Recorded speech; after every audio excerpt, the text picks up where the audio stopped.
Hey, thanks for returning, guys. Sorry I had to kick people out. I hate that. But I can't have a stream go more than 12 hours. Otherwise, YouTube won't save anything past the 12-hour mark. So I always have to change the date as well. So this is the 9th, the PM stream. And this is still day one of 2 days of pandemonium weather. On the fires, we've got the Dixie and the Dixie blowing up, and the one in Oregon, the new Cougar Peak fire, is absolutely insane, just blowing up like a freight train. So we haven't even been able to monitor too many things going on over by the river complex and the monument because those cameras are just full of fog, basically, and clouds. But boy, do we have a situation going with. Haven't seen too much in the way of lightning yet, but 33 Charlie, 31 Charlie, command. But there's a battle to save Old Station as we speak. Hello, guys.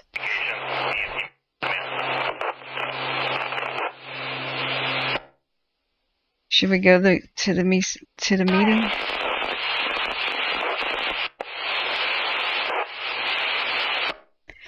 Yeah, let's go to the West Zone meeting, I guess.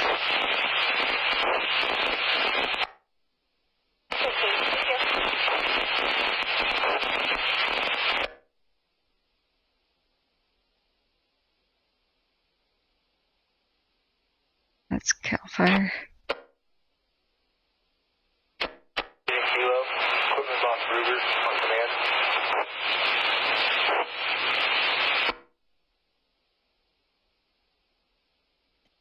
Right on the front. Center. That's it.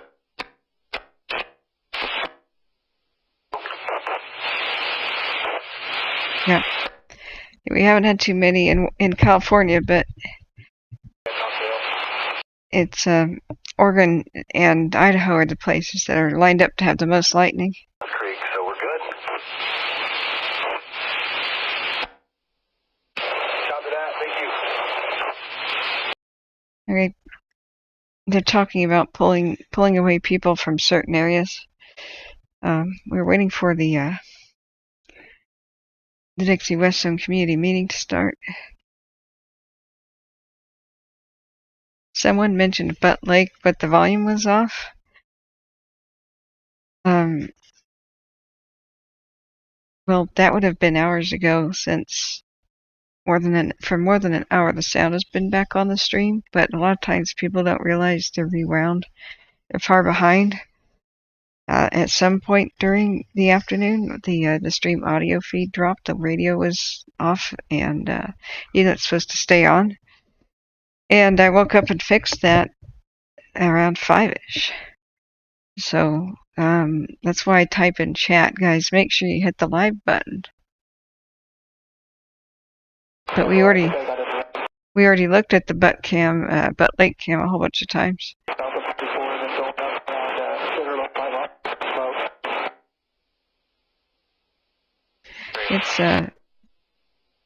It's just as impressive as the others. Oh, you meant that your volume is off? Oh, okay. I don't think anything's happening there. We're just looking at. Trinity, all vehicles have made it through, including the skidder at the end. We're returning. And last sector, I think air attack's trying to get hold of you on air to ground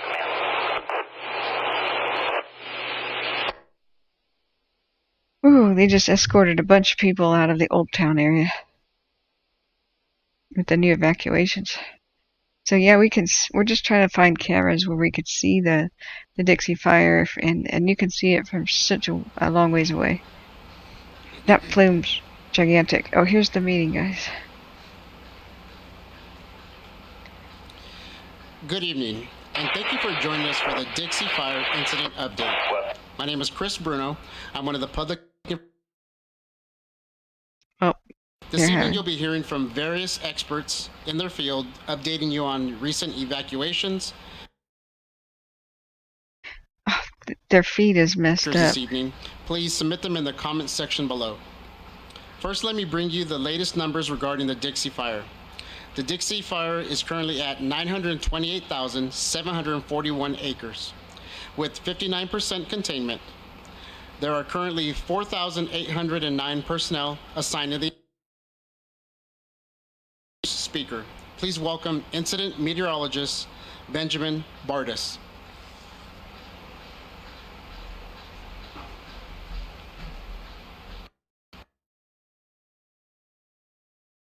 Here to Dixie Fire West Zone. So looking at the weather tonight, we've got an active weather pattern. We have seen in and around the Dixie Fire, mainly to the north and east, with those thunderstorms that have caused some gusts. Okay, great. So they're Near the fire, but not at the fire yet. That's due to a low pressure system with a cold front that's going to be sweeping across the state here overnight. So with that system, as it approaches, it's kind of off the west coast right now. We expect more thunderstorms to occur overnight around the Dixie Fire and then push off to the north and east in the early morning to mid-morning hours tomorrow, with those storms clearing out around mid-morning. So with that, as always, if you hear a thunderstorm, thunder rolling in the distance, see some lightning, make sure you stay indoors. Any electronic devices that are plugged into a wall, you want to make sure that you don't have a power surge from a lightning strike, so be cognizant of that. So just typical thunderstorm kind of safety measures there. When it comes to fire weather, we're looking for erratic winds with these thunderstorms and possibly some lightning strikes. Obviously we're concerned about how those can start new fires or add to an already existing fire like the Dixie Fire. So that's what I'll be looking for as an incident meteorologist. But for yourself at home, make sure you please stay aware of what's going on as far as thunderstorm activity. There is a chance we could have some brief heavy downpours with these storms as well. Along roadways and whatnot can get kind of slick sometimes with those. So just be cognizant. The other big threat with this low pressure system that we're going to have is winds with the low as it moves through overnight tonight and through tomorrow morning. So we're looking for some gusty winds out of the southwest. Higher elevations can see gusts up to 40 miles per hour or so, where valleys will see less than that, but still a good push of southwesterly winds tonight and through tomorrow morning as this front sweeps through and pushes east of us. Things will calm down tomorrow afternoon. Winds will subside and we'll see weather clear. It'll still be a little gusty on Saturday, up to maybe 20 miles per hour or so in higher areas of higher elevation. And then we'll see weather clear out and calm down going into next week. Temperatures will be lower after this cold air moves in, but we are still expecting some dry air to return with minimum relative humidities getting down to around 15 to 20% or so early next week. So calmer, but still moving back to a dry pattern next week. And once again, please be paying attention to the weather tonight and keep yourself safe. Thank you.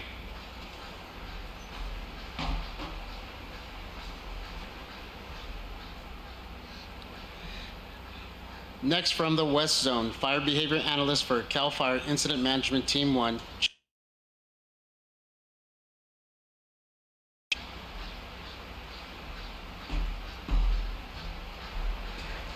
Good evening. So as you heard from the incident meteorologist, we have some very dynamic weather coming in tonight. That's going to create some issues with the fire overnight as it develops and then going in tomorrow morning. So we're looking out for those thunderstorms building over the fire, especially on this top part. As they build up, they'll bring air into it, and then as they mature and collapse, they'll push air out in 360 degrees. That could pose problems on many areas of the top part of the fire. The southwest wind that we'll start seeing tomorrow morning will want to move the fire in that southwest direction, moving up into Lassen County, going up towards Little Valley in that direction. So one of the things we will see is we'll see those stronger winds surfacing. The trees are a little bit thinner, there's lighter fuel, so we'll want to move a little bit faster. Spotting is still an issue for us. So as we see those high winds, we start seeing increased spotting as it continues on. On the side here down in the 44 near Old Station, the fire is slowly moving that direction. The big threat would be is if we see a collapsing thunder cell where it goes winds 360 degrees, it has that potential to move that closer to Old Station. Right now it's just kind of slowly moving that direction in a flanking fire, which is good. We're not seeing that main head run towards Old Station, but there is still that potential throughout the night. And then tomorrow what we're looking for is those winds calms down. We hopefully will be able to get in there and have better advantage on the fire, especially when we get some of those lighter fuels and those grass meadows as we start getting up into the thinner fuels up north.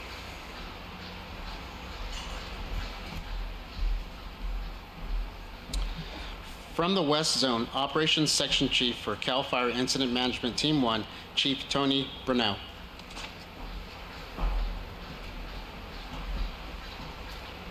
Good evening. My name is Tony Brownell from CAL FIRE Incident Management Team 1. I'm Deputy Operations on the Dixie West Zone. So I'm going to start down here in Highway 70 in the Butte Meadows area. This is what we call Branch 1, 5, and 7. Pretty much from Highway 36 down to Highway 70, where what we call mop-up control. No issues in there at all lately.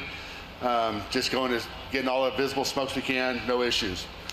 Branch 9 is the Highway 32, 36, and 89 area. We were having some issues here a few days ago. It's looking really good now. One thing about this wind, it is actually making it easier for this bottom half of the fire. We're mopping up very well.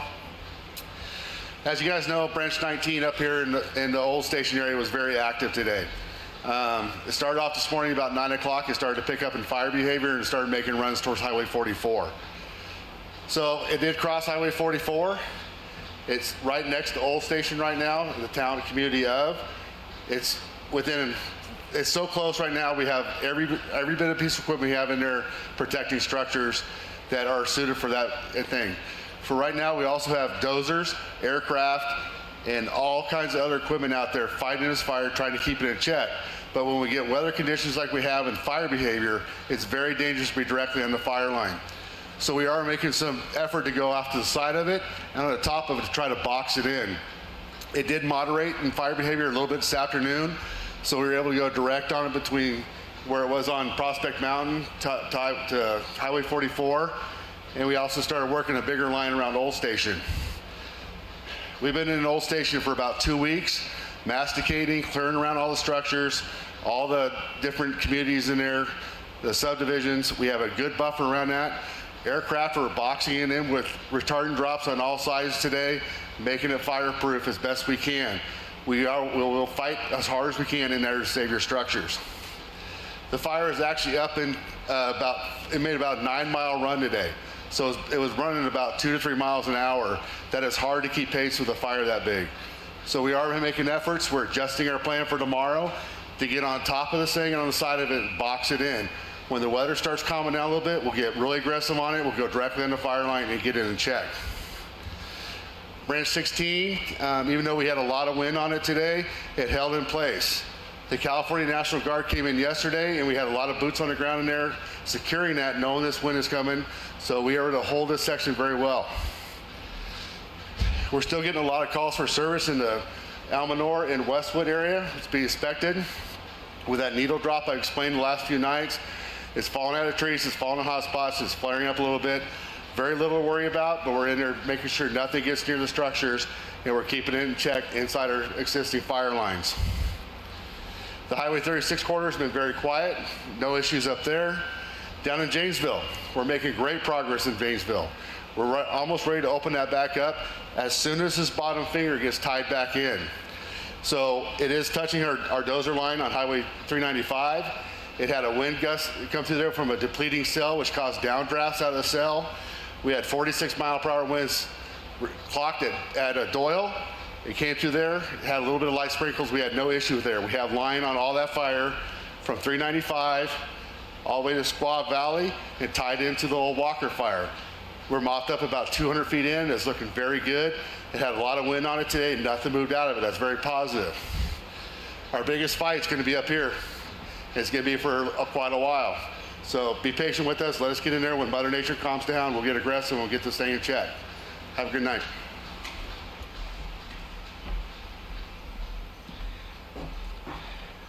We will now have a pre-recorded operational update from the East Zone. All right, good evening, everybody. Ian Satterfield, Planning Ops Trainee. I'll go through what happened today and what our plan is for tomorrow. So I'll start out here in Oscar. Again, they continue to hold this line, working hard to gain depth. They're 150 to 200 feet in depth-wise and mopping up. So things are looking really good there. As we come around into Papa Cruz, like I said yesterday, there's a hand line input in up here on top. It's held all day today. Good news is we are hopefully getting some rain over there. That'd be good news for the folks that are over there. And that line's holding well. We also had our large contingency of boots on the ground over here, gridding, and really putting a hurt on this piece that's down here by 395 where it came into the flats. As we come around into QQ off of Dixie Mountain, crews are still up here on the hand line up top to Dixie Mountain, holding and working to mop up in there. Then as we come down to the dozer line and it wraps around down into Dixie, we have folks in there also working to gain some depth, get some mop up happening. Our Dixie structure that's embedded in here, they're working to gain some depth around the structures in there, mop up around structures. And then as we move out of Dixie Valley, heading up over Horton Ridge back down, dozer line is completing in. Crews continue to strengthen that line and work at opportunities to start mopping up and holding this piece on Horton Ridge. The contingency line piece that goes down through Horton Valley is complete, and as well as the dozer line piece of the contingency line that comes down the power line and ties back into the sugar fire. Crews are out here today with the feller bunchers and skidders doing some tree work in there to strengthen that line. That work is projected to be completed by end of shift today, if not halfway through tomorrow. As we work onto the Beckworth-Genesee Road, crews are still masticating from the DP624 back down towards Beckworth. Still have a couple more days of masticating. They're working on getting 50 to 100 feet of depth there. As we come back up on top on the Fire Here's Edge, up here by the Coyote Hills, everything's holding really well in there. Crews are just monitoring. And then as we come around onto Turner Ridge, again, crews are working to gain depth, hold that. Hasn't been any issue in quite some time, so we'll keep the good work in there. As we come around into Romeo, again, they're probably 150 feet, 200 feet mopped in. They're looking really good along that ridge. I would expect to see some black line back on the map tomorrow or the next day. Kind of bouncing back a little bit for our structure and contingency groups. They're still assisting with constructing that mastication on the line, as well as in the Dixie Valley there. As we pop over here to division uniform, again, the line both on top and below are completed, and their main focus is in that Devil's Punch Bowl where they're managing the risk and going direct. It sounds like they had a really good day in there. Not a whole lot of use of the rotor wing, but to me that's a sign that things are going well in there if they're not needing any water. As we jump over into Genesee, again, crews are maintaining and making sure we get good depth around all those structures, making sure we don't have any needle cast and that kind of issue where it could get into a structure, so it's being well monitored. As we come around in November, again, patrol, mop up, keeping an eye on this, the Wilcox cabins area, and then again back over here on the Dyer Mountain, just patrolling, fielding those calls from the public, and the same as we come down into WWXX. In addition to tomorrow, our folks from the west that have been helping us out, they're going to be pulling back their help and transitioning their stuff up to the west, which makes sense since they're having a tough time now. So now we're going to help them out by pushing up their resources. So Papa will be taking over, the bottom piece, and what we're going to do is we're going to disband the Dixie structure group, leave what necessary resources need to happen here in Dixie Valley, and QQ will end up taking that piece over, and we're going to create the Honey Lake group, and they'll be up here to handle the 30,000 acre spot, which from the west are communicated down to us is in patrol status. So they'll be up there with resources, and they can also come down and assist either Papa or Oscar if we have any issues in there. So we're putting the plan together to fight against these tough weather conditions and tough firefighting conditions. End of report. Next, we will hear from Lassen County Sheriff's Office, Sheriff Dean Rowden. All right, good evening, everyone. I want to first give updates on evacuation warnings and orders. We did just a few minutes ago issue some new orders in Lassen County. It's going to be the western portion of Lassen County, north of Highway 44, and the primary communities affected right now are Little Valley, Dixie Valley, and then that area surrounding Little Valley. There's that Loomis Cabin Road east of Little Valley. I know there's a number of ranches and residences out there. Those are all included in the new evacuation orders that were just issued. There are deputies working on knocking on doors in that area right now. We already sent the emergency alerts out. I know communications are a challenge in that area, so we're trying to get out ahead of it and get to everybody's doors and get them to safety as soon as we can. So I mentioned the communities, but there's a large section of land out there too that's included in those orders. I'd encourage everyone, if you questioning whether or not your portion are included in those orders, go to community.zonehaven.com and you can type in your address and check. There are also going to be some warnings issued. If they haven't yet, they're going to be issued within minutes, and that's going to be additional areas north, northwest, and east of that Little Valley area. So everybody, please be paying attention to those warnings and orders. The evacuation center for those people evacuating from Little Valley is in Bernie. It's a Red Cross shelter operated. It's shelter operated by Red Cross. It's at the Life Assembly Church on Main Street in Bernie. And if you have questions about shelter availability, you can call Lassen County Health and Social Services at 530-251-8128, and they'll answer your questions. If people in that area, those mandatory evacuation areas, need transportation or help evacuating, I ask that you call our Sheriff's Office dispatch at 530-257-6121 so we can get you the help that you need. Today we were able to reduce some orders to warnings, primarily Milford and Hurlong area.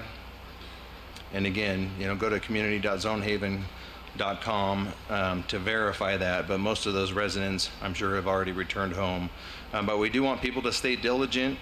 The crews are still working up on the ridge above Milford, Hurlong, in that area, with the kind of fire behavior we've seen. Their warnings are there for a reason. We want people paying attention. We want people ready to leave in case something happens similar to what happened in Janesville. We could have a spark or an ember, cast out from the main body of the fire far away from the lines and cause additional problems. So the warnings are still there for a reason. We want people paying attention. So Lassen County, it's 4,800 square miles.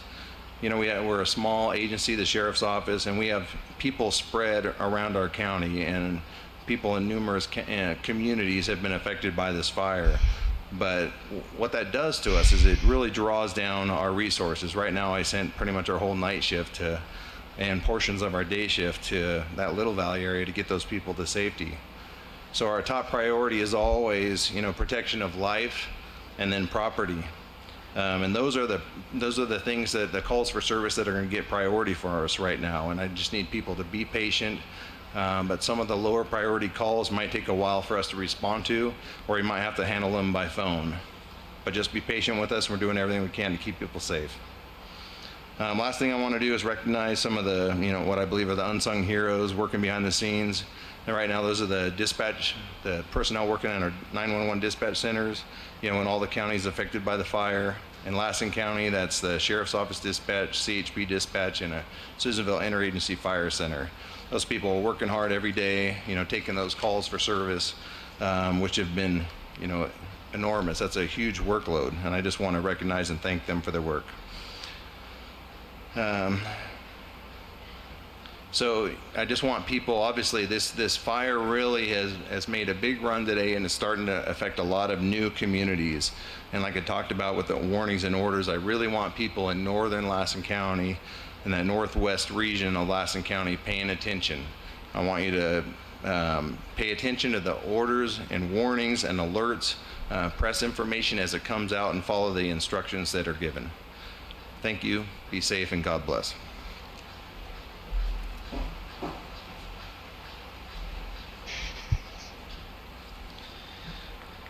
Our next speaker will be Agency Administrator for Lassen National Forest, Deb Bumpus.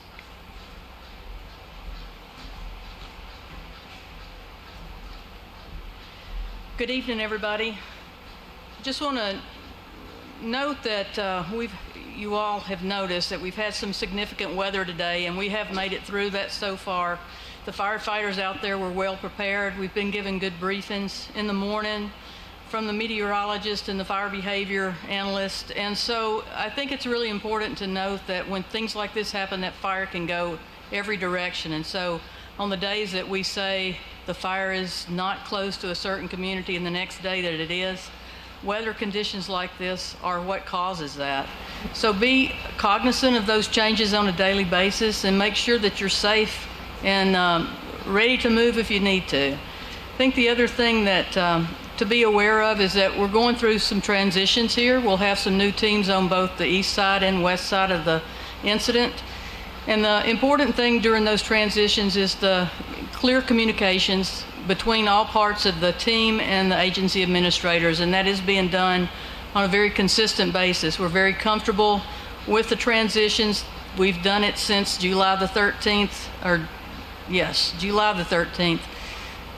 So the other thing that's very important is just ensuring that we have a continuity of efforts, and those don't change from team to team. So we will continue to give you the updates that you need. You'll get the information that you're asking for through these Facebook Live events. Oh, they're having tech problems again. Okay. Tonight, there's a lot of activity up there on the north side today, and potentially continuing on with this weather. So just be vigilant, stay safe, and we'll talk to you again tomorrow. Thank you.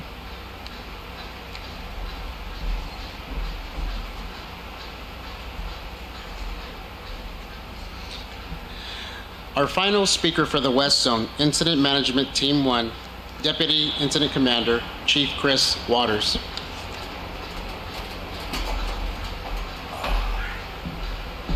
Alrighty, good evening everybody. Chris Waters, Deputy IC here at the Incident Management Team 1 here on the Dixie Fire.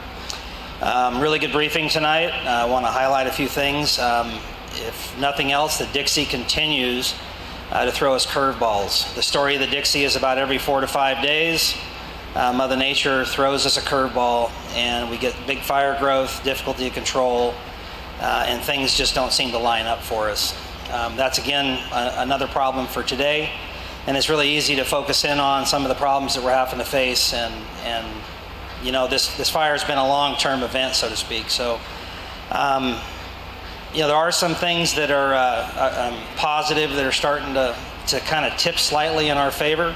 There's a little more black on the map, a little less red, a little less space for those firefighters that are assigned to this incident to work in. The weather is slowly starting to move in our direction, although today is an exception. The days are getting shorter, the sun angle is starting to drop off a little bit in the horizon, temperatures are going down, and then the hope is we start to actually see fall arrive and give us a break. You know, this fire is really, and I can't come up with another word, but slog. This fire has been about a 55 to 60 day slog. And it's been a slog for everybody that is really involved with it. Firefighters working here, long days, multiple trips back to the incident, and not a lot of time off. But the slog is also a part of the community. The community itself has experienced a slog. The people who live here, who have seen this fire ravage their community, damage their homes, damage the landscape, okay, get them out of their homes, keep them away from their communities, and then also damage their businesses and their way of life. The appreciation from us to you has to go out because of the support that you've given us in the community by, number one, when we ask you to leave and evacuate for your safety, you do so. You're patient with us, and I really see it in the community. Everywhere I go around here, folks are offering to pay for a cup of coffee, and everybody seems to be extending an appreciation. So on behalf of everybody that's here on the Dixie Fire, I would like to extend an appreciation to you and the community. You know, there is a light at the end of the tunnel. It still may be a ways out. The fire is still continuing to move, but slowly but surely, we're going to continue to make progress. Thank you.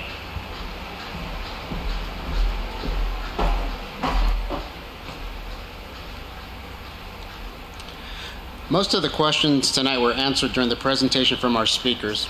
We have a few of those outstanding questions. We'd like to bring back up Operations Section Chief for the West Zone, Chief Tony Brunwell.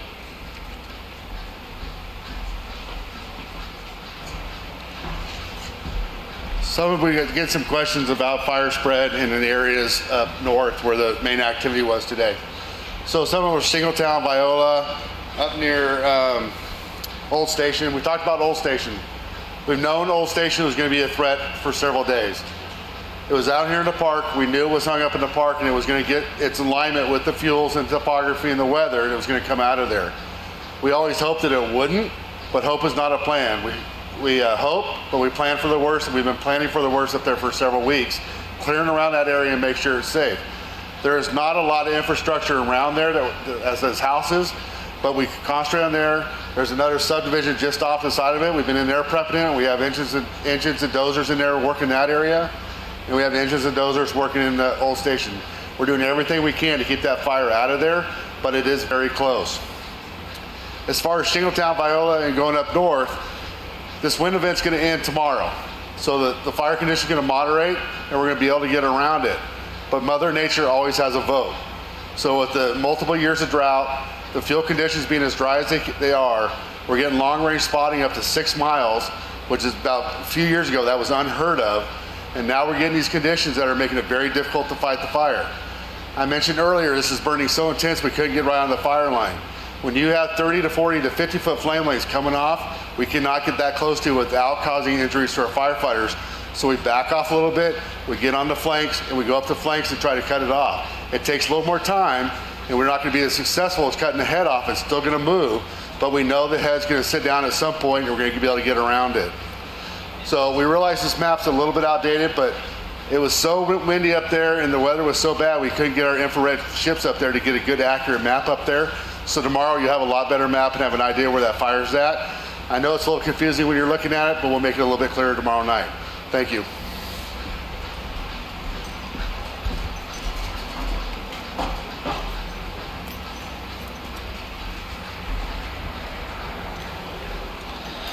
We'd like to thank all the presenters for their information. If you would like to find the evacuation maps for Plumas and Lassen counties, you may find those listed on the respective websites. Incident updates will be provided at 7 a.m. and 7 p.m. We will continue to provide the Facebook and YouTube Dixie incident update every evening, and we invite you to join us tomorrow for the live stream briefing of Great Basin Team 1. That live stream may be found on CAL FIRE Lassen MoDOT Facebook page, the Plumas National Facebook page, or the Lassen National Forest Facebook page. In the meantime, you may go to InstaWeb and search under the Dixie incident for the latest information. After this presentation, a QR code will appear that will link you with the evacuation maps. You may also go to CAL FIRE's homepage at www.fire.ca.gov. Please continue to follow social media platforms for the Lassen National Forest, Plumas National Forest, and CAL FIRE LMU. We appreciate your time this evening, and thank you for joining us. Okay, so I wanted to turn the radio right back on because I don't know why they have these meetings in the middle of the day, in the middle of when the crisis is still going. We do know that there's still a battle for Old Station going on right now. I'm still pretty sick, so I'm going to turn the radio on and just talk in between it. But I was illustrating the point that a lot of people are really frustrated with CAL FIRE and others. Well, mostly with CAL FIRE for not really explaining the danger to communities at a long period ahead of time, even when they are worried about a community.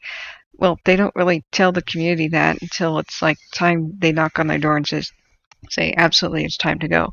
So in the chat was a couple of frustrated comments like, remember, just days ago, you guys were announcing that Old Station is not in danger. And that's one of the things that I was a bit frustrated with, too, is I was speculating the Old Station is in danger, other people were, and the officials just kept saying it's not in danger at this time, not in danger at this time. And then they get up on the podium and they say, oh yeah, we thought it was in danger for weeks, therefore we were masticating around the area. And just imagine the kind of shock and surprise that gives people who are now driving almost through flames, as we have been hearing. They've been escorting caravans off 44 and 89. And commenting on things such as, oh, a vehicle went past the roadblock. Did he make it? And then about A couple minutes later, oh yeah, he made it. It's just like, wow, bone-chilling radio comms. So the issue is not their preparation of communities and making them safe. The issue is communicating things to the public, because we don't have any cams. We just see them behind. We just see the fire behind mountaintops and such over there. We have no idea what's going on. We are dependent upon the media for information. Every once in a while, somebody will go there and give us, horrific images like this. Like here's Old Station with the earlier today, a couple hours ago, and the media, oftentimes, the journalists that walk around there, they give us wrong headlines. They caption their images wrong, sometimes out of deceit, sometimes out of just ignorance or just a simple mistake. So the public is constantly just wondering what the heck's going on, getting confused, getting overscared, or feeling, which even is worse, is feeling like they're not in danger until they get a knock on the door. So I was just illustrating the point that somebody in the comment section was making a bitter comment about, remember how just up until 2 days ago they were saying Old Station's not in danger?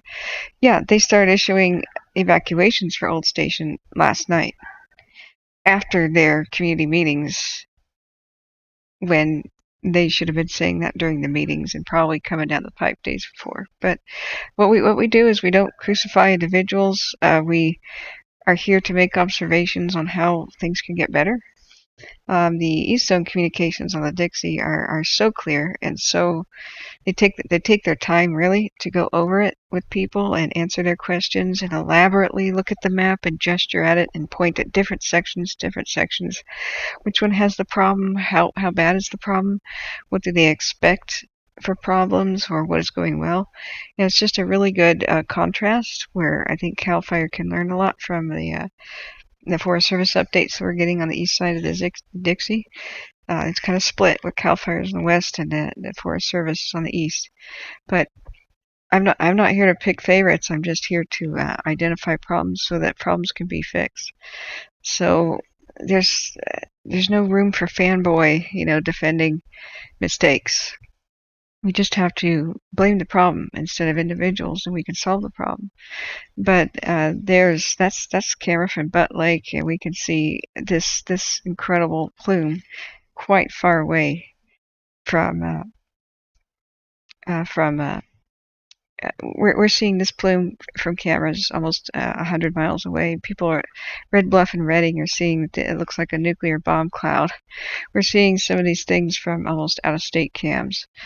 Cams nearly in Reno can see the plume, and we've been watching that the last few days. I'm going to turn on the radio now, as the battle for Old Station is still going on the Dixie. Most of the aircraft are peeling off right now, and we're going to just figure out what's going on. I'm barely able to sit upright in the chair from nausea, but I'll do my best, guys.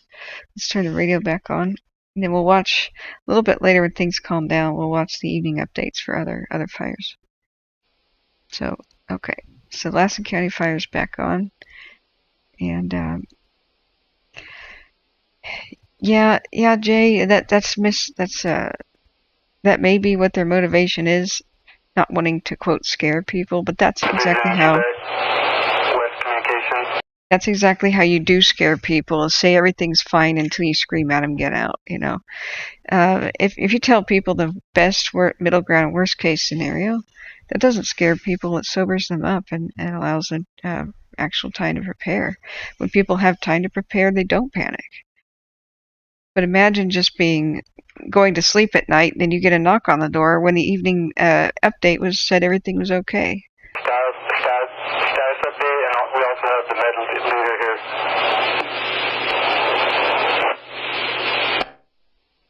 Absolutely. Communications image, Quebec negative. The patient's still making their way out with the strike team leader, but we're at the meeting point. I'll advise as soon as he's here, give an update.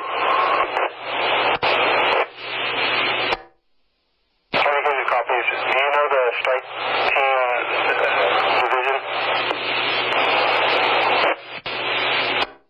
Best communications division, Quebec negative. I don't have that confirmed yet. As soon as I get it, I'll get it.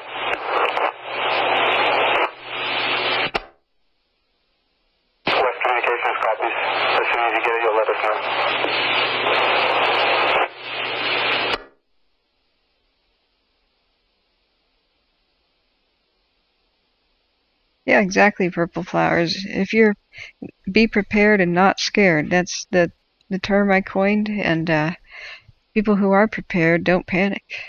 It's just they need enough notice. They need to be told by officials what the risks are to their communities. And that's not the same thing as saying something will happen and it won't, and then people lose trust. I think people are intelligent enough to understand the whole word possibility. I've never met anybody who said, wow, fire was coming to my community, but the wind changed and spared my community. Gosh, I'm so resentful that I had to leave my community and I was warned of the potential danger. Nobody ever says that. People go, wow, I evacuated. I'm glad my town was safe, and I'm glad that they alerted us in time and we watched it safely from afar instead of being trapped in it. Especially after Paradise and all these other fires happened. People are nothing but grateful in general to be given advance warning about risks to their community, because that can allow you time to get the most stuff out, save more of your livestock, prepare your property for turning off your propane tanks and doing a lot of the little things that really do help. So I've never heard anybody resent being evacuated when it was pretty clear that the threat was real. Same thing about the power outages. I've never heard anybody say, oh gosh, I resent the power outage when it was a red flag condition. People are generally absolutely grateful. Like, thank God the power was out when the red flag hit. Otherwise, our whole community could have been toast. That's generally what I hear. 33 Charlie, 31 Charlie, command.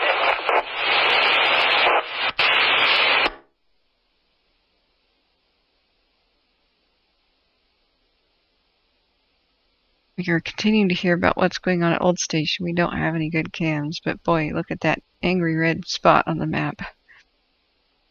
Let's see if these satellites are recent. What's 2:30 UTC time?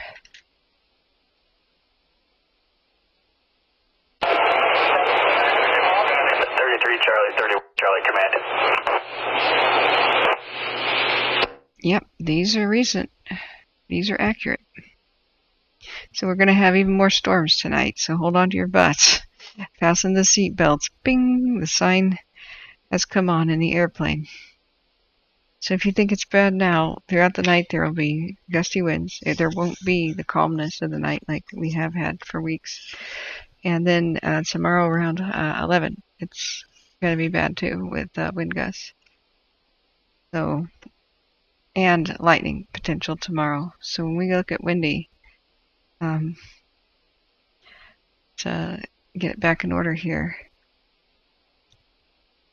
Papa, need communications on command.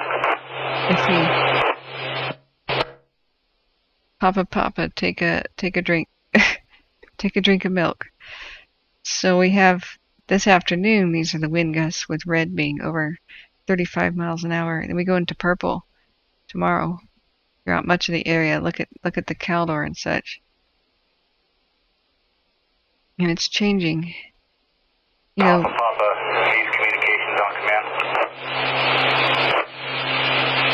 Changing hour by hour, but you see how bad it could be tomorrow. Communications division, Quebec. It'll be a 30-year-old male. Chief complaint, flu-like symptoms. Off of 9333 Charlie. Let X-ray assess you now and have vitals for you in a little bit. It'll probably be taking mild symptoms and transport to the whole year. Uh-oh. Copies, flu-like symptoms, 30-year-old male, off of 9333 Charlie, and transporting to the local hospital.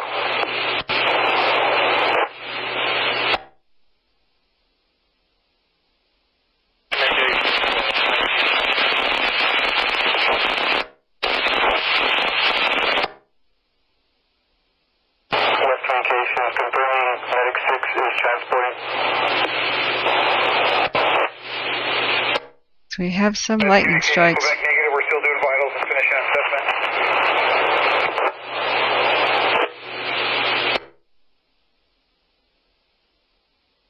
We still have Control some. heading to the Spanish Creek campground. Smoke report says you guys just called me. Just until I find out, I'll let you know what's going on there.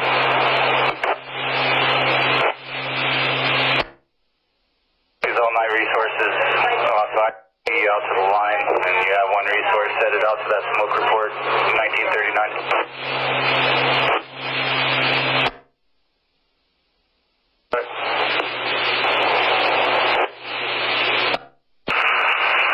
All aircraft are off West Dixie for the evening. Okay, all aircraft are off West Dixie for the evening. It's just too dark to work now. We are seeing lightning down by Bakersfield. People are saying it's down by San Diego too, and Mammoth Lakes, so it may be coming our way soon. Headed back to camp. Have a good night. 1940. Yeah. Oh, Heather. Heather says when the Alameda fire hit,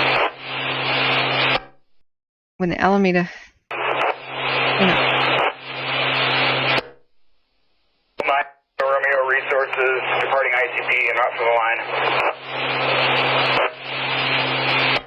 These all night resources for Romeo and ICP added to the line 1940. Okay, they're just talking about the day shift transitioning into night crew. So this 7 p.m. is usually when they do these updates, because that's the end of the day shift. It doesn't mean that it's the end of the fire day. The end of the fire day is 11 p.m. That's when you can talk about what happened at the end of the day. But that's not when they do these meetings, because the early morning commanders, they're going to bed now, and they're going to get up at the crack of dawn. So unfortunately, it gives the public the wrong idea about what happened during these things. So Heather says, when the Alameda fire hit, I evacuated everyone out of a shelter before any warnings, then prepped the building for incoming flames. We never received a warning, and 3 people died in the Alameda fire. Man, that's so sad. Back over on the east side here in the fire. Let your resources know that it goes through a little smoky there at the end on the east side.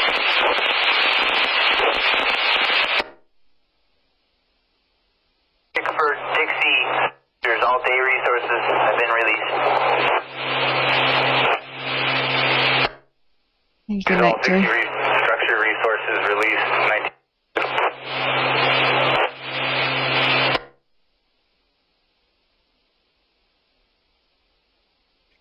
I think a lot of the fire crews, and Cal Fire included, they want to tell the public just what's on their mind. I think this place is in danger.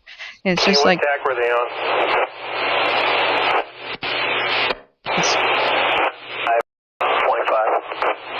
There is a stupid bureaucratic process where they are muzzled and muted. Everything that they want to say to the public has to go through some information person who's located in Sacramento. So whenever we're seeing these public meetings, not only are they happening in the middle of the firefight, which is an unfortunate time for them to occur, and they're talking about the day as if it's over, but it's also whatever they're saying is a couple hours old, because they're only able to say what's approved by somebody sitting in a chair in Sacramento. I think that they want to tell us straight up stuff like what Daniel Kern says, but they're not allowed to.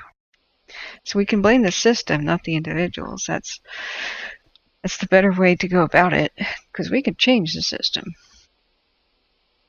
But thanks all for being here, and contingency, branch 16 training.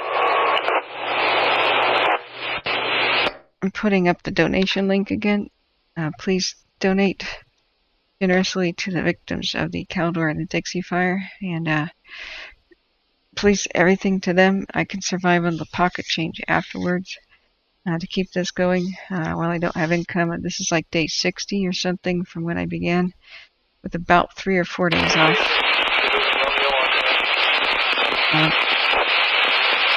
Thank you for being patient with my sheer exhaustion. If I could, I'd take an entire week off to sleep, but these fires are not taking a day off, are they? Forces are off the line and around base camp. Communication copies, 12-hour resources off the line during the base camp.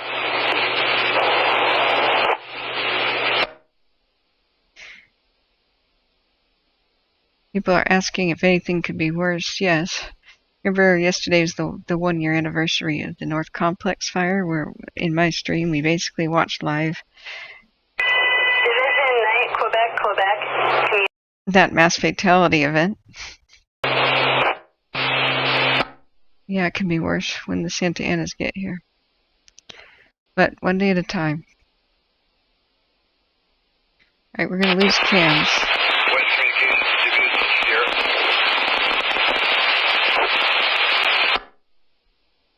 That's for West Communications. Kansas Division, Sherriff. Lunar Resources offline.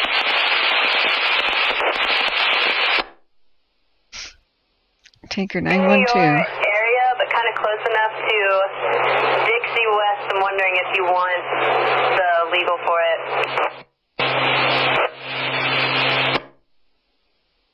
I can take it. I am on the highway right now driving, so as soon as I'm able to pull up, I'll give you a call back. Thank you. Copy that. 1945. Yep. I don't think they mentioned it, but last night, well, very early this morning around 5, they did a lot of firing ops to try to slow the fire spread. Right here, you can see the straight lines where they did that. But then it has spotted over just the main seat of the fire, did not obey what they wanted it to do, and I think it just jumped over areas where they had burned out. On command.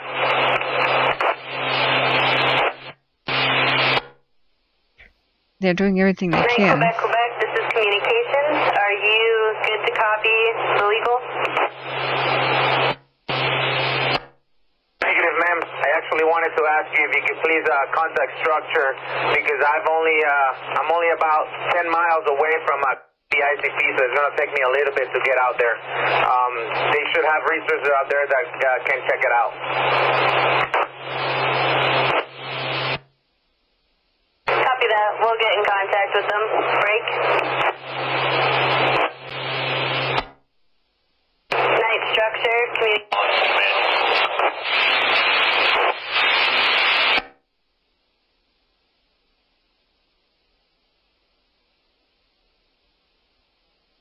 Yep, exactly, Frank. That was what I interpreted my dragon dream as, is that as soon as people let their guard down on the fires, people don't realize it's a race against time to contain these and make lines strong before the next wind event, and then that's when they explode.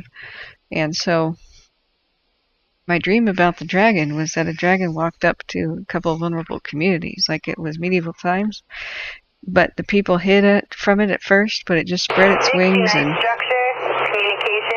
it just walked around, and then people eventually realized it was ignoring them and started following it around and even trying to touch its legs and were playing underneath its wings, and it was just kind of walking through the landscape like a robot. And then finally, at one point, when enough people gathered around, it stopped in its tracks and turned around and said, "Where is your faith now?" and breathed fire all over the landscape. And then people ran. And that's exactly the thing, is that I worry the most about people seeing a couple like days in a row of really mild weather, thinking, oh, the fires are dying down, they're wrapping up and letting their guard down, and then that's when all hell breaks loose. So they're in a race against time before the next wind events. And guess what the next major wind event might be? Now that we're getting later in the year, it might be Santa Anas. 75 to 101 mile wind gusts coming out of the desert. 1 year ago, a couple of days ago, is when that basically happened, a very similar wind event. So that's what I'm worried about. What if we don't get wetting rains, and what if we don't get snow before those insane wind events happen? They're seasonal. They happen every winter, basically. What are we going to do? The driver change. Just see if you're aware of any movement. I think you're right. Back up after driver change. They're still yours.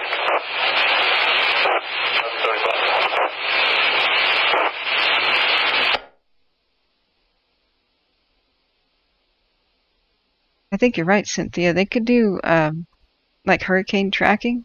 That's really a good idea that we were thinking about. They could do a cones of uncertainty like the National Hurricane Center. Absolutely. But the thing about that is a lot of what matters is what kind of defenses are in front of the communities downwind of the fires. And they should just say these communities will be impacted, like it will come up to your doorstep. We don't know if it'll spare it or not because we don't have any defenses in front of your community. It moved too fast. Everybody should get out. That's what I say. When we look at their maps and they don't have any defenses, that's how I knew that Tahoe was in trouble as soon as Lover's Leap was violated by the fire. There was nothing to the east of Lover's Leap, an Echo Summit, that could have stopped it. And so it was going to come right up to Tahoe's doorstep. So just seeing the weather forecast and what the fire did, I just went to the logical conclusion. Fires continue on a path of destruction until something stops them. So what stops them? Torrential rain, snow, impassable terrain like a sheer vertical granite cliff like El Capitan, extremely solid black lines with multiple contingency lines like extreme dozer work, a big area of scorched earth, or something else like related. And if that does not exist, that means that community is going to be impacted. It's going to be able to run unchecked right up to it. With luck basically being the determining factor. Luck with a break in the weather. With breaks in the weather, they can. Good evening. We'll be en route to drop point 601. With breaks in the weather, they can defend communities if they're lucky enough for the fire to approach them at night. And it's a mild night there. They can defend communities, but everything else is they're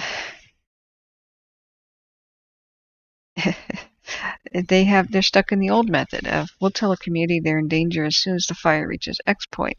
Well, nope, they're traveling faster than ever these days. It's a mega drought. They should just, I think, do the same thing that we've been doing, which is upgrade and update to adapt the how they talk to the public. Consider a community in danger based on the fire weather forecast and how many resources are in between the community. If the forecast is bad, the resources are low, boom, you have a hugely vulnerable community. Let them know as far ahead of time as you can. Sometimes the number one cause of death is the traffic jams. You tell people to evacuate all at once too soon. Well, how does that help if it takes them 7 hours to get out of an area? Yeah, exactly. Emily says 60 horses and staff are at Ross Creek Ranch second time they evacuated this summer. Yeah. And then don't jerk around people. Don't tell them come back, go away, come back, go away. Just tell them once. And anyway, they could do a whole lot better things. So we are going to have cams not be very worthwhile until they go into infrared mode.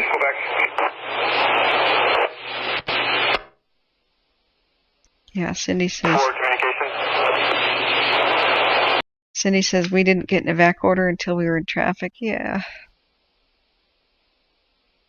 Communications Division, Quebec. The patient's going to be transported to Susanville Center Labs and Hospital. Mild status.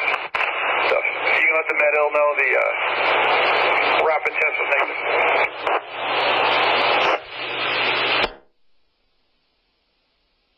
They have a potential COVID patient that just collapsed on the line at the Dixie. They're getting a medical evac to Susanville. Copies.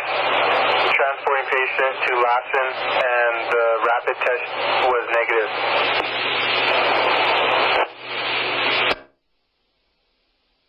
Oh, that's good. The test was negative, but he has flu-like symptoms.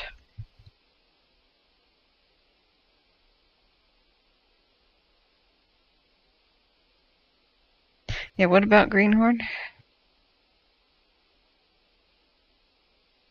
Oh, that was the car fire? God, yeah, that was terrifying and deadly. Still has PTSD. I'm so sorry, Cindy. We were watching the car fire for over 48 hours, but when I decided to leave, it was because I did. Communication confirming that there is a rep going with the patient to the hospital. What about Greenhorn, guys? Task Force,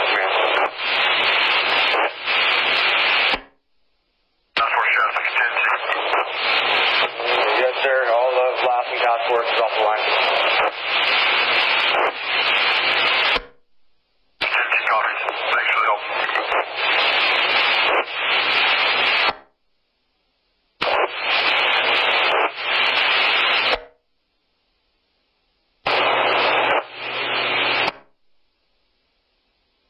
Yeah, J-Cat. 22 Golf, same traffic. 22 Golf off the line. Right, the day crews are checking in and saying we're off the line as the night shift comes to replace them. So Cindy B says we still have some PTSD from the car fire. We were watching it come for 48 hours. When I decided to leave, it was because I could see the face of the helicopter pilots hovering above my house. Oh my gosh.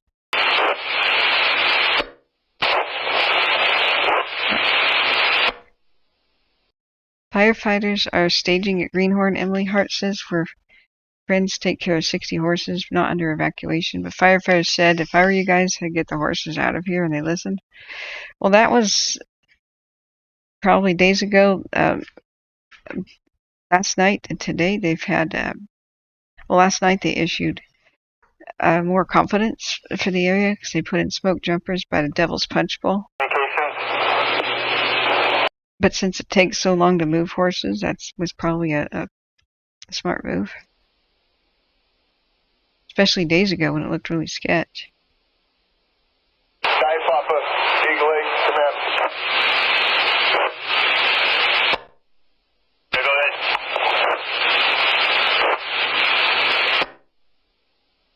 Jay, where you calling?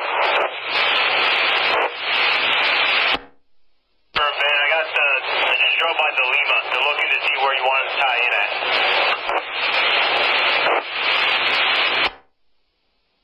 I'm heading that way right now, where I told them earlier, up on the road there, just east of 295. But they made that left coming from 295 onto Little Bunchgrass, so they're heading that way. They're going to try and get on the north side of that ridge that the fire's hung upon.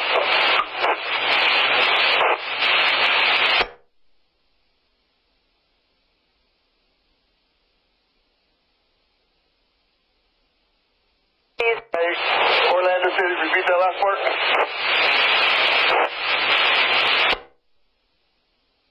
Lightning coming closer. Shanesville Branch, are you calling the Antelope Group?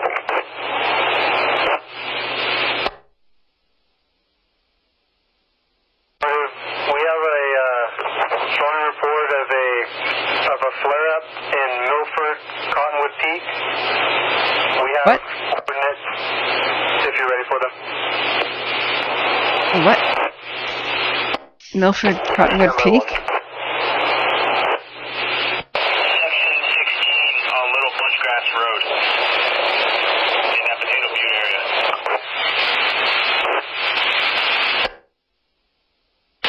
Okay, I copy. I'll meet them over there. I'm heading there now. They're overhead at James Woody, so you can give them a shout. Also, you should firm up those other E-numbers for the dozers.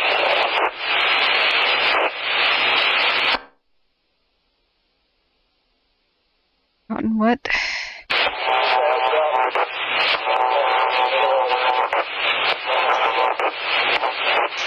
Okay. Got plugged in. He's heading north. They could be talking about the Milford branch, like the Milford branch that went over. Probably going to cross paths here in a second. It doesn't mean the Milford grade area, but I want to make sure. They said earlier that they were sending. 1958.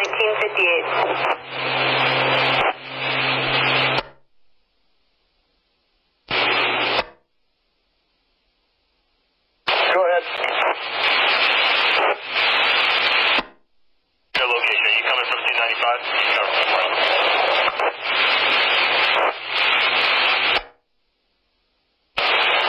I'm coming north on West Prospect Road towards 295.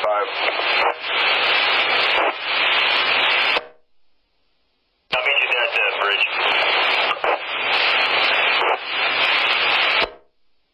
I copy.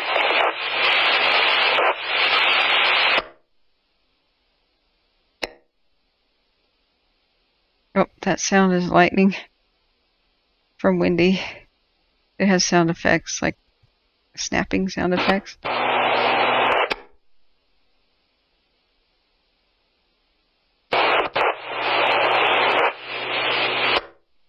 I wish we could see it live.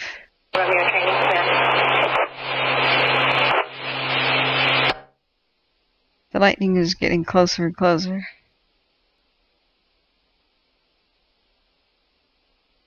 A little bit in the valley west of Sacramento, a little bit by Mammoth Lakes.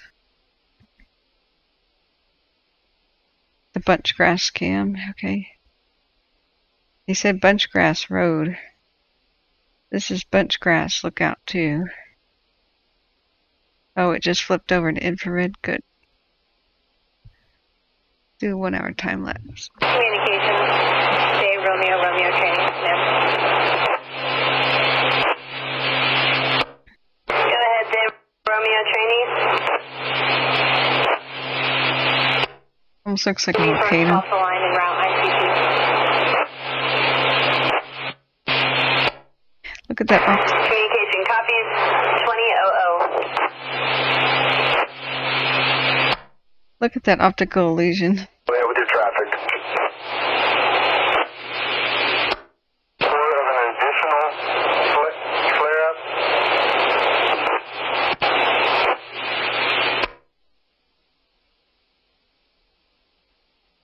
It's not a volcano, it's a mountain with a wildfire behind it. Cottonwood Peak is west of Milford, several miles and southwest of Honey Lake Campground. So it was over there. Wow. Great.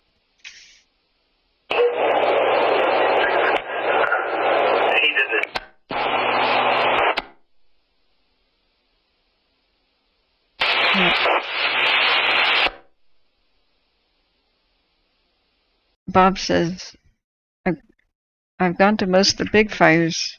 Went the car fire, the hair just... Go ahead with the traffic.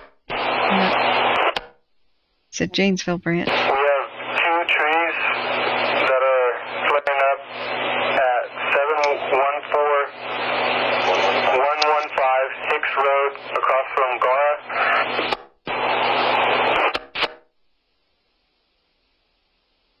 Across from what?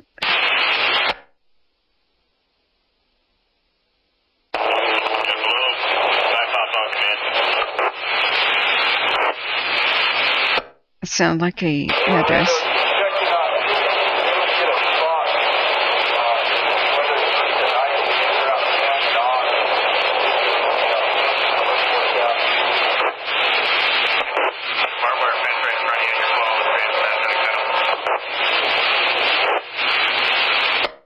I see a scarlet. You're weak, but it sounds like you want a spot. Yeah, it's firm.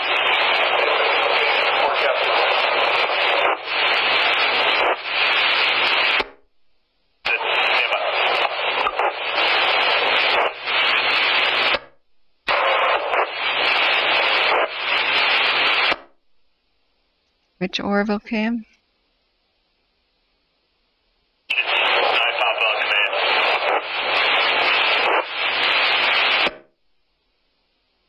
This? For West Zone Communications, go ahead with your traffic.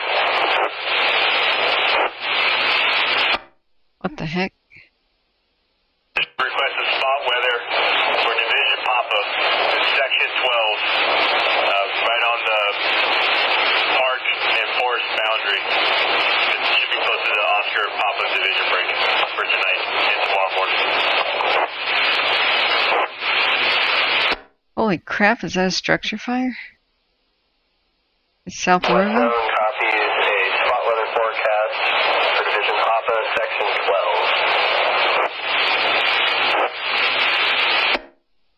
That should be just west of Ack Creek, right there on the park and forest boundary. Additionally, if you get that out as soon as possible and broadcast it over command.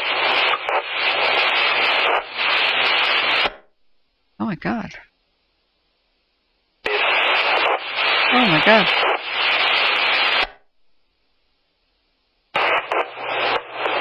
guys all finished up down there, or you need help? All the ship tickets are done. Okay. Why don't you guys travel to Road 18?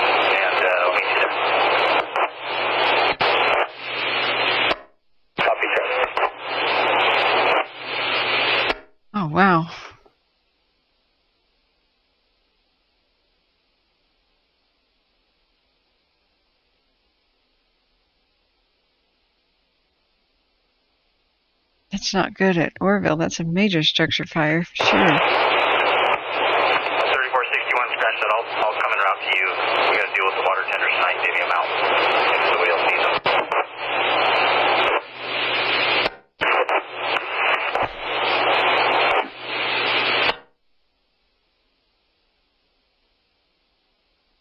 Night operations last section. It kind of looks like the downtown. All right, let's go to Orville Mercury. Give you a call here in about 5 or 10.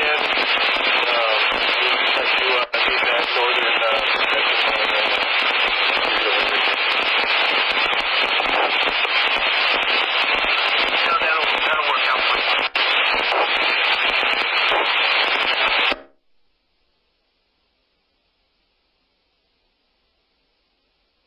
Alaska sector, night operations. That'll be fine.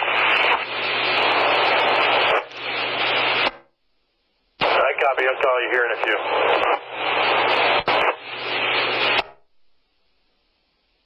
Okay.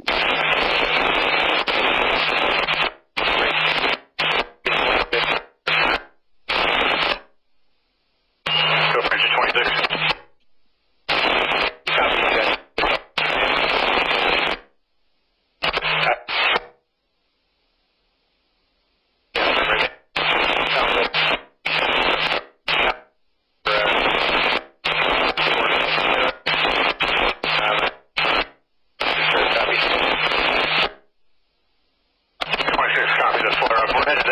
Right now, I'll give you an update as soon as we get on on it.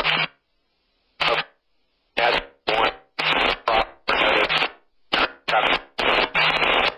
10 by 1.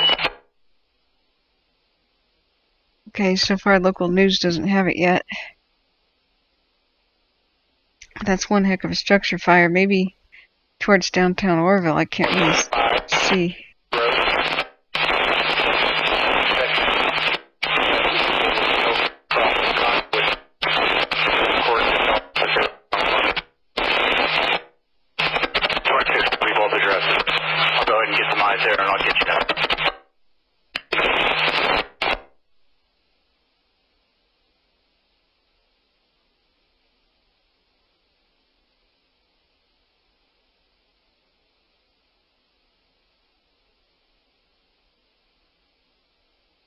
We also lost that at Walnut Grove.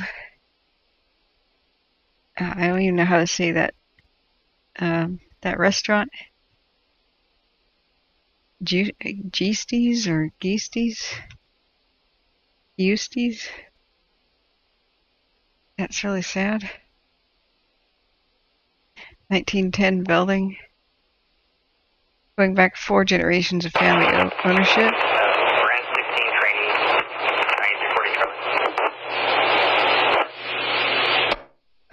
What a bad day for fire. You're aware that there are a couple of dozers on the side of the road.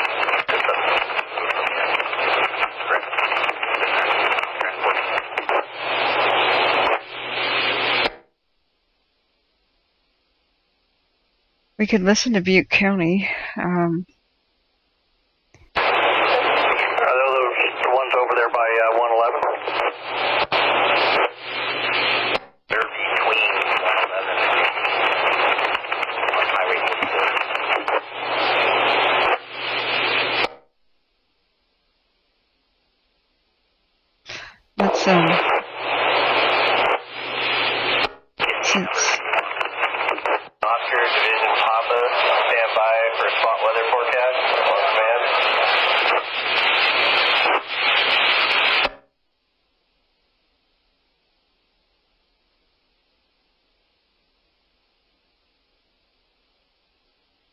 On 395 at the Chevron. Request for area around 28 west of Pat Creek for 8 p.m. this evening, starting now until 8 a.m. tomorrow morning.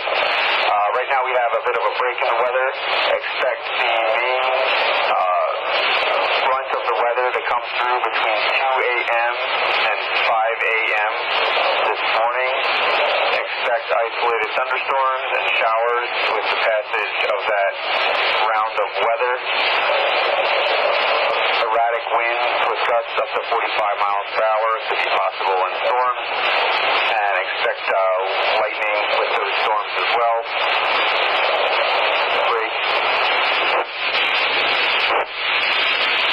It's going to be a hard night. Between 2 and 5 a.m. Erratic, gusty winds with storms. Expect southwest winds until 2300 tonight. 5 to 10 miles per hour, gusting to 15 miles per hour. So they'll be increasing in speed the next couple of hours from 4 to 8 miles per hour, gusting 12 up to 5 to 10, gusting to 15 miles per hour. Break.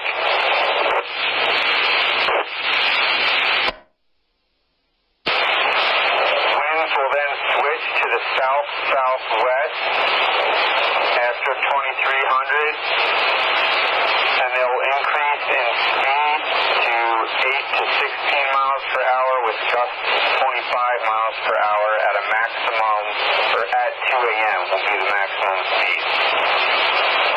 Break.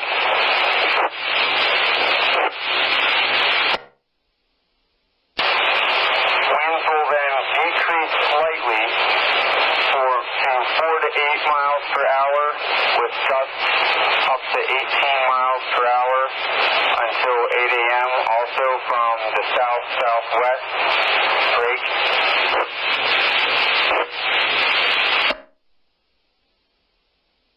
Lastly, due to the southerly component of winds, expect winds to be funneled north through canyons and areas of terrain, even with southwest flow. It looks basically from running models that everything's going to get funneled to the north through canyons despite the wind direction. End of report.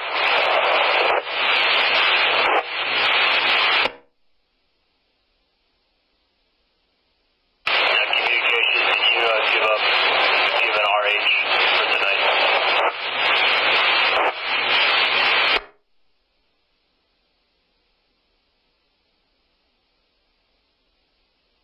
It's not a volcano. So it looks like RH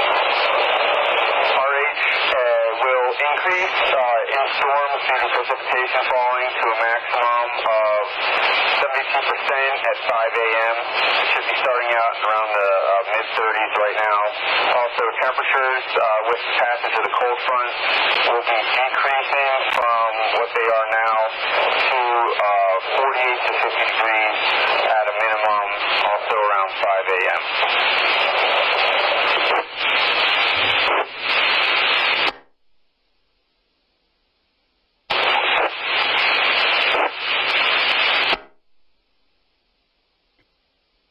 they said that despite wind direction, it will be funneled through 3 canyons.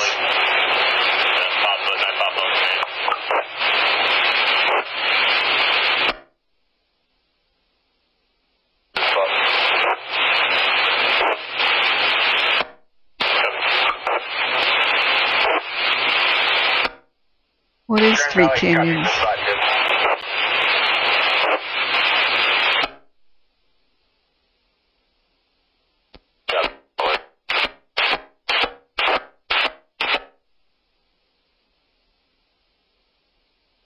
What is 3 canyons? It takes us right here. Oh, John, thank you so much for your kind donation, guys. With that, I can keep the stream going without having to stop everything and return to work. Please give generously to the people and who need you, and pin a message in the chat, and I can survive with the pocket change left over if enough people do that. Thank you so much, John, for your continued support.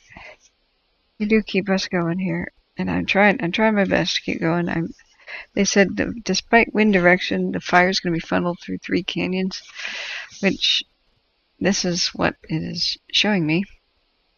As far as Lassen County is concerned, at Box Canyon, what they're saying, but I don't know the area.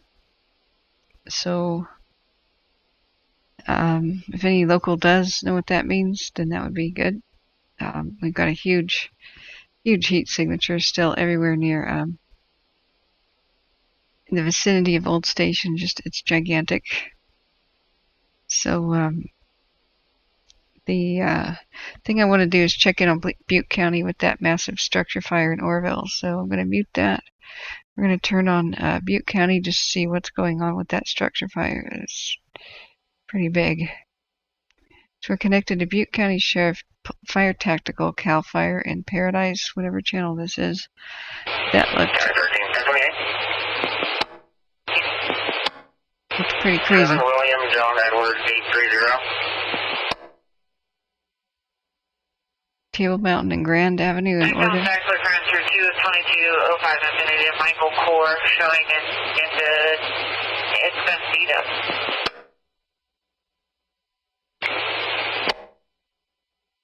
In 3 to 1.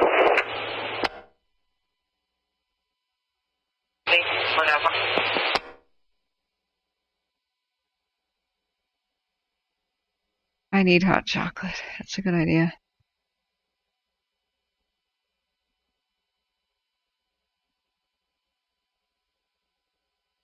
I'm dragging. I may have to lay down. I've been overcome by nausea. 73, Orville. They screwed up my medication. It's coming in the mail.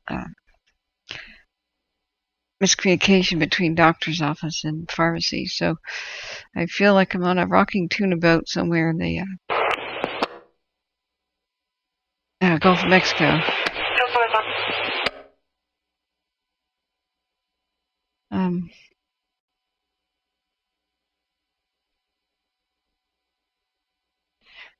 Thanks for your kind support. This is quite a scary structure fire. We're trying to figure out if we can hear anything about it in Orville. Thanks for the 73, Orville.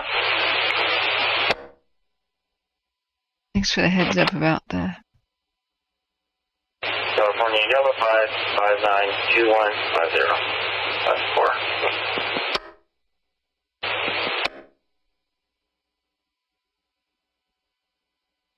When did I say the fires might be over? After the rains and heavy snows of November. If we get them. Just whenever rains and heavy snows come. So, that could be January, honestly. 73, Orville. Well, Big Dog, they may be protecting the community of Old Station pretty well. However, it's gone past them. I haven't heard of structure loss. They're evacuating civilians almost through walls of flame on 44 and escorting them out, closing it, and then escorting people out. So I wouldn't say the Old Station was overrun, because that will give people the impression that it's gone or erased or everything's rubble. It's just that we know that the heat detections are all over the place. That doesn't mean they weren't able to protect the town. It's just that we have to wait and see. We've been listening. It says engine 73 Orville. Let's listen.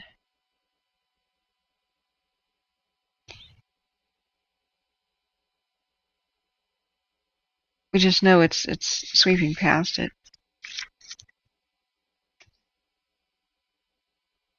Oh yeah. Kara says, my dear friend lost her family home last year in Orville. She lives in Oregon, but her mom lives in Orville. Yeah, that was what the... Oh my God, that was the Bear Complex, the North Complex. 2018. Engine 941. Who knows what happened here?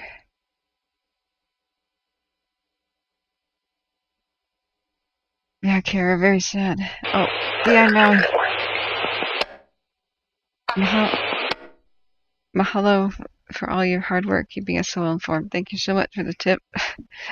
Orville, you were walked on. Repeat your identifier. Orville, engine 45 en route inlow. Pick up firefighter. Engine 45, 2019. Engine 45. Let's try to find it on maps. Fish hatchery in Orville. Okay. That would be over across the dam.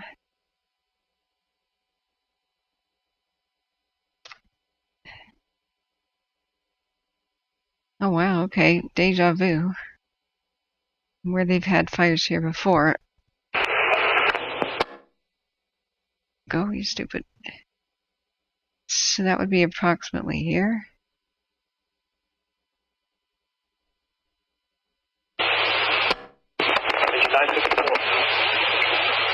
Yeah, because it looked like it was at the downtown. So it's across the feather, apparently. I wonder what building would be big enough for that massive thing of flames. I was hoping it wasn't the Pioneer History Museum or something else. This is really sad. But Orville was almost erased last year, about 1 year ago today, because of the North Complex fire, which people are talking about in the chat. Some people did lose everything. It jumped over the lake last year, and a lot of my family was evacuated. Engine 964, cover station 63. Engine 55, cover station 64.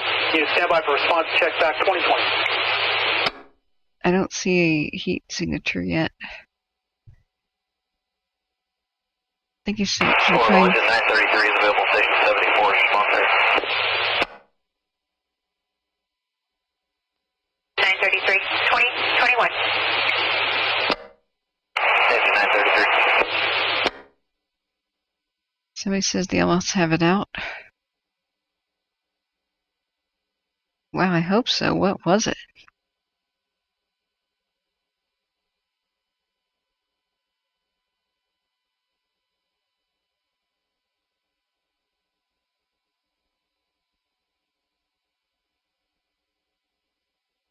Okay, I'm going to the kitchen to make that hot chocolate. Maybe that'll be soothing on my throat. I'll be right back, guys.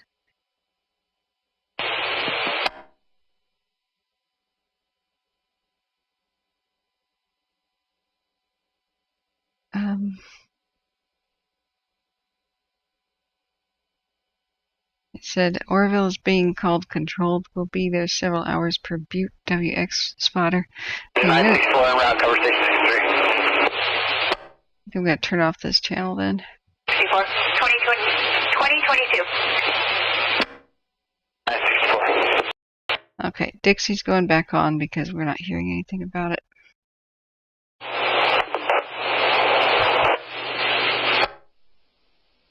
I guess I'll ask Romeo if he doesn't need him, then go back.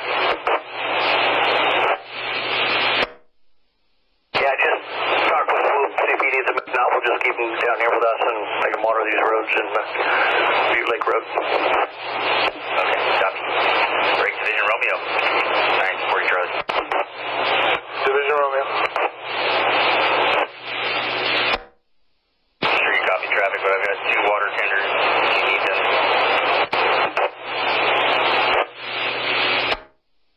Well, looking for one all day. If we can find him 1360, I'd like to get at least him back.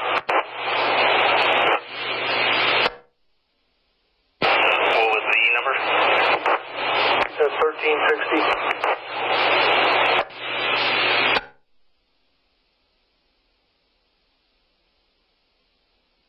Okay, we're back on listening to the Dixie. That was crazy. I hope that was minimal damage to whatever was on fire in Orville. The structure fire. The cam's moving away from it. No, it's gone to nighttime mode.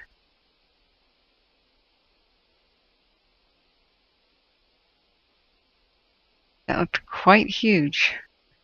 Surprised they were able to get it under control that quickly, whatever it was.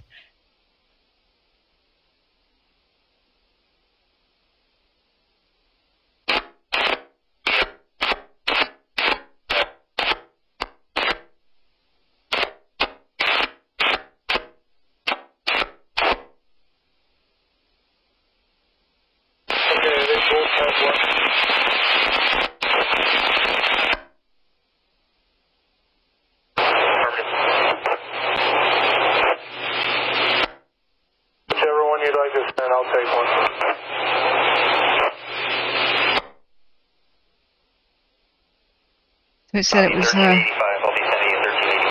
apparently that fire was a new apartment complex that they're building on Grand Avenue. Drop point 146.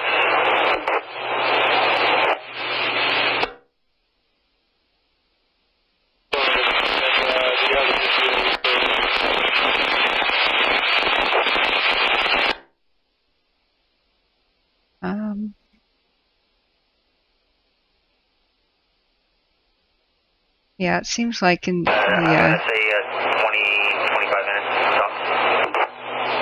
Okay, that'll work. Thank you. it seemed like you could see the orchards in the foreground, and it was somewhere around, somewhere around here that the fire was, and it looks like construction and new apartments, I guess. So here is a link to where I'm getting that info, and there's some pictures and such. Ringing a second alarm being called, Nick Billings is saying. Yeah, thanks guys for the updates. I'm looking at that too.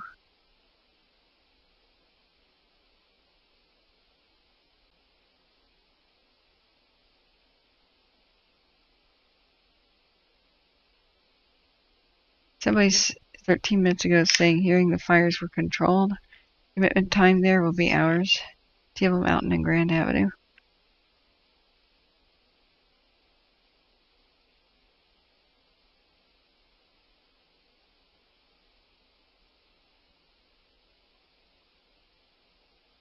So somebody says if you feel like obsessively watching lightning strikes, use the gear button to turn up brightness. Okay.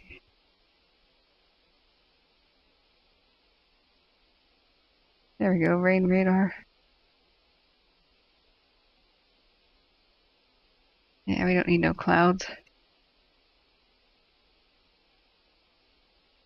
I guess I didn't watch it long enough. It just sits there and doesn't do anything. For me, but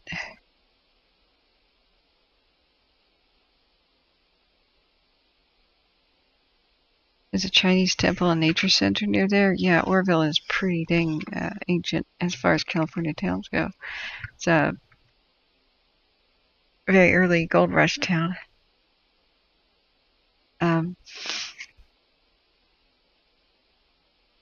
Okay. And before that, the dam. Exactly, Dusty. Butte County has got curses. Curses of engineering mismanagement. Oh, I'm so sad to hear about your friends losing property in Orville. I was on pins and needles this time last year, seeing the North Complex fire race to Orville and jump the lake, and then my own family ringing them on the phone and having it go unanswered. Then I saw the GO 17 satellite heat detectors showing up at the end of the street where my family lives. It's just like, oh my God. Multiple family members evacuated.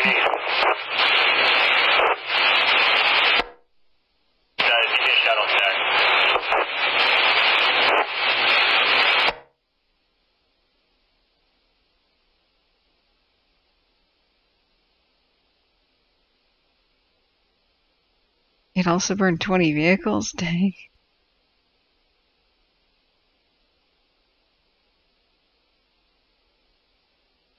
Yikes. Kathryn Talley says big raindrops in Fairfield. The sky just opened up. Yeah, let's look back at radar. People said weather bug was better to look at with the lightning. Haven't really looked at this page in ages. We'll check it out. Thinks that I'm in Beaverton again. I guess that's where my VPN is. How do I get it to correct?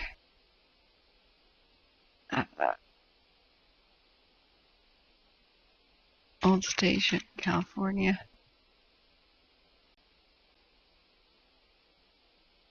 Now where's the lightning map? Live radar. That's the funniest name ever, Beaverton. That's the most Oregon thing that could ever be in Oregon. The one in Seattle and Bend is pretty good too. So where's the lightning? Where's the live lightning?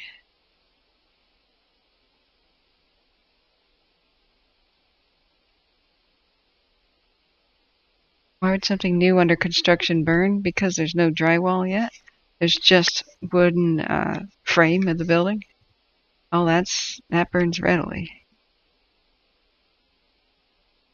So it can either be a construction accident, lightning, homeless people getting in there, arsonists, people playing around. Just take your pick. I'd probably think that it might be something accidental, because when the crews go home at the end of the day, sometimes something is left on. That's one of the major causes of structure fires, is during construction and renovation. Some little tool is left on, or some electrical cord overheats and nobody's there to monitor it. And it could be stuff plugged in a power surge, you have no idea, but usually it's some workman's tool left on, or something was hot like roofing tar and they didn't know about it. Or a little spark went into a wall and was smoldering there, and unless somebody touches the wall and feels heat, they don't know about it. They go home for the day. Then you get winds, like right now, winds fan up fires that are kind of sleeping. Okay, storm tracker mode.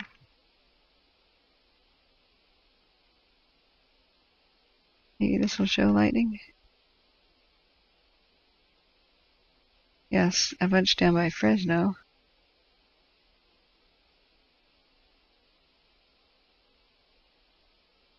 Animate. This is a little bit too bright for me, though. Becky says Oregon is the beaver state. Weather bug, upper left-hand corner. Looks like a ladybug. Click and scroll to the bottom.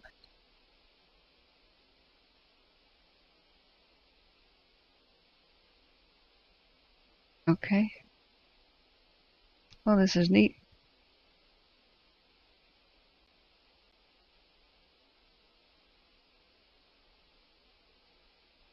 Okay, what am I supposed to see at the bottom?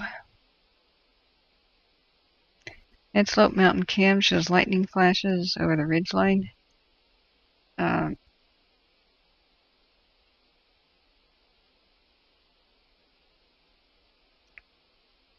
Really? We're still listening to Dixie. They're just being quiet. Let me make sure the feed's playing. Yeah, it's playing.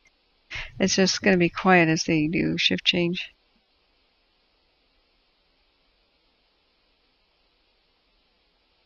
You mean the Dyer, the FLIR one?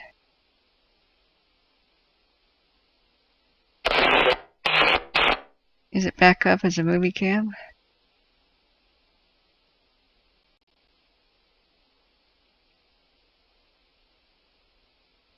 Because digital path's been offline.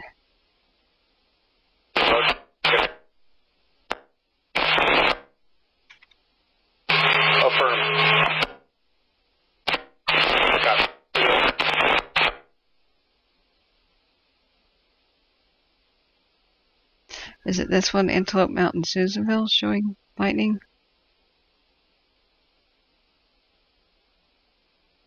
Oh, that's a strobing light, isn't it? From the mountain.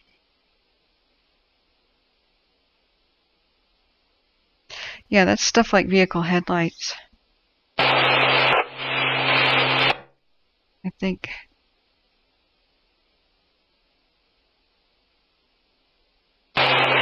Over there. Really? Maybe it is lightning.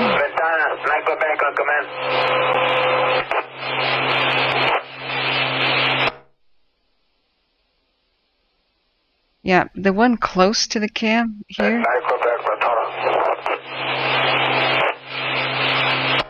I think that's a You vehicle. get a chance, hit me up with that thing.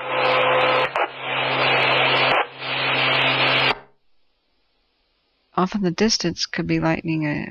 I don't know, maybe it's both. Crazy. What do you guys think? Lightning's usually not captured on a camera that takes a frame once every minute. That would be insanely lucky or mean an insane amount of lightning. Lightning just started showing east of Reno near Wadsworth. Okay, yeah, then definitely could be.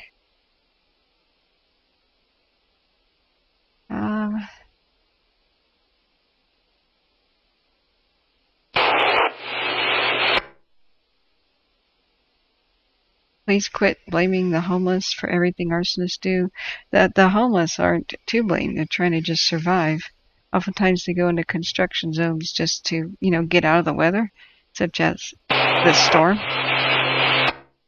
storm right now. But some of the most major structure fires have been the homeless innocently starting them. Same thing with a huge majority of vegetation fires, like in the Portland area. They have to use open flame to cook because they're homeless. And they do the best they can, but a lot of these times in this weather it gets out of control. It's not blaming them, it's just stating the fact that a good amount of them are caused by homeless encampments. So it's just one of those, we just don't know. Whatever the case is, you have to wait for the investigation to happen. But we've lost a lot of the historical buildings that are very dear to me because spotters go in there and they're not there to try to do any harm, but they're trying to get out of the weather. We've had a lot of firefighter deaths for the same reason. Is they usually wouldn't enter a structure, but if they know that people might be inside, like if the homeless started something with a candle or a lantern or a little. Sometimes they even take something like a stainless steel bowl and put charcoal in it to try to stay warm, like a brazier. Or if they're cooking, they're desperately trying to light a bunch of candles to stay warm. It's sad. Or they have little Coleman stoves to cook. That's what happens. And so a lot of the firefighting deaths have been, they run in there trying to save people. Otherwise they wouldn't enter an unsafe burning thing. It's been pretty sad. The thing I keep saying is that's another portion of fire that's preventable is, well, we could take the cost of fighting these fires that they start, then we can take the cost of housing the homeless and giving them homes, like at least tiny homes, and finding them places to live and getting them transitioned into housing is a lot cheaper than fighting these fires that happens because they're forced to cook and shelter in abandoned places. So that's just one of those things where stop thinking about what people deserve and stop thinking about how much these actually cost. What I hate is that, well, I have to work for my home, so they should work for theirs. Well, you know what? 75% of the homeless are mentally ill. That's why they're homeless. And that's why so many fires break out when they try to cook. You don't want people hearing voices, getting distracted by that sort of thing, trying to tend to cooking fires. They are like that because they can't help themselves, many of them. So instead of thinking about what people deserve, just stop and get that out of your head. And I tell people, just think about how much it costs. If it costs more to have them homeless, with their emergency room visits and the fires that they oftentimes cause, well, if it's cheaper to give them homes, why don't you just do the right thing, and that's it. Doesn't matter if you're cold-hearted or if you're a Care Bear. The right choice is help them. But I don't allow people to look down upon them and blame them for often what they can't control. Let's see here. I hope this structure fire gets under control soon.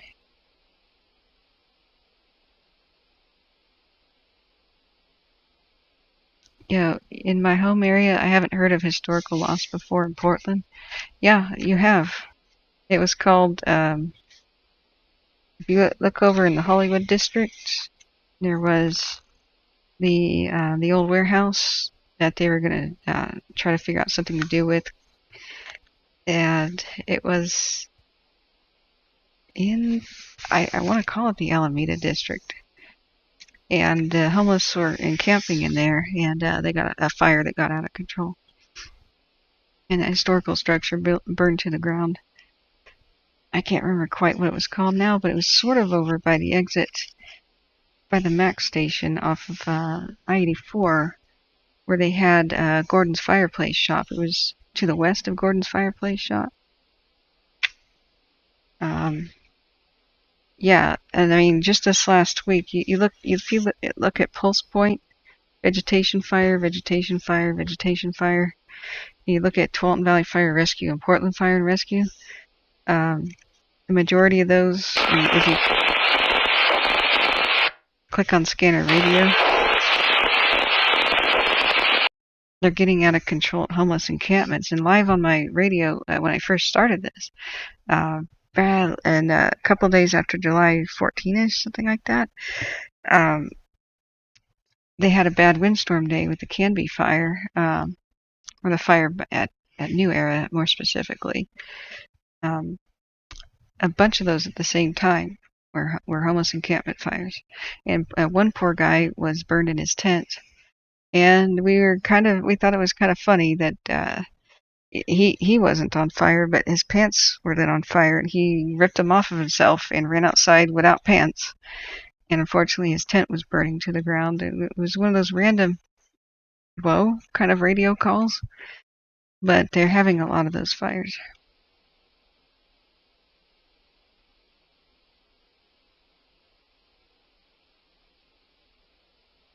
Yeah, Frank Presley says the last several fires I responded to involved the homeless. Yeah. They have a lot of sleeping bags and a lot of nylon tents, and nylon and sleeping bags in general can be extremely flammable. And once they really start going, even if it's the ember from a fireplace, which I heard of a horrible severe burn injury where an ember pops out of a fireplace, and the guy was in front of his fireplace in the home by the St. John's Bridge. Just when they had a normal power outage, so he just started a fire in his living room. Well, that sleeping bag was just like a little death trap. When the zipper's melting, you can't get it off of you. Circle S Ranch.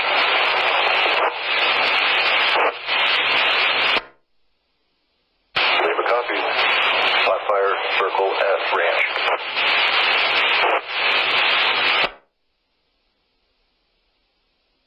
Division Lima, do you need the RP's phone number?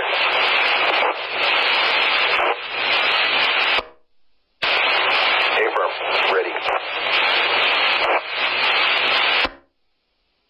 Yeah, let me try to find it out. Lima, the RP's phone number is 530-720-0757, and the house of the reported spot fire is going to be the last house in the housing group.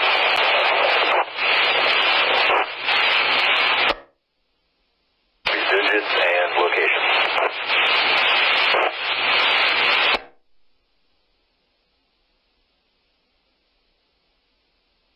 So location is the Circle S Ranch at the cross of Highway 36 and Highway 172.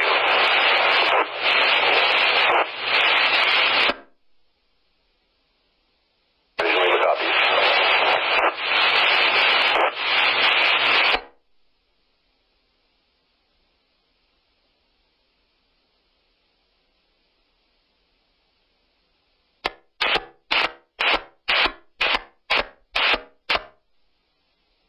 Look it up for you. Hang on.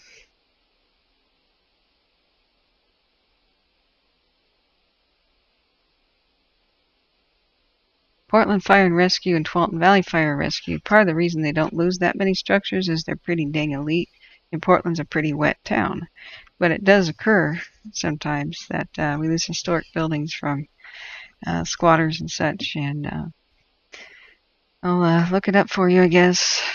But if you guys just don't want to believe me, I don't know why people just don't believe me by now, but I'll find out for you. It looks like there's a spot fire on a ranch, and hopefully they get it taken care of. That's over by Old Station, I think. I just missed it. We won't hear too much on the radio for a bit.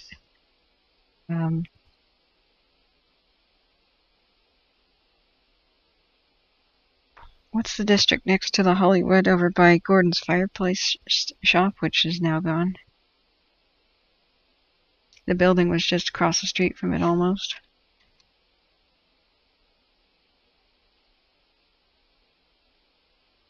Let me find a... Let me find a map.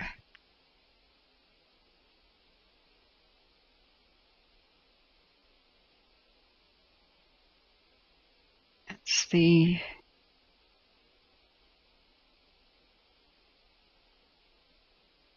Sullivan's Gulch.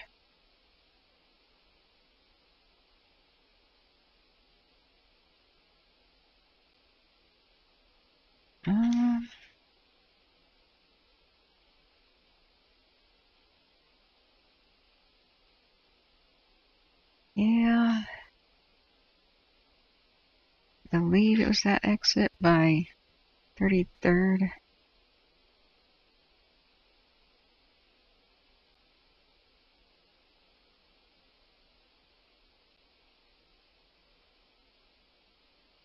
And they've already built something in its place.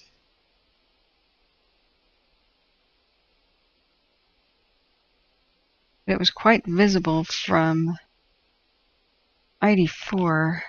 It was a big white warehouse. The Fred Meyer may be occupying it now. What was that neighborhood called?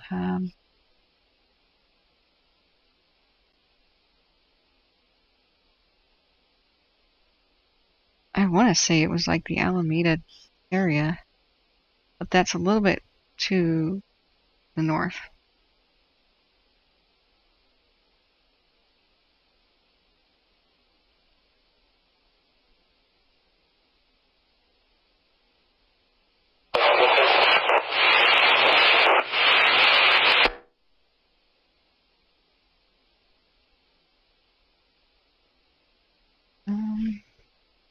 Just look up.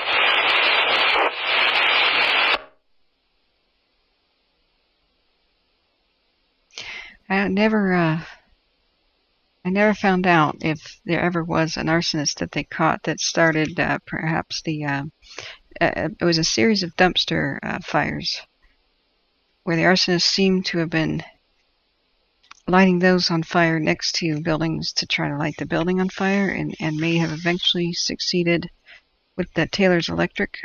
That's the last thing I ever heard about it, though, with that Taylor's Electric fire being like a 4-alarm fire. But everybody was on the lookout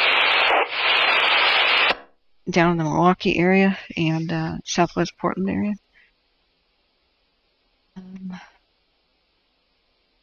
Let's see here.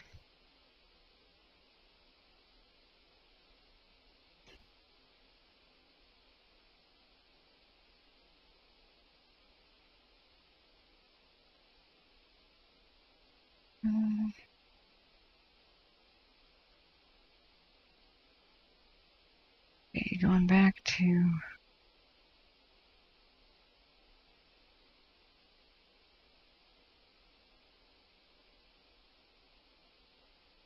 at a general archive. Let's look at Bunchgrass Lookout. Wonder what the Butt Lake Cam is about. But I just want to point out that just talking about reality is not the same thing as blaming people. People leap to the defense of the homeless. Well, okay, go ahead and do so. That doesn't mean that they don't start a lot of fires. It doesn't mean that it's their fault. The situation is the fault, not the homeless in general. So if we want to help the homeless, identifying this does help them. There's a lot of cold-hearted snakes that say, well, homeless people don't deserve a home because I pay my rent and work for it, and they should too. And that kind of thing doesn't help the situation. It means we get more homelessness and we get more fires because of it. But if we say, hey, cold-hearted snake person who doesn't think that they need our help, did you know that it's actually cheaper for you and the taxpayer to give them homes? And the fact that we'll have fewer fires? Money talks to them, and that's why we have to admit reality. It's not attacking the homeless people, it's helping them to explain what reality is. So please don't deny reality and think that you are helping the homeless. It doesn't work that way. If you ever have open flame in a building that's abandoned, and then people cooking and going to sleep and trying to stay warm throughout the night where they're ready to pass out from the cold, that is a recipe for a structure fire, and that's what happens again and again and again. And it also kills firefighters too. They don't want to enter a burning down structure that's, especially an abandoned one that's probably not up to modern code, but they do go in and they do die if they think anybody's inside, like somebody that's homeless. So it's a way that we can honor all parties by embracing what reality is and then trying to troubleshoot ways to make this not happen in the future. But we can't just do that by denying reality. So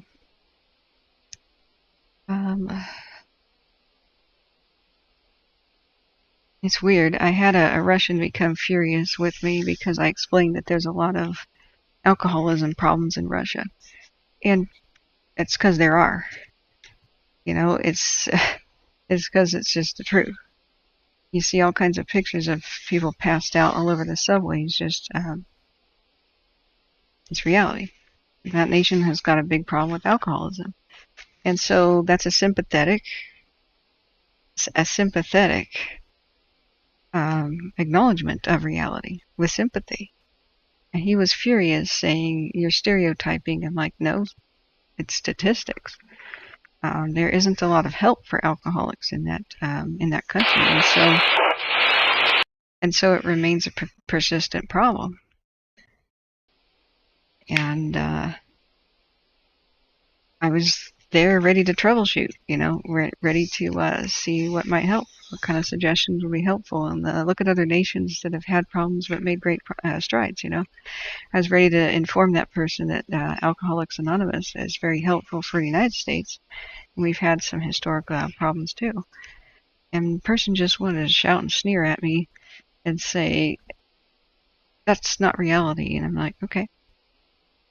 All right.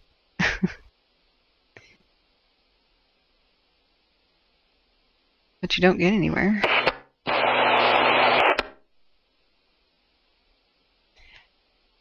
Okay, I'm still trying to figure out where the warehouse fire is here on the other monitor. Do we have any other cams to look at? Did the hay fork camera come back?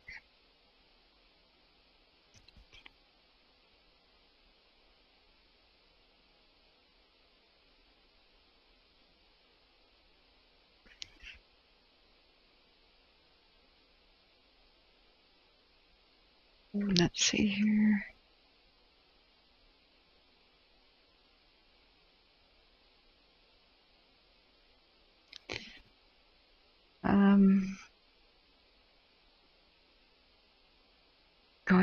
Do we have, did the Hayfork camera ever come back with clarity enough to see what's going on? I was hoping that little community would do well. We were worrying for it last night, and I was hoping we could see something about what's going on in Oregon, but I think with the Cougar Mountain we might be completely dependent upon local media. I don't think they have any kind of cam out there. Here's Hayfork Divide 2. Let's just do a 3-hour. I think it's just smoked / clouded in.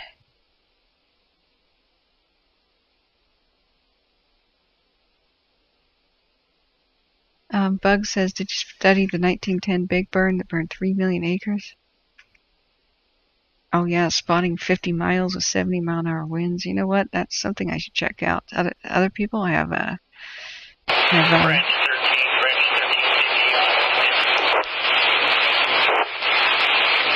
other people have told me I should study that too.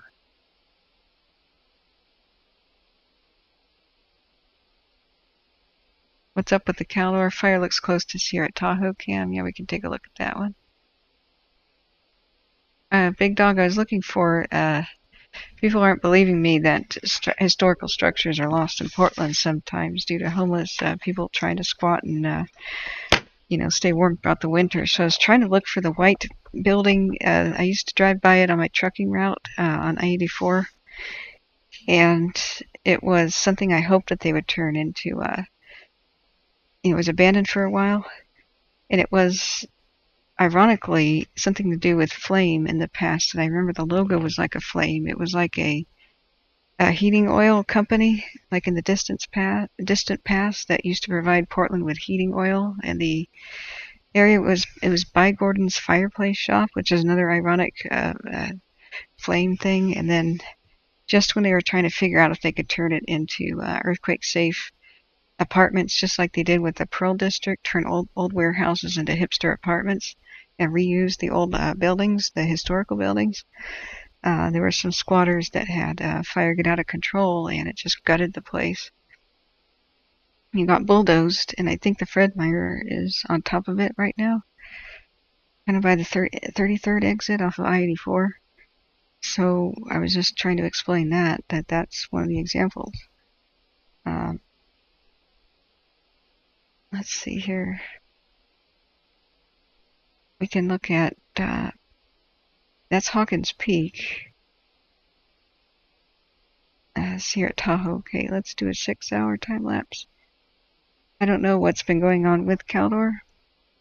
We could look at the 5 p.m. Update. Yeah, Nick says we have a program called Homeward Bound to help reconnect them with family 100% of the time. Oh no. Okay. I didn't mean to start a raging debate like that. I'm not saying I have all the answers. I'm just saying that talking about reality is a way to help them. I don't like victim blaming.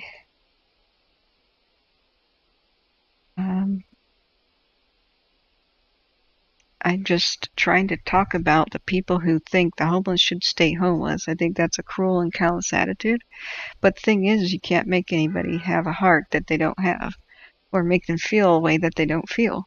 However, if you ever wanted to bridge the divide between the people who care and the people who just care about their wallet, like how much would it cost me to house the homeless and taxpayer money, well, you can just... It's a very positive thing to say, hey, well, guess what? You get to put people in housing, like if you give them tiny homes, and then you have fewer fires because they're not squatting and doing open flame in, say, the apartment complex you're trying to build, or some other property that you own, or next to your place, in a back alley behind your place, or in an open field near your home. And so you're safer from fire, they're safer from fire, everybody is, and it costs a lot less than fighting the fires. So what do you say? And so you talk to them on the pocketbook level, and you can get things done. But if you think that you just need to convince everybody to care about everybody else, that's not going to happen. You gotta speak to their wallet.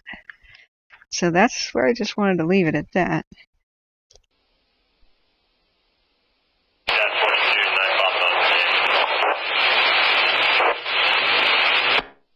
Exactly, Big Dog. The homeless staying homeless doesn't benefit anybody. We have outbreaks of typhus. That is a medieval times disease breaking out in LA because of the lack of sanitation and the rats everywhere in their encampments. It's like, you know what?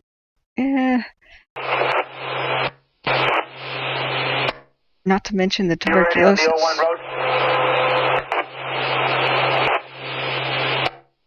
Let's look at this. Hey, I'm in the middle of 25 and 624. If you can get the crew bus to come appreciate it.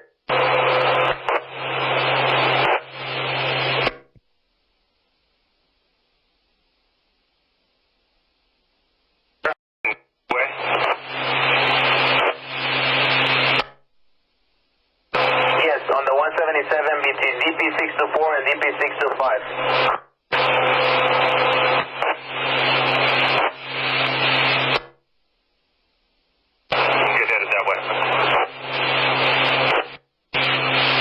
It comes down to simple questions like, do we want to eliminate tuberculosis? Now that it's drug resistant, it's back. Or do we want to live back in the 1800s where we have tuberculosis everywhere and people's, parents die when they're the age of 4, like my uncle's parents did. And the thing is that tuberculosis is still rampant because of these warming shelters and these homeless shelters where they all get together. One of my exes, he had latent tuberculosis, and he got it because he had a period of homelessness in California and went to a shelter and he got it. So latent TB is where you're infected, can't be cured, but at any time if you get to a state of weakened state, like if you have a period of time where your immune system is down because it's fighting a different virus like COVID or something else, then he could develop into full-blown tuberculosis. And so there's many benefits, including public health benefits of solving that problem that would ultimately be cheaper than letting the problem persist. If anybody's arguing in chat, cease it immediately. This isn't anything to be upset about or to argue about, really. It's just something to contemplate.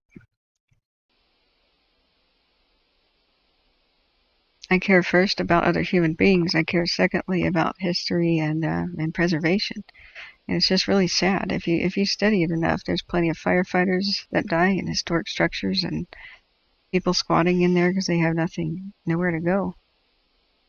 That's just a reality, and I don't know what the argument would be about. So, no, it's not a political talk. It's about problem solving.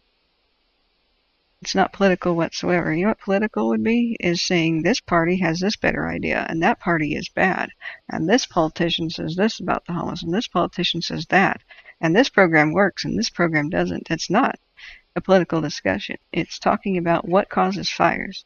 What did we just see on cameras? What possibly could be going on? And I just illustrated what could possibly be going on.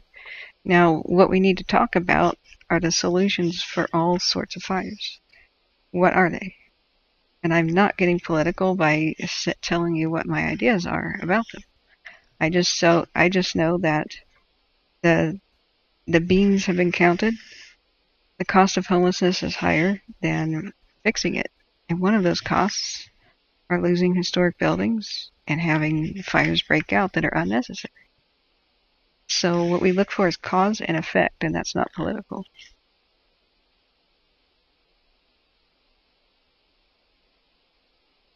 So, but yeah, let's not do that sort of thing. Let's not do the victim blamings, man.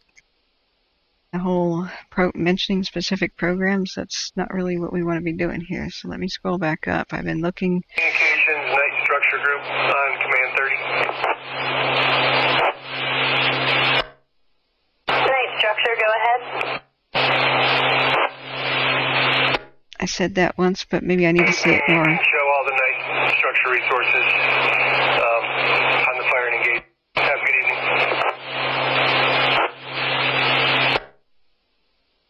Communication copies. Y'all have a good night as well. 2104.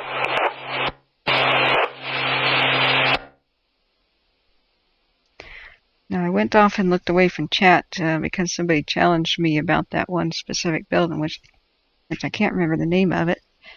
But if anybody, I don't know, if everything flew by.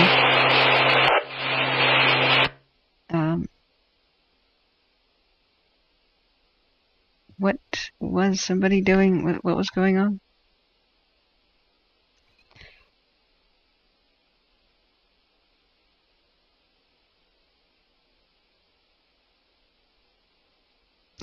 try to regulate. East Communications, 9 Quebec on command.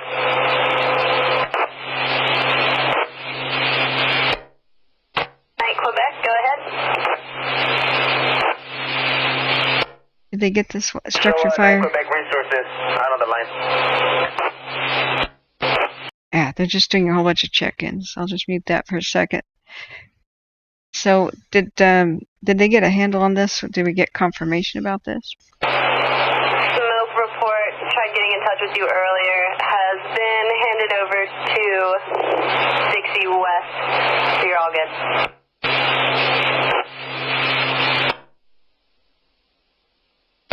Shows 50, 3/4 inch shows.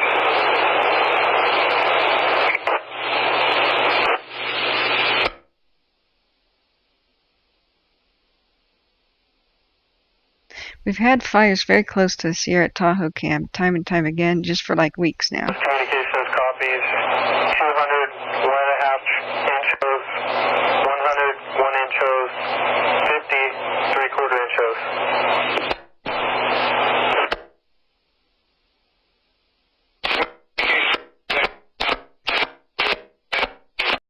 Okay, thanks. Are we getting more lightning activity?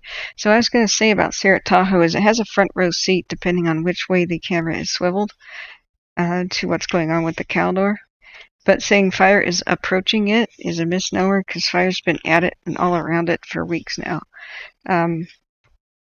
They have gone to structure protection and lit back fires around where this camera is a whole lot. I think here we're seeing across 50. Oh, this is going to drive me insane.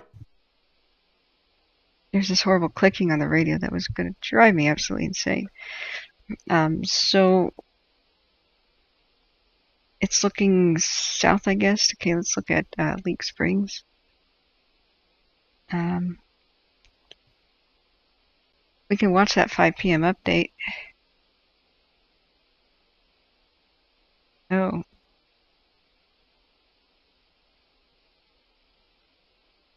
Oh, okay. All right. Let me go back up and look at things.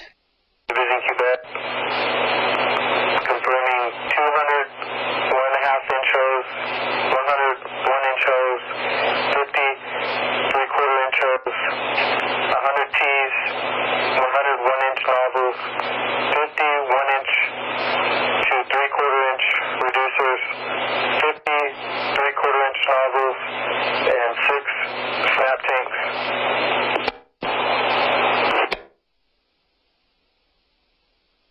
West Communications Quebec at 10 gated wires.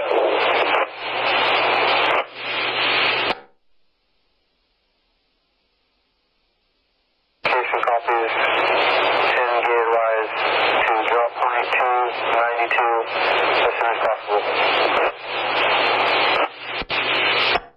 Hey, West Chris. Communications Quebec affirmative. Wow, so this is the hay press at Shasta Ski Park. Wow.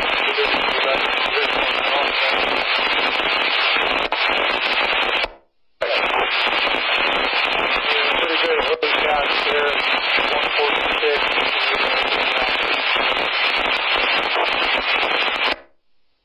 Affirmative, we're going to come down and grab that as well.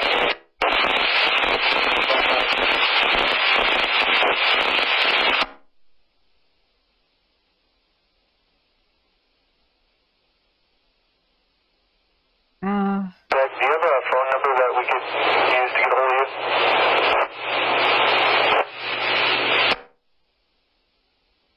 Okay. Get a no cell service. In about a half hour, I'll try to landline.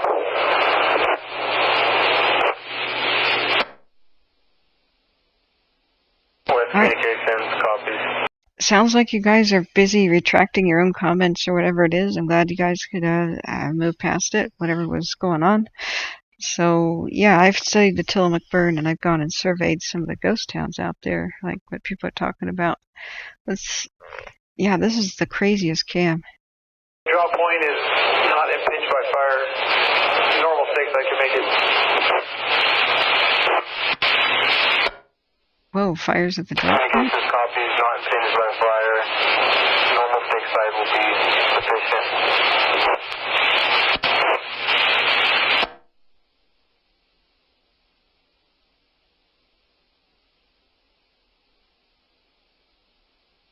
said,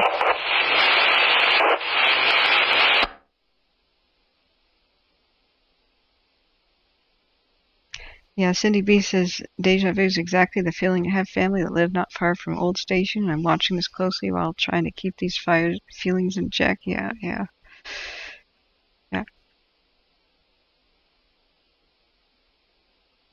So I don't know what you guys are... Charlie, 16.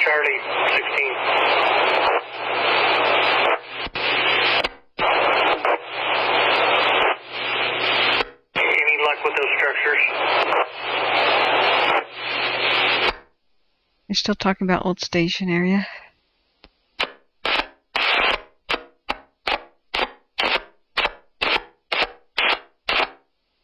Yeah, they're coming fast. The thunderstorms are coming fast. They'll roll. Prepping the structures around Highway 44. Dr. asked about the ramps that we prepped earlier, and pretty sure the fire ramps is there. I can't make it all the way back there, though. Oh, that's sad. Yeah, the piece on the south side of 44 in the old Papa division that we talked about.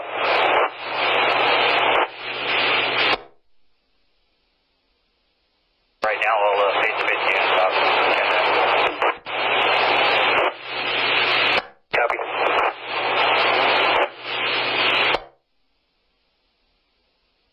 So they were trying to get to a ranch to save it. They had a spot fire on it. He said, I can't get back there. They said, how about the structures? He goes, I can't get back there.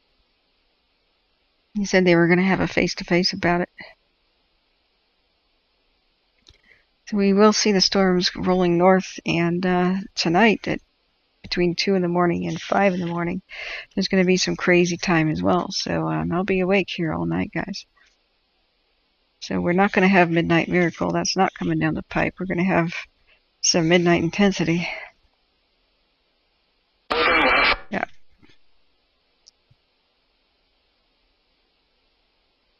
Yeah, you're right, Open Singer. It's time for me to go get my hot chocolate, get my throat soothed here, and don't forget to sustain myself. That's a good thing to remind myself about. I think I should order some super nutritious food. It's 9:30 soon. What should I order, guys? What's good healing food? What is super nutrition? I mean, cocoa can only sustain a person so much. Hey, fruit fly, get out of here. Hey, move it. There we go. I bought some Comfort Twinkies just because my childhood memories and nostalgia. And even Ho-Hos. Boy, I haven't had those in a bit. Ooh, I have a vanilla coffee. That'll be better. Little broken off pieces of dark chocolate. That'll soothe the throat.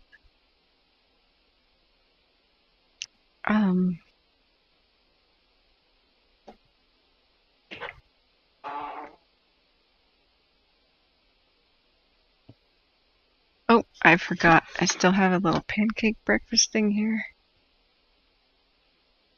Yeah, that'd be nice. Hold up.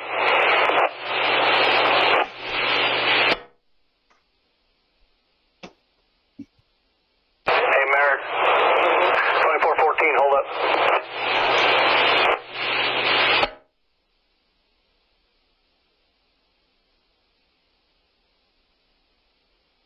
Branch 16, can you hold up?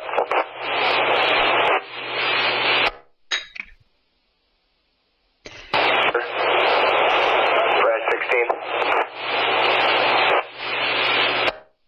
Look at it coming. Lightning all over Sacramento and Yuba City and Chico and by Ukiah.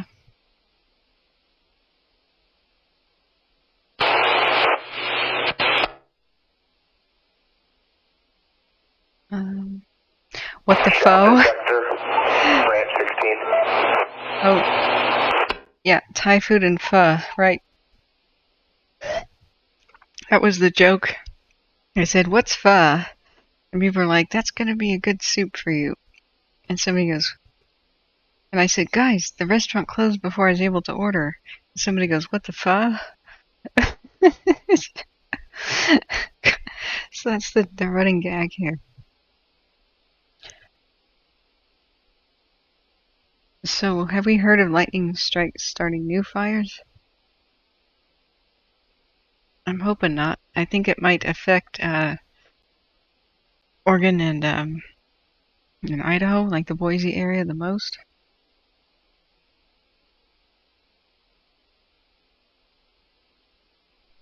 On your schedule, we'll be here till the sun comes up. Thanks, Mark. Hey, thanks everybody for being here, by the way. All the mods here holding down the fort. If anybody's feelings got hurt, very sorry. We would never want to have that kind of environment. When I look away from chat, Shasta sector, branch 16, command. it can sometimes get out of hand, but you guys can talk gently to each other too about what you don't want to hear, instead of just coming to me and saying lay down laws. You know, just try to say, hey, this or that makes me uncomfortable, and everybody here probably will settle down. Everybody's pretty much a really good person here. It's that we're all under stress and we can all get a little bit testy. I've looked back up only to see a whole bunch of deleted and retracted messages, so I'm not sure what's going on, but if everybody's cool now, I think we're cool. Hope so. This is quite a scary day. I've noticed that chat can get most eruptive when we're the most stressed. It's just a pattern I noticed. So, wonton soup. Ooh, yeah, that would be good. Healthy omelet with spinach, garlic, and herbs, and orange juice. Blech. Sorry, just kidding. Garlic and spinach. Ugh. I'm kidding. I hate garlic for most things. Well, 'cause, you know, I'm a vampire, so. John Zader says I'd ban myself if I knew how. Okay. Owned. Sector on command. I think you guys may be right. This could be lightning. Especially flashing in the clouds over there. I doubted this at first, but... Yeah, the dozer line that takes off and goes due south from 44, just under a mile west of the county line is where the fire's edge is at now. I copy that.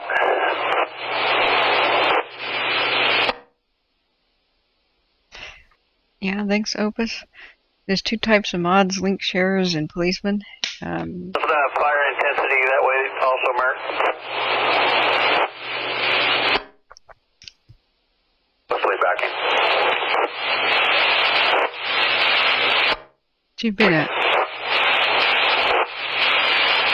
You've been a great contributor here, especially cheering us up.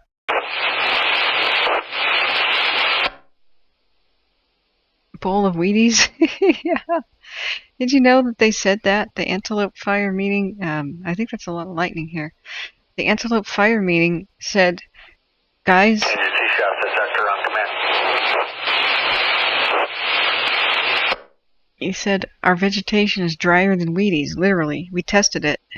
We lit Wheaties on fire. I was like, what? Says, guys, be careful with fire. Don't go to the fire danger zone.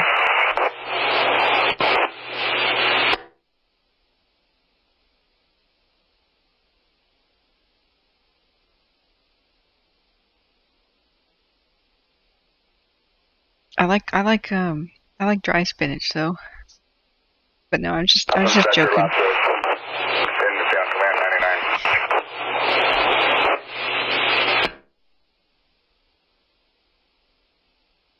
Let me see if it's possible to order anything.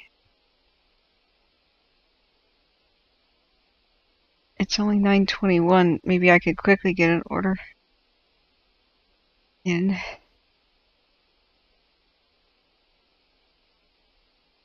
Or tie or something.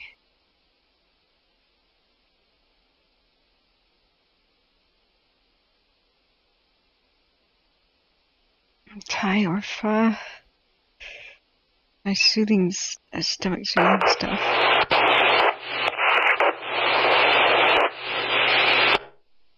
It'll be a long night.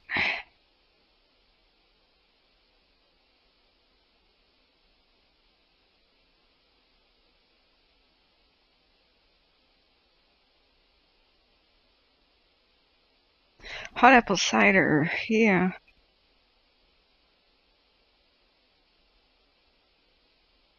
What? The only Thai place is a $12 delivery fee?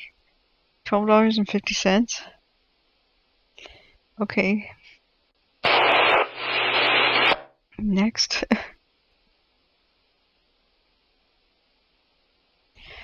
Where's that Vietnamese place?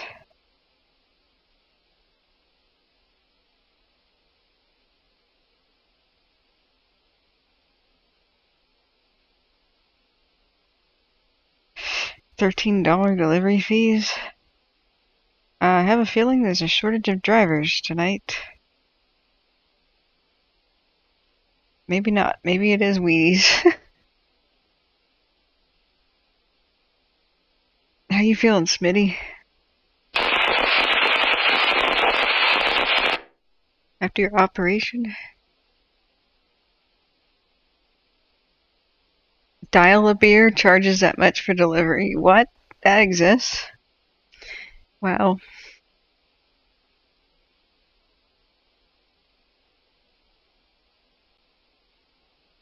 Okay. Yeah, that's not exactly what I need. Yeah,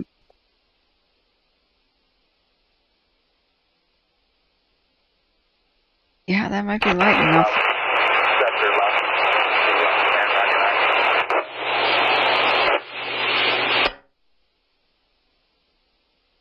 Yeah, see, at Tahoe we were looking at Caldor. Caldor was getting active, you said. Check it out. That's Leak Springs. We know the winds will get worse tonight when they usually get better, so it's a attention. Please keep your seatbelts fastened. There is yet more turbulence. And that's when the lights flicker and the airplane shakes a little and people go, click, click, click, click, click, click, click, click, click, click, click, click, click. Is that a real thing? Dial-A-Beer?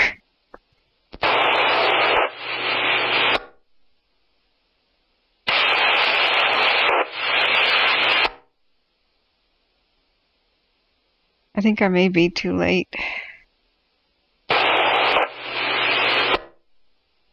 Ordering.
Sauteed goat cubes.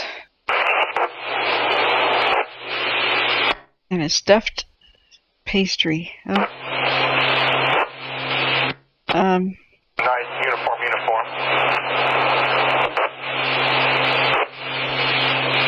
Huh. Uniform, go ahead.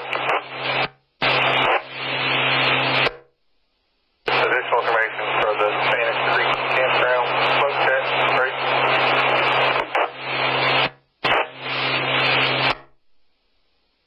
They're not able to locate anything out there, but called back to RP. He said he just seen smoke in the area. Just been, which there is smoke in the area. So everything, no issue there. Smitty, did anybody else tell you you were hardcore? ETL called the RP.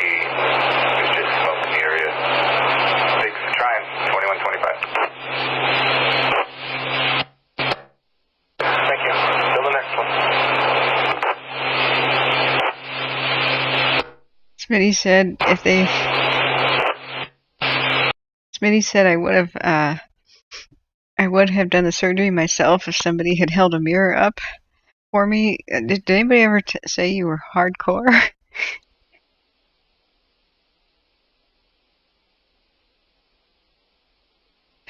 Yeah, Edward, we're trying to figure out that about the Caldor. I mean, they had their 5 p.m. meeting that we could watch, but we saw very little activity much of the day from the cams. It was worse last night. The glow at the Echo Summit area was worse than I'm seeing right now. But it doesn't mean that it won't get even worse. We don't see a lot of heat detections or anything concerning.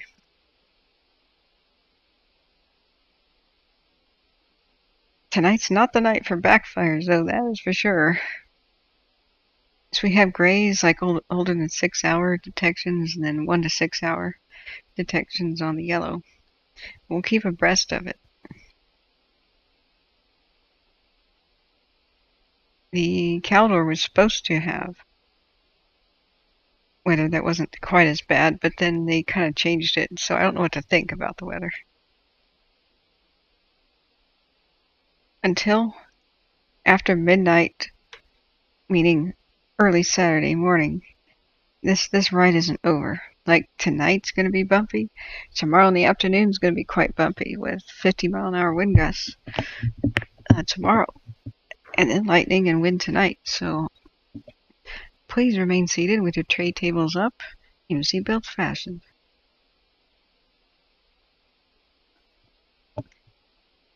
If you wish to leave the aircraft, the door is to your left and to your right, although that is not recommended.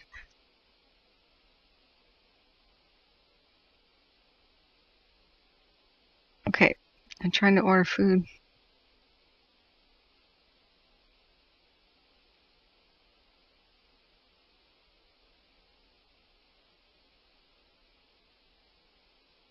Brand 16, safety Krogan.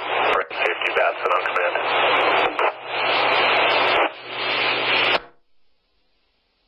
Go ahead for Krogan. Yeah, Chris, I'm going to be at drop point 292 stage probably for the rest of the night.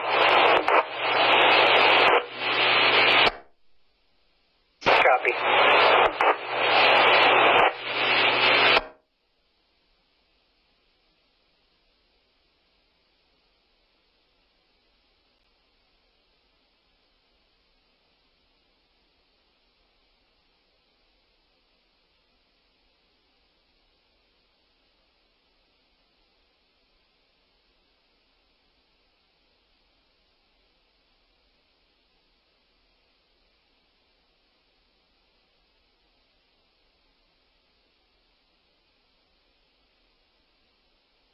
Okay. I'm ordering. Hopefully it comes. Hopefully I just met the threshold because I just hit the button before 9:30. About 5 seconds before it was 9:30. Okay. So I've got a meat platter with couscous or something, which has lamb and lamb shank, beef and goat, and some sort of a combo meat platter. It's supposed to be a lot more soothing, those types of foods, than pork on the stomach. Some random Middle Eastern place.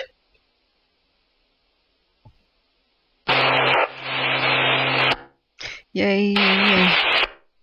Thanks for taking care of me with the food, guys. There's no way I could go out right now. I'm so seasick.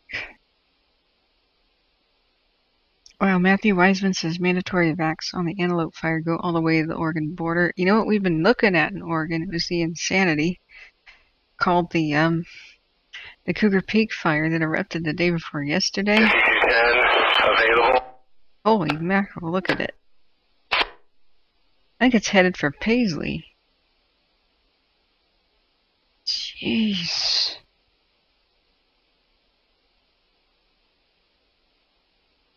The Veers progression map can't even keep up with it. Wow.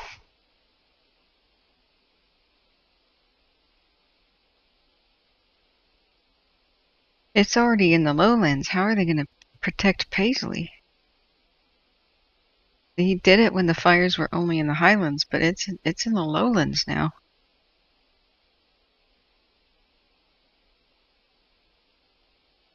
Wow. Yeah, no containment. That thing had 140 people on it because, well, it had only begun a day and a half ago. And they said crews will work through the night. And I'm like, what?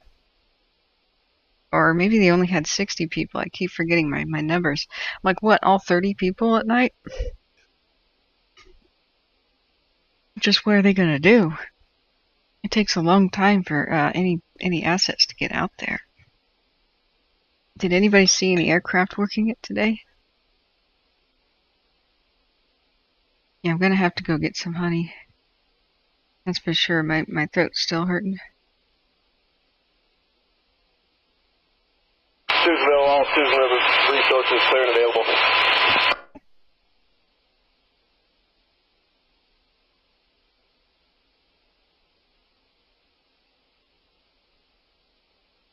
Huh.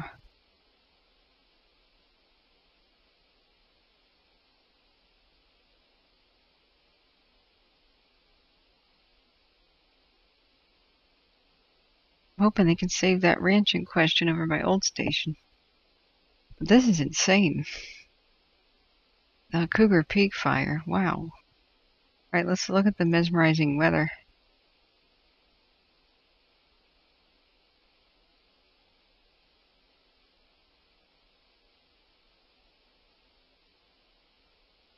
Now this map is a little bit too hard on the eyes. I was hoping there was like a dark mode or a different background.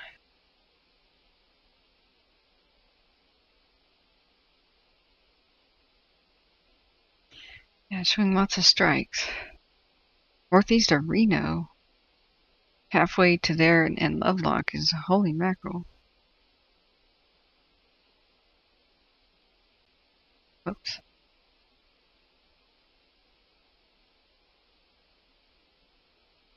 Settings. Branch 13 and Branch 16 units from West Communications standby for spot weather forecast. Wow, that forecast is coming down fast.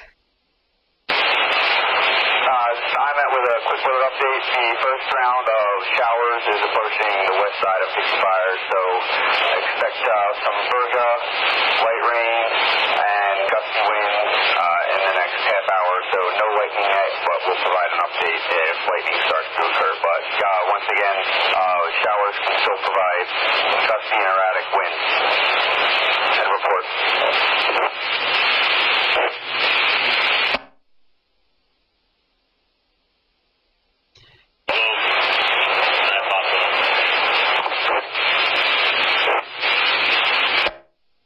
Wow, Smitty is such a sailor that he has land sickness. Can't adjust to the land not moving. Wow.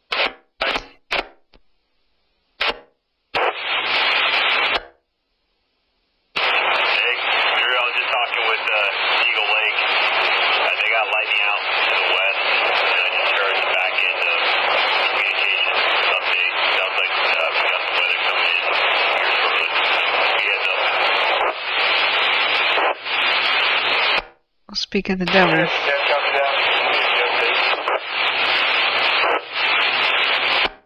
Lightning over there.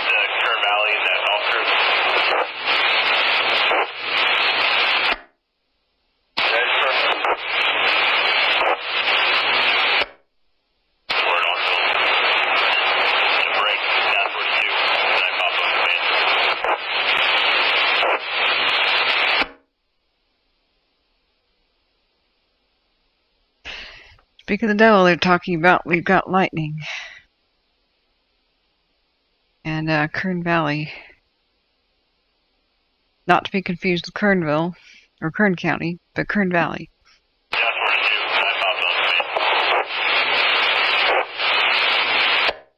Yeah, I could see that, Matthew. It's just nuts.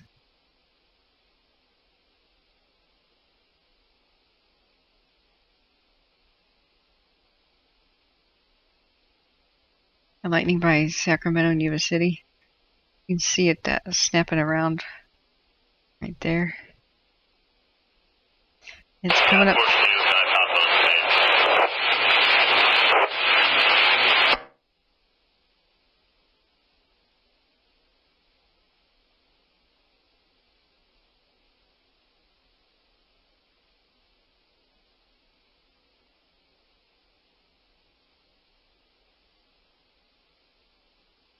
There's all kinds of fancy buttons here. I just want lightning.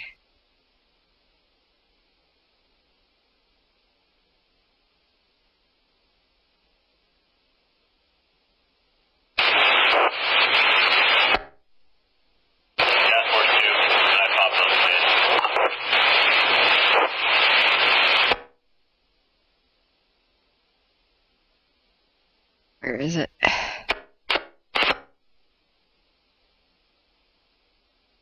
Oh well.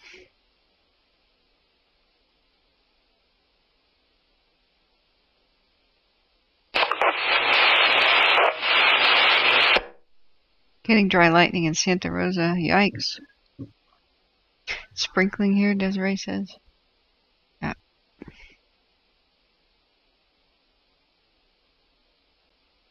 Nick says, anyone up northeast, get ready for some crazy thunder and lightning. Yeah. Okay, you got a link for us? Okay.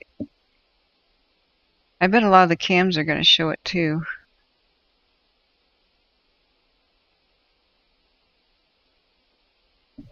Just if we left them on.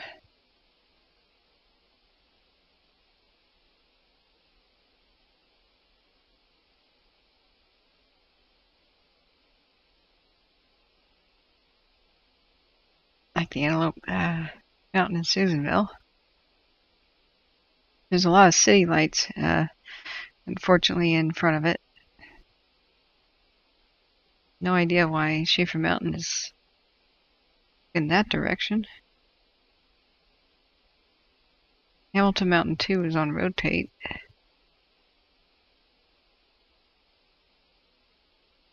Round Mountain, Shasta, Jingletown.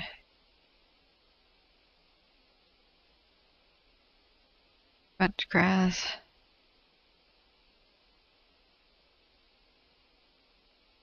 It's Butt Lake. Butt Lake may be one of our best views tonight. Or what about the ski area? The Shasta one.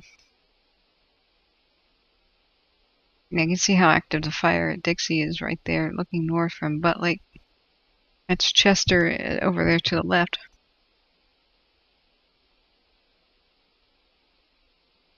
If lightning's on this cam, it'll reflect off the lake.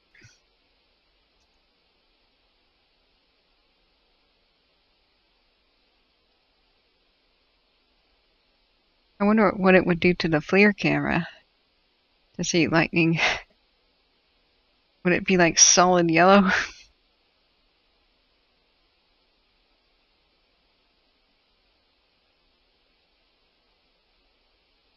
Yeah, Shasta Ski Forks, looking at the hay press part of the river complex. That was the one where we had that crazy smoke rolling in like a haboob the other day.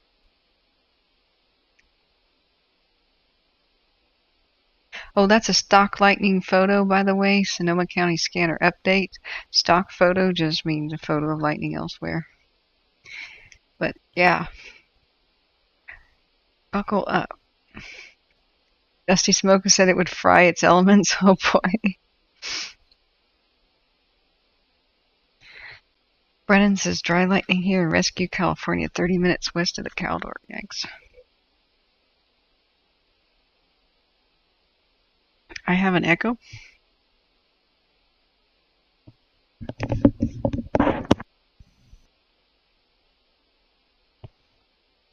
I do. Is it still there? Temperature dropping quickly, says Kathryn Tally. Yikes.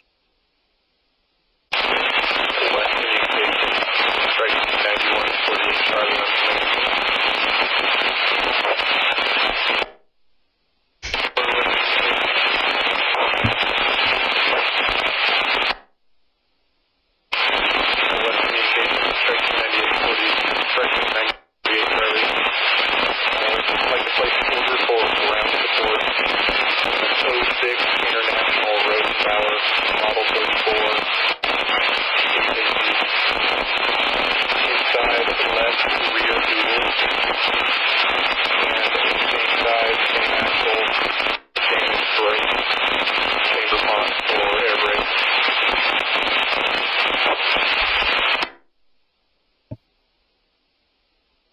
I have no idea what he's saying. West Communications, 9148 Charlie back. Tire will be EF200, 11R 2225. Oh, it's a vehicle with a flat tire. Okay. West Communications copies. Need a left rear dual with tire size 11R 22.5, and also same side for damaged brake.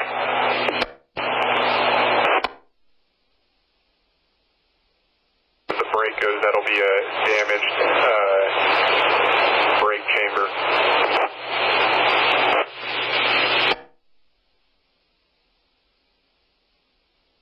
Take a little coconut. Communications copies the damaged brake chamber.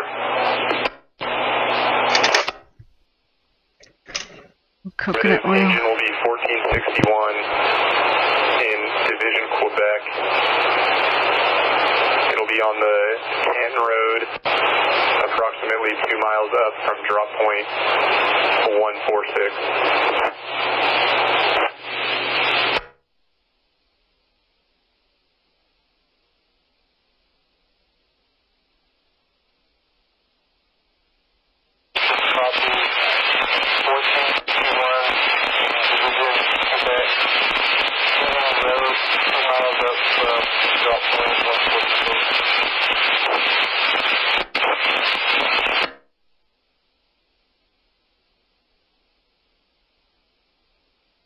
Affirmative, and I'll be ground contact for the repair unit. Communications copies. Can I get a identifier again and a phone number? Identifier will be strike team 9148 Charlie. Phone number will be 707-227-7041. Communications copies 9148 Charlie. Phone number 707-227-7041.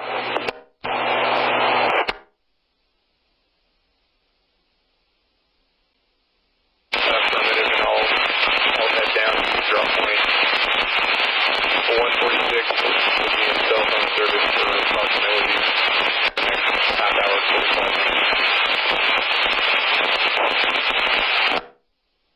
Copies will be at 140, drop point 146 for about 30 minutes.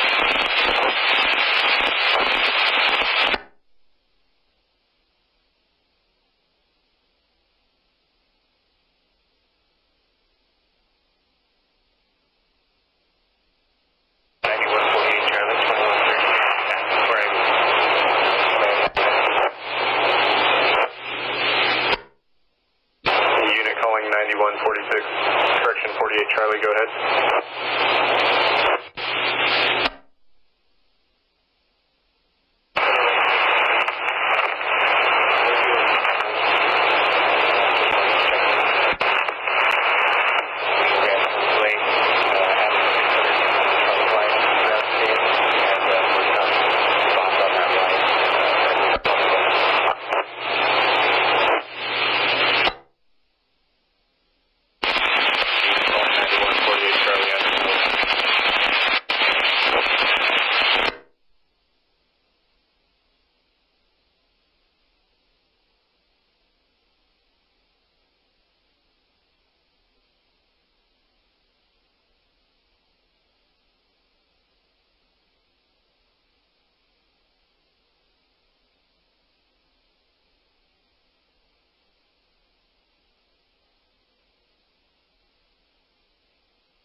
for Quebec.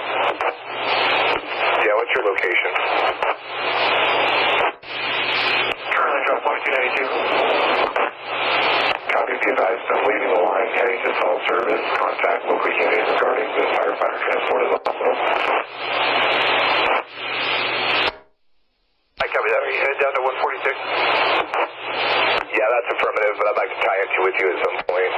See where we move on from here, because we need the name of the liaison, etc. I copy. I'll meet you down there. I got a call on as well. Copy.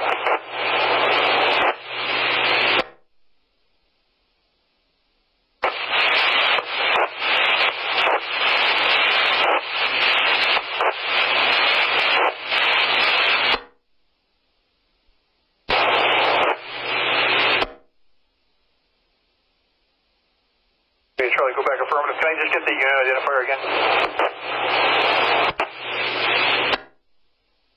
It'll be engine 1461. Go back, copy.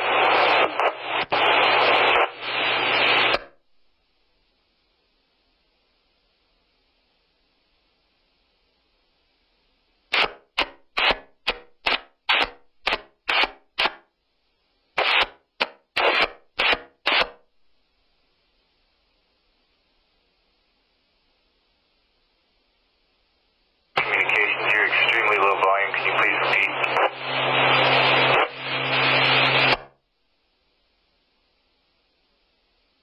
Communications, Mount Medic 5. 5 communications, much better. Go ahead. Mount Medic 5, this is turn to IC.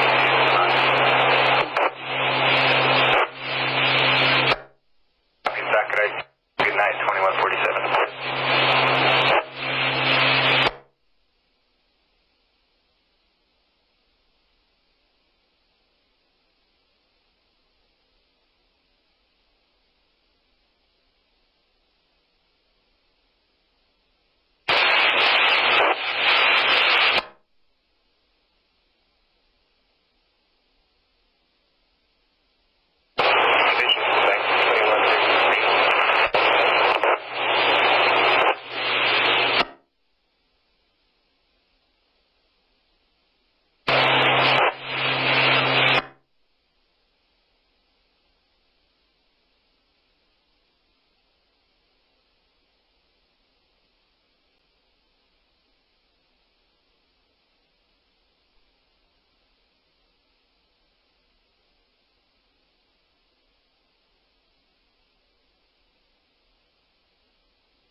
Okay. I just refreshed myself and turned on the light for the delivery person. And I'm glad when they talk a bunch so I get to rest my voice. And looks like, oh, hey. Unit calling 9148 traffic. Yeah, we're straight.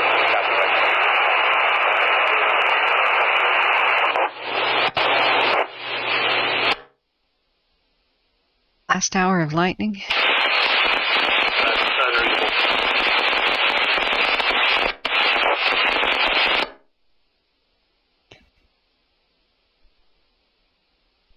Thunder and lightning here in Modesto. Yeah, looks like it. It's headed up towards Chico right now, and it's over by Cavello. Weaverville area is going to get it. Hey, Big Daddy. Hugs for all. Thank you. Everybody needing one, report to Big Daddy for hugs. Thanks for showing up for duty. Minister of Hugging. Commence your duty. So let's go back up to chat. Men who can cook know how to cook. Ooh. Maybe I should get a couple of those husbands. I need a guy who can cook and clean. The funniest joke that I accidentally cracked was somebody said, there's one of my friends said, I want a wife who can cook and clean. And I said, I want one too. I meant a husband. But then everybody just, the room exploded in laughter, and they said, you hear that? Kathryn's looking for a wife. And I'm like,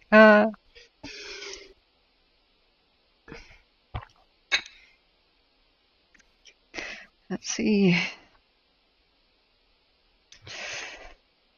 Yeah, there's a lot of storms rolling in. There's more and more back to back to back, like a train going through with high winds through 2 in the morning, through 5 in the morning, and then it's going to be a little bit of a eye of the storm, sort of a calm, just briefly, and then at 11 in the morning through 8 tomorrow. It's going to be hold on to your Behonkus's turbulence with 50-mile-an-hour wind gusts tomorrow afternoon, so it's going to be fun.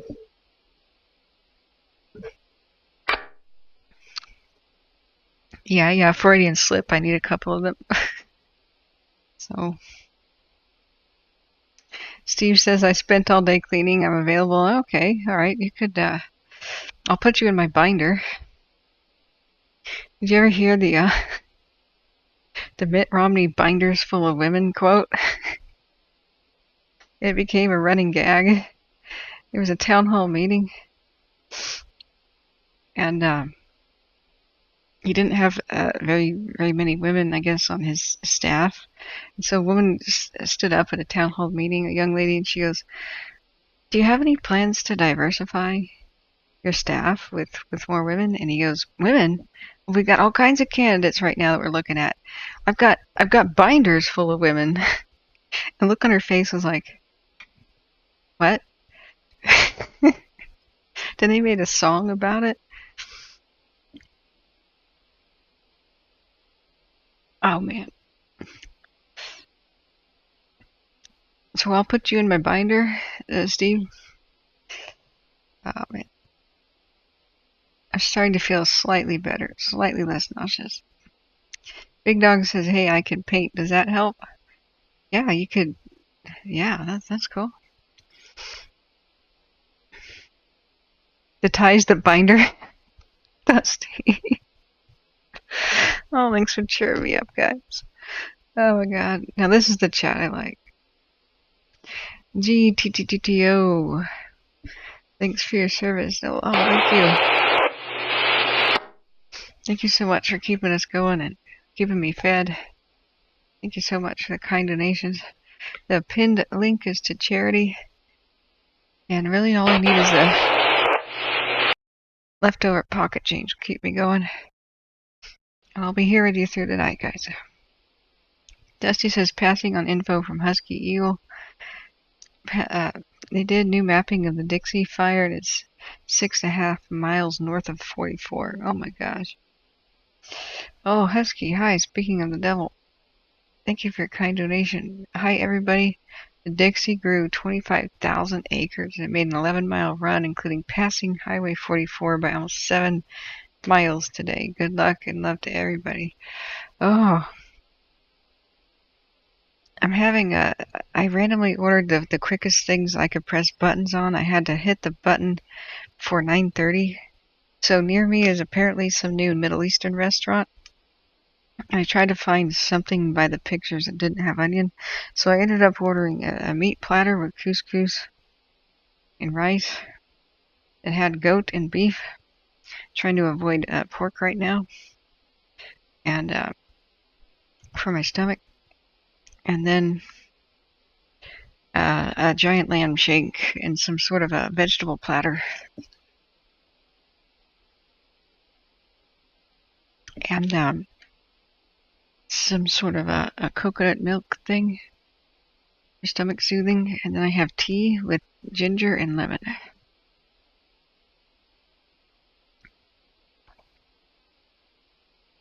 And the Vietnamese place was like $13 delivery. So I went, what? Oh.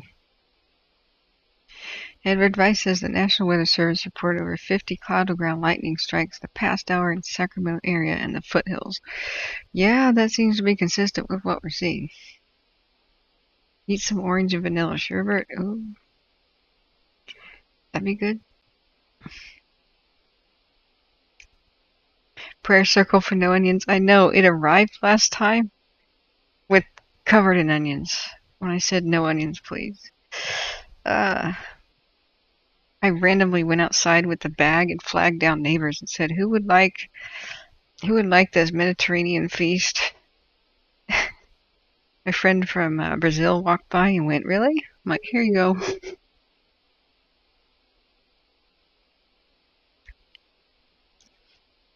Saw lightning in the North Bay. I don't doubt it. Let's do some, let's see if any of the other cams have got it on their view. It's going to be very unlikely that cams show it, but we seem to have caught some on the cam by Susanville. It was showing it over by the escarpment, which was all kind of scary. Wow, the hay press is going. Let's go look at the Coffee Creek area to see if we have heat signature spread. I'm sure we do. What?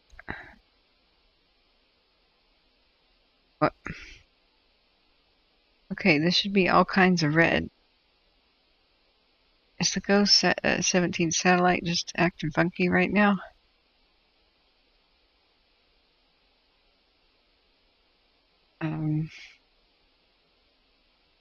We continue to watch with a wary eye this monster headed for Paisley. Eventually, even if it crosses over... Night operations, this is the IMET on command. Night operations, go ahead. Just a weather update for you. There are thunderstorms that just crossed Interstate 80 in Auburn, and they are headed north towards us.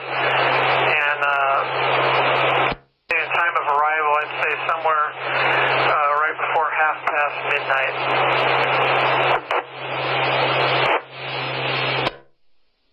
There you go. Copy.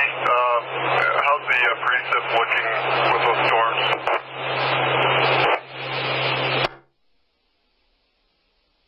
Seen any rainfall or rain gauge measurements at this time? They've been missing rain gauges, so not sure, but I would expect it to be anywhere from 1/10 to 2/10 of an inch for each storm. Okay, good copy. Thanks for the update. Much appreciated out here.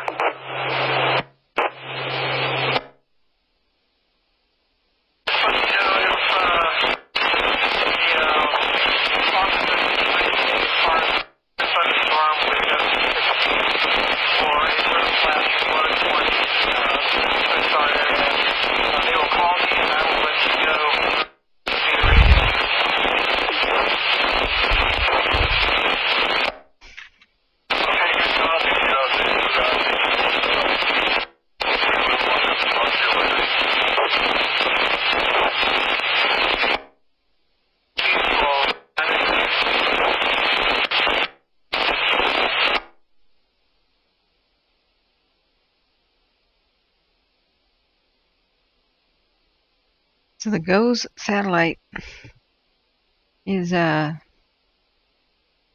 see, what does that? Geostationary Orbit Operational Environmental Satellite. Aha, I almost said that correct. So here's the wiki article from it. I've never gotten around to reading it. So geostationary means it doesn't really circle the globe, it mostly stays around California. That's why it updates like every 20 minutes. It's pretty solid.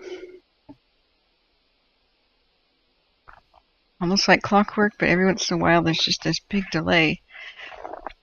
And we're seeing that right now. It's not showing the updates for the West.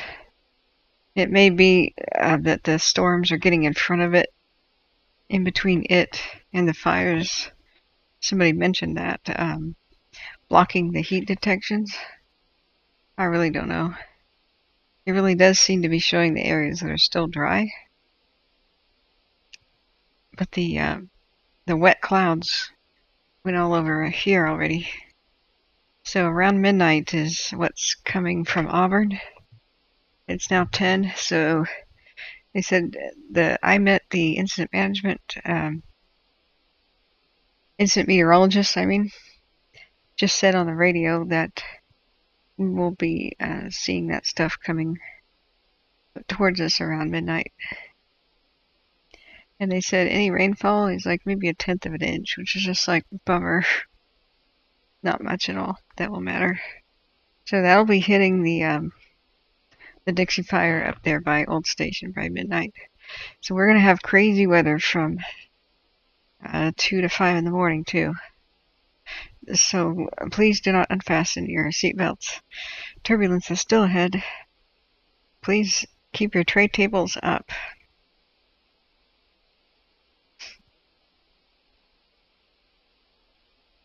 If you need anything from your overhead bin and your carry-on luggage, too bad.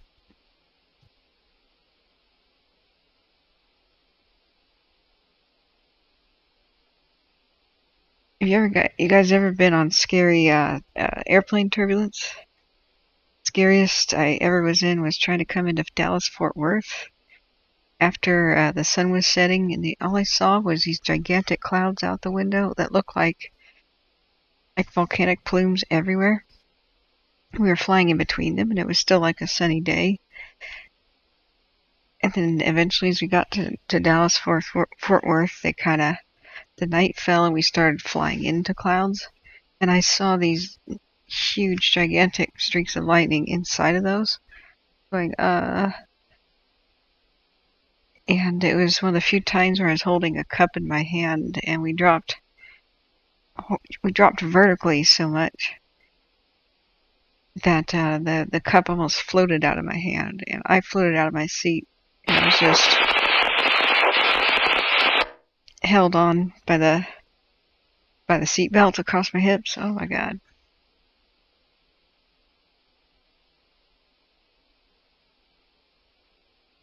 Okay, Husky Eagle says, I hope I can be a mod for Kathryn one of these days.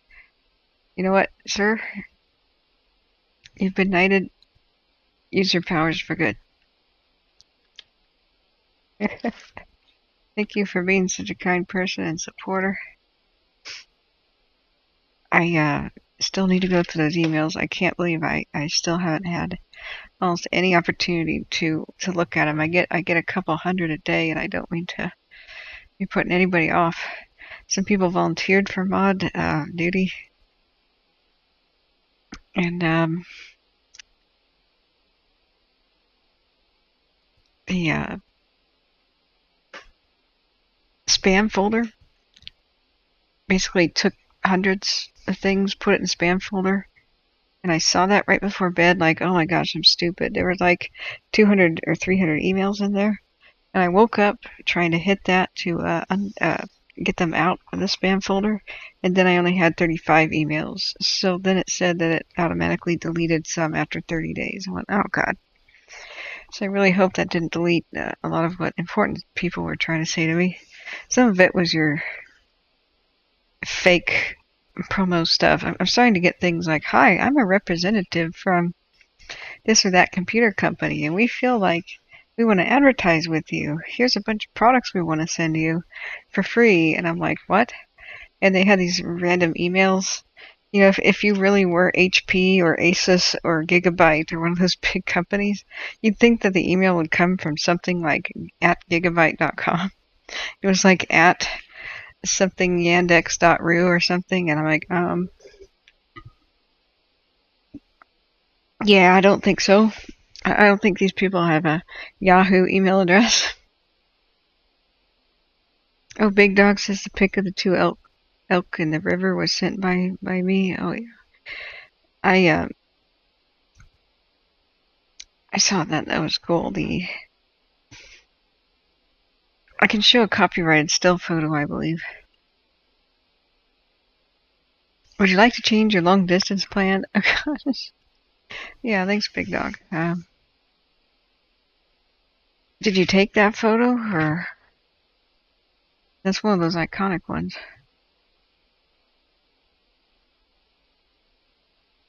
Husky, delete my comment. Testing 1, 2, 3. Gosh.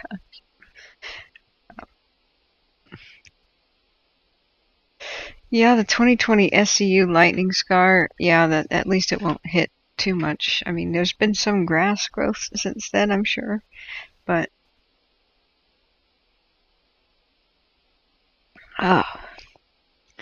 these same lightning complex fires happen in the same areas again and again. They're just prone to it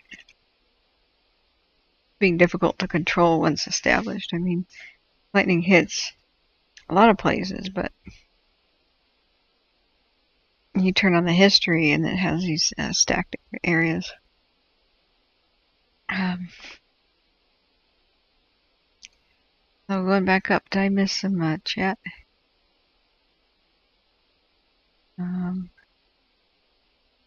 I know. I'm kind of wondering. I think the storm would arrive a lot sooner than 2 hours. But then again, they're up by Bernie.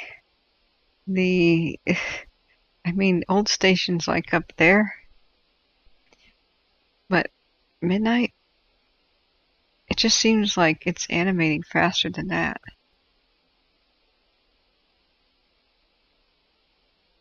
Especially like over here, you see how fast this moves? I kind of wonder if he'll get back on the radio and say it'll be sooner than that.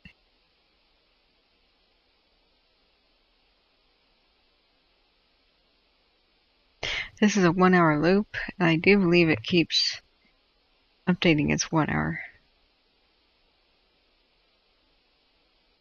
Let's look at some cams. There's Butt Lake. People were quite alarmed thinking that this was just behind Manzanita Mountain by Chester, and I'm like, no, it's pretty dang far away. It's just huge.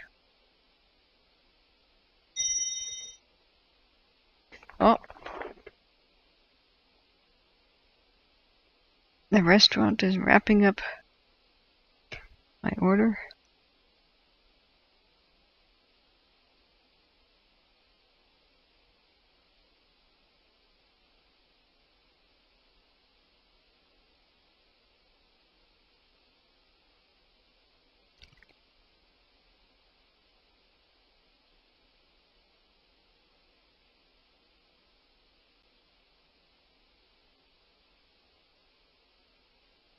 Okay. Oh, it's coming.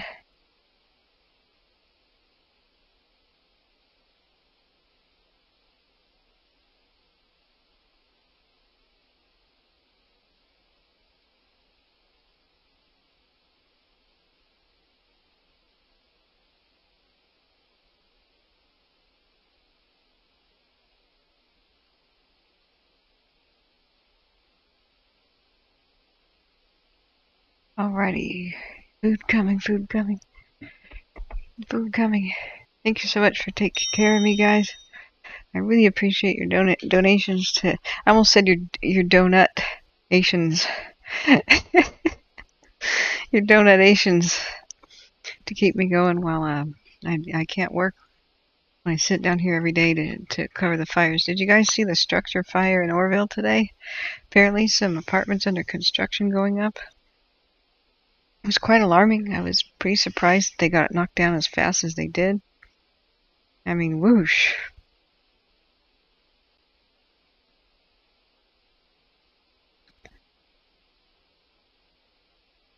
I was over there by the fish hatchery, but a little bit to the north. I thought it was in the middle of downtown. That would be tragic, because that's a lovely little time capsule of Gold Rush history right there. I call the old area of Marysville as the Queen of the West, and Orville's the Queen of the North. when it comes to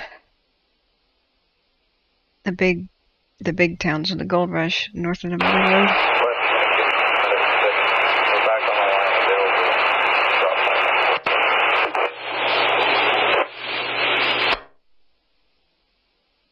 I was wondering, do you think Placerville can be called the Queen of the South as far as preserved gold rush era towns of the foothills? Orville, Queen of the North, Marysville, Queen of the West. Medic 106, back at drop point 146.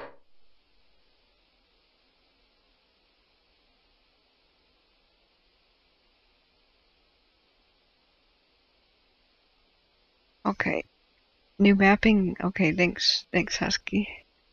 Thanks for volunteering and being an awesome supporter.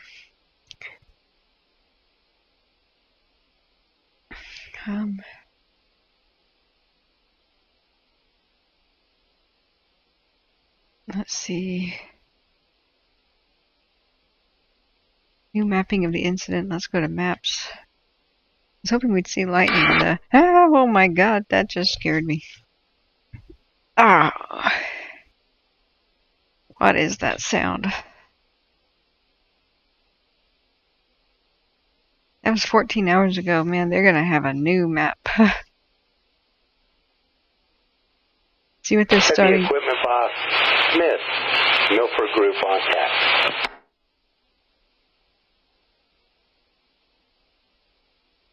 Look how it's two sections now. People have no idea how large this area is. 88 got cell service for you.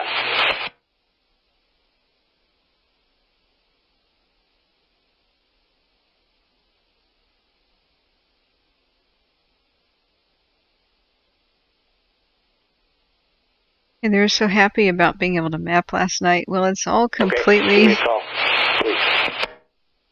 completely irrelevant as of the past afternoon. So the red is the last 24 hours and orange is last 36, I believe, for progression mapping. I mean, they've got kind of a color code. They're running out of colors for how far back in time you have to go to the beginning of the fire.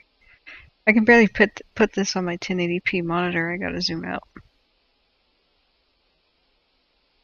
Yeah, but thanks for the update. Has it hit 1 million acres yet? Getting close. Probably not quite yet. Steve Mapes says, the famous old-time restaurant near Walnut Grove in the Delta burnt today too. I saw that. I don't know how to pronounce that.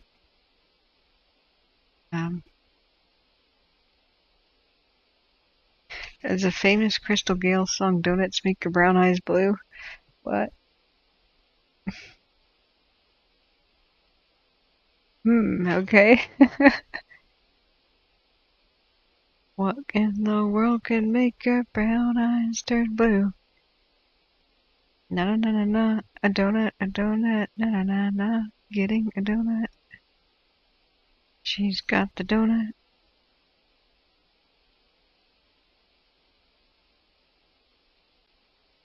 Okay.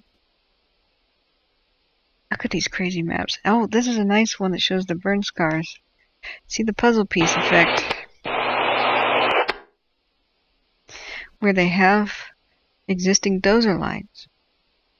You often see the fires stop right up against them. Dozer 1741, Junction Group on command. It pays to prevent an ounce of prevention. Whatever I just said. An ounce of prevention, pound of cure, but in this case, hundreds of pounds of cure. Make dozer lines before you need them.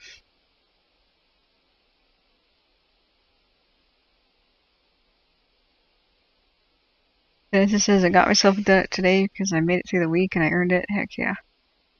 Yeah.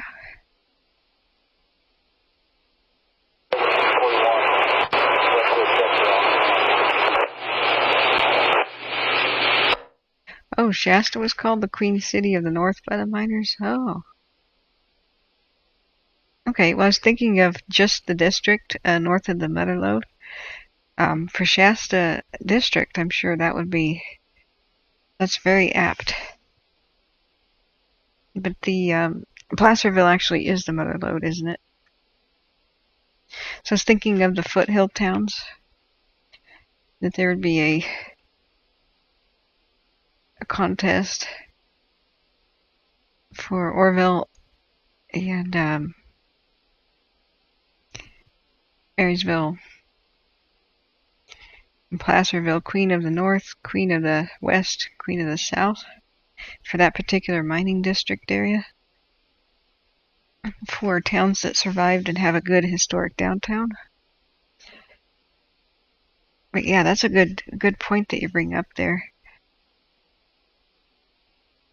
And the idea would be to promote tourism to these places, not just to the middle of nowhere where there's, classical Class C ghost towns, but where there's Class D and Class E's, ones that are revitalized towns that came back to life after the gold played out and that era was over.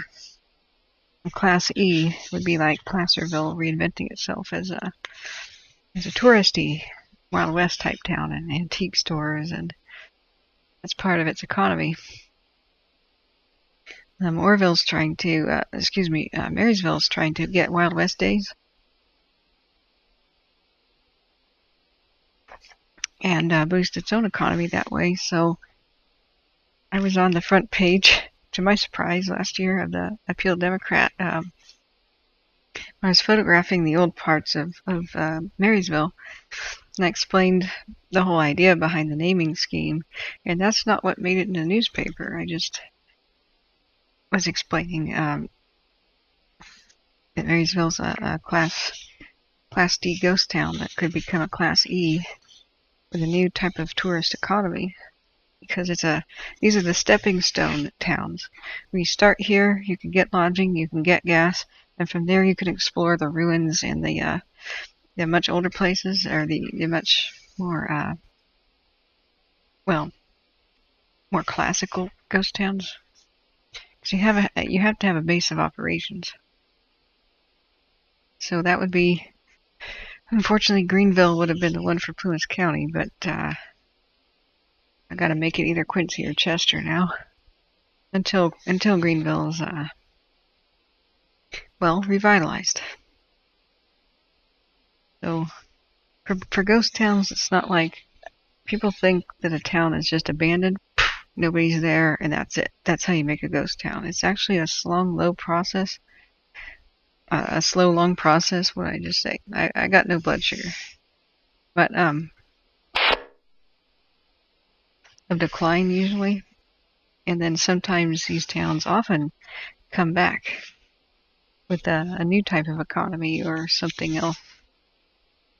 And so I call that the period of ghost, the period of time where the town is almost abandoned. So Greenville now has a period of ghost because of post-disaster. But then as soon as it begins to reestablish, I'll classify it as a DR. A declined ghost town that's in recovery. Anyway, I'm writing a book about that, which is boring to people who are just here for fires, but the idea behind making a driving tour guide is to help these communities reinvent themselves as history tourism places for the Wild West, because boy, do rich people around the world love the Wild West. They go, "You're from California? Oh, yeah, Wild West." Bang, bang. I've literally met people like that who barely speak English, but they're super enthusiastic. Everybody from Japan to Denmark. Gold Rush, yeah. You tell somebody you're from Washington State or Oregon, they go, "What's that?" And they're like, Idaho. What's Idaho? Okay, California. California!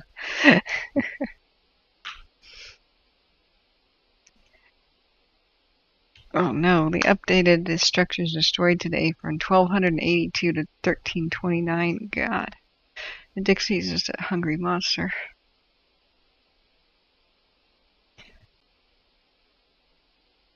Okay, Hayfork Divide. We've still got nothing. It's storms are just passing by. Let's do Shasta Ski Park.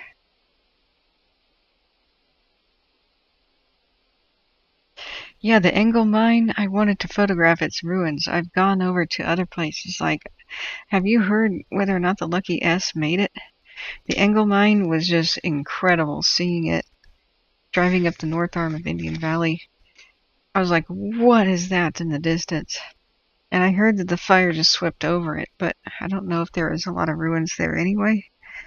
I heard that there was a ready-to-go turnkey mine that was doing well in the area of Indian Valley, and they were trying to sell it. The Red something. I wasn't sure. I was doing that research that night that people were telling me about the area, and then when we lost Greenville, I completely went, uh-oh. Where's that food? I don't know. It's supposed to be on the way. I think the Uber app is stuck. It's been 2 minutes away for like 10 minutes.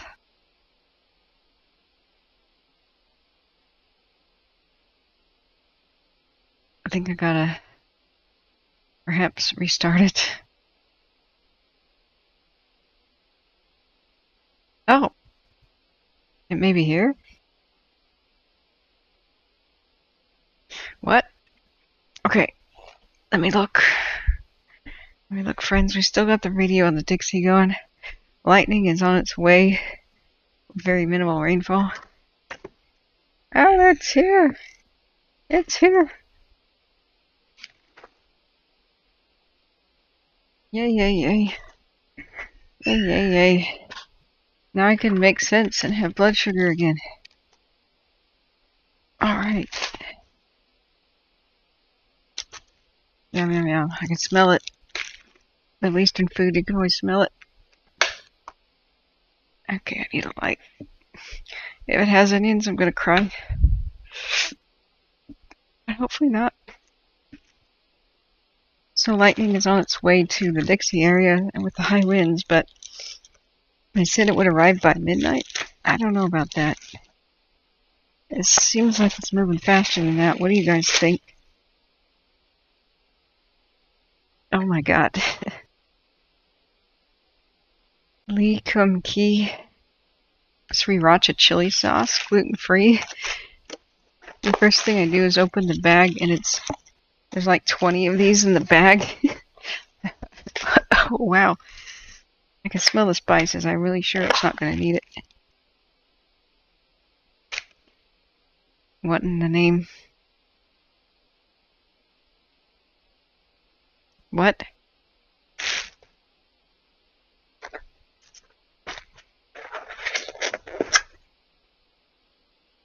Why are there onions all over it?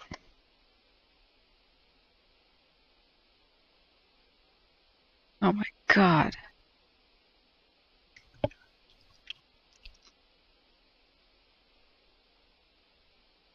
Okay.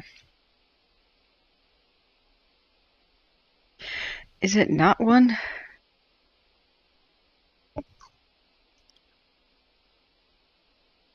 Is there...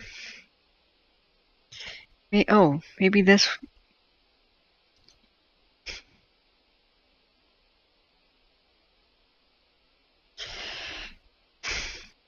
It certainly looks like onion.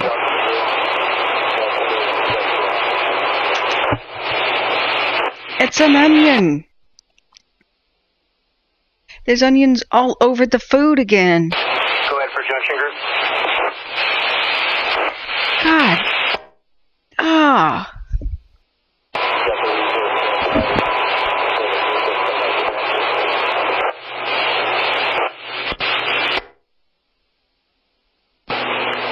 Yeah, affirmative. It'll be CZU Dozer 1741. Dozer Dozer 612, Dozer 2085.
Junction group.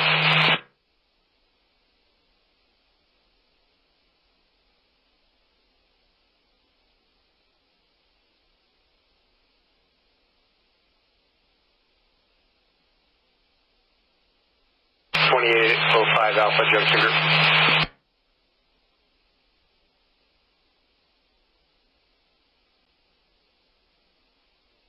You're 612.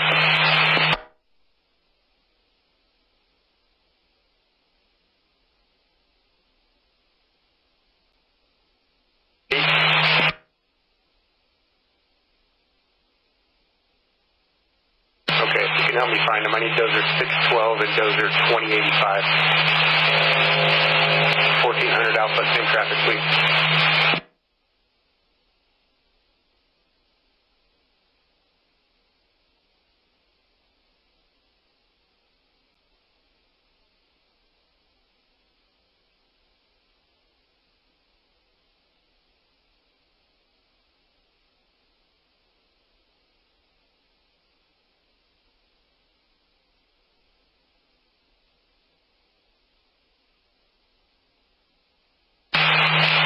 Dozer 2085 group, did you copy the traffic?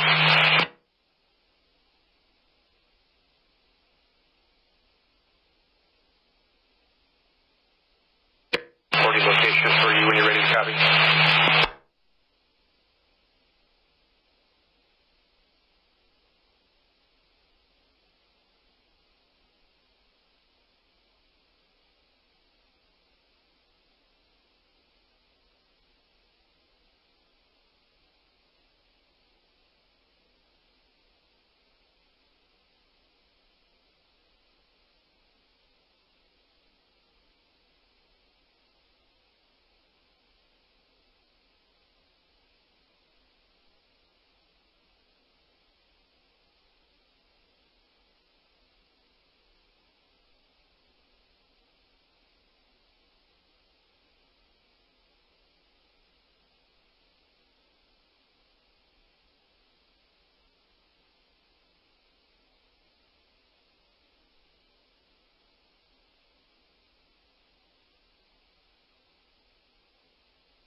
Sorry, friends, I have to go through this elaborate process of photographing the food and telling them they screwed up. Try to get my money back. This is the second $50 order with onions in it, and I can't eat it. I just have to randomly find somebody walking outside who can eat this.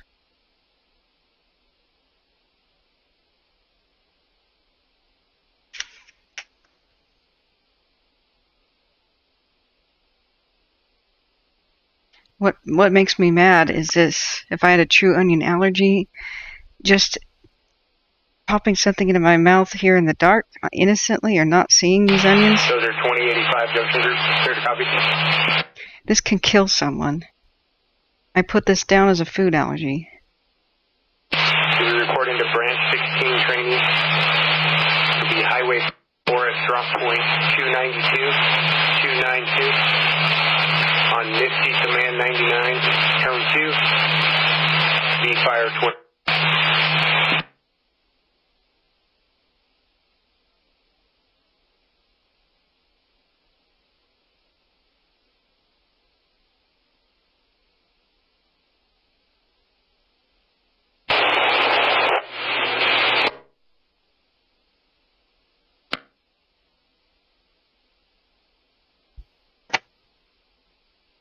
Hang on, guys.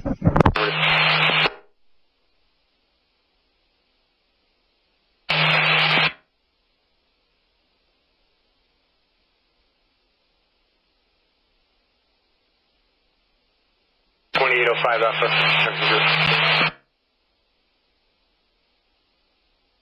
612, call me on cell since I got him. 1400 Alpha, do you copy?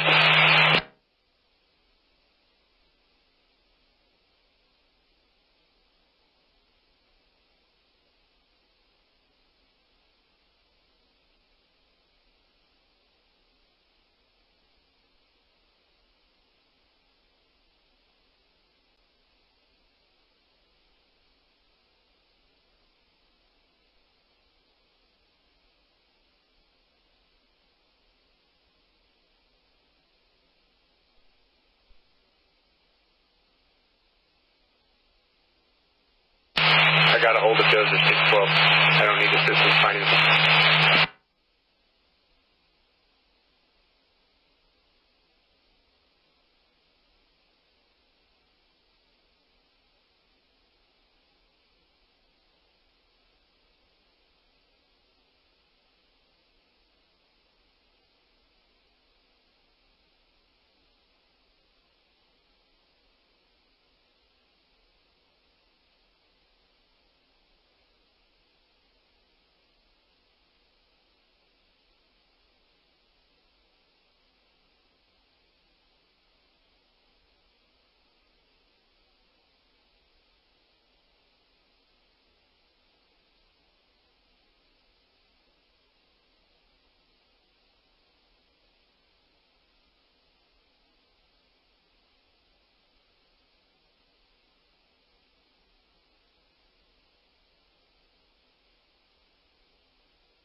Okay, friends, sorry about this. I'm going to go to the restaurant right now and try to get the food.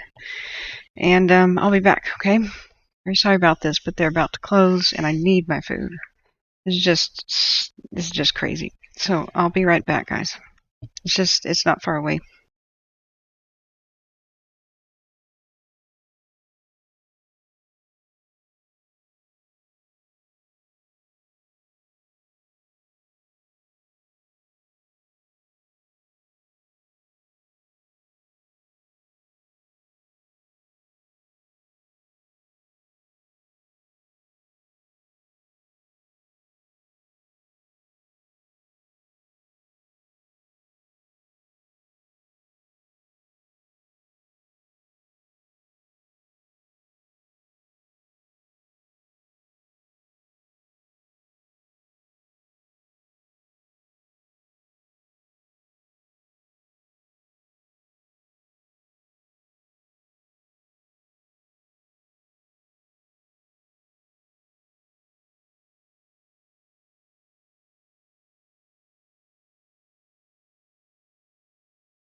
Okay, friends, I'm back. What's the status?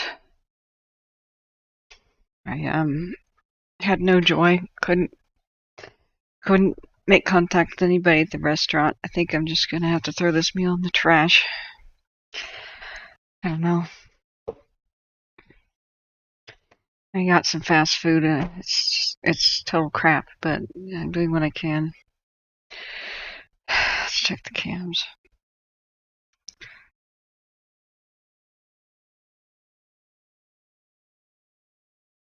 Okay. Restaurant wasn't very far away, but the I went on a quest to try to get. Why did the radio shut itself off? I'm a premium subscriber to Broadcastify. It's not supposed to. Okay. Just guess I'm having a bad day.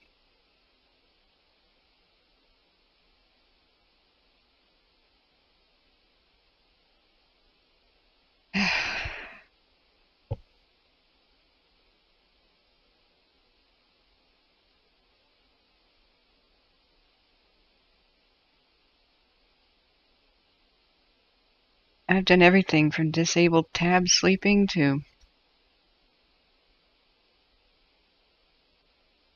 gone into the back end of Edge browser and Chrome. Disabled discards toggling. It still does this crap. Alright, it's back on. Sorry. Yeah, what I did was I arrived and they.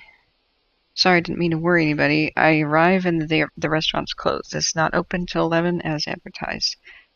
So I wasn't able to make contact with them to get a replacement order. So now I'm trying to figure out, well, where can I get food? Options are pretty limited at that point. And I contact my friends trying to give them that $50 feast. And a huge meat platter and lamb shank meal. And start driving towards my friends. Wanted to reward them because some of them had brought me groceries and meds while I was doing the stream. Made contact with one, and I'm halfway to his house. He's like, "Oh, I don't want that."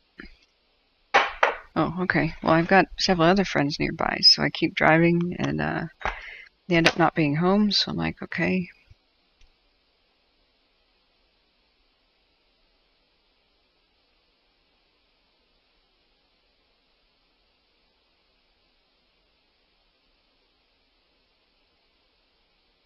Big time lightning, huh? Wow.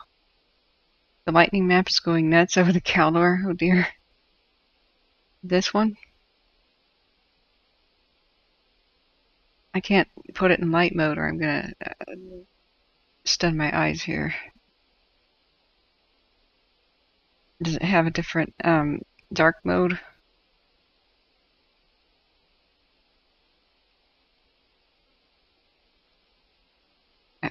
I can't. I'll just get a splitting headache.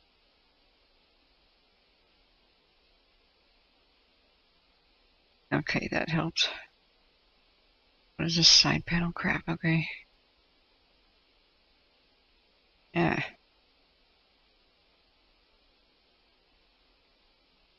I really need everything to not be white and just stabbing my face. Why isn't there a dark mode for everything now?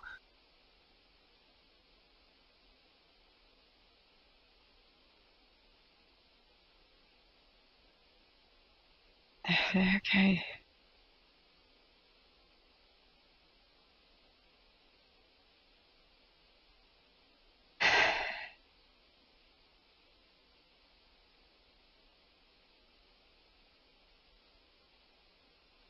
I just want to start over with this.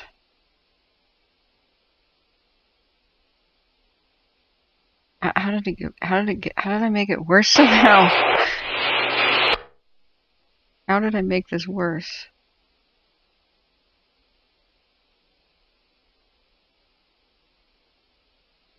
It's okay in the beginning.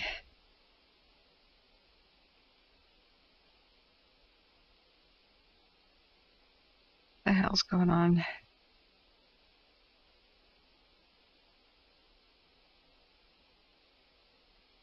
Okay. That seems to be acceptable. Alright, so what are we supposed to be seeing now?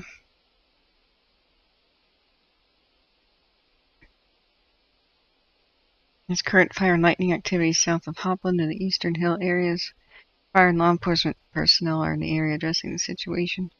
It's raining fairly hard in Reading. Oh. Hope so.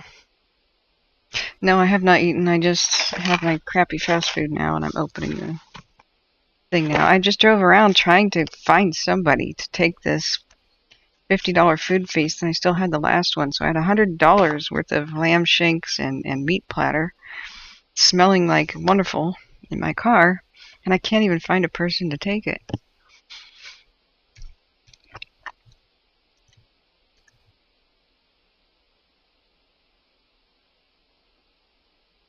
This doesn't look like lightning like crazy. Is there something I need to do?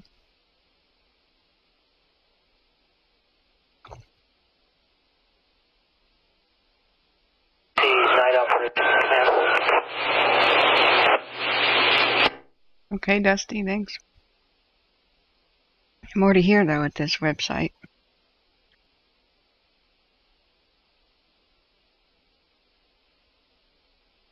Okay, which cam? Greater Tahoe?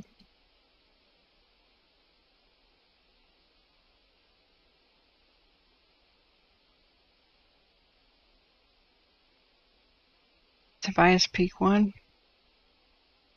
So is that,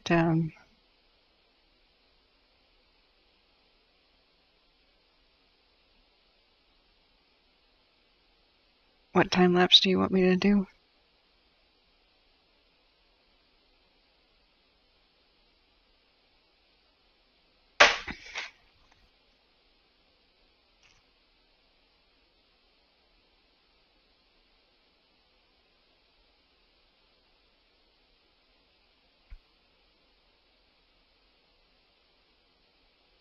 A new fire? Is that what we're seeing?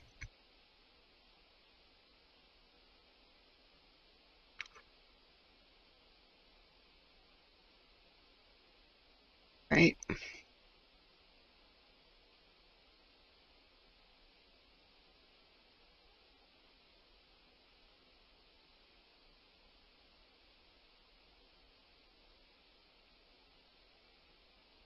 I'm just not seeing it. What are we supposed to do with this lightning map?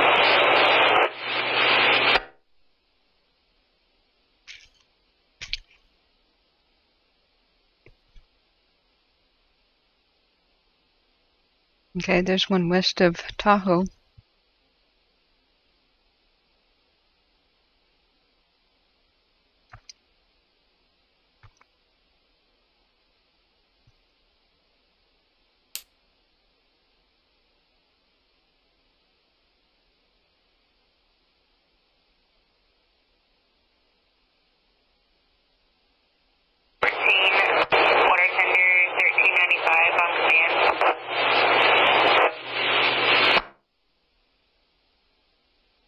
The Rock Fire, a new one? Oh, man.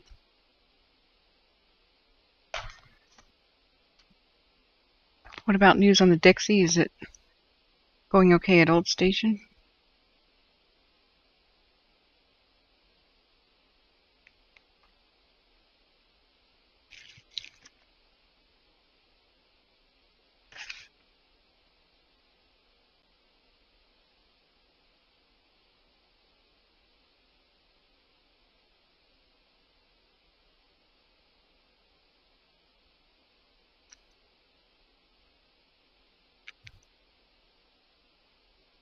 Great, new lightning starts. Sorry, just here for the Onion Saga. I know.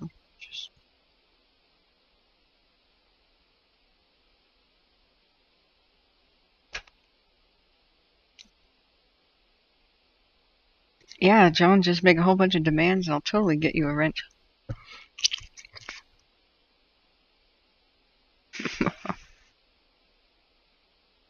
Oh boy.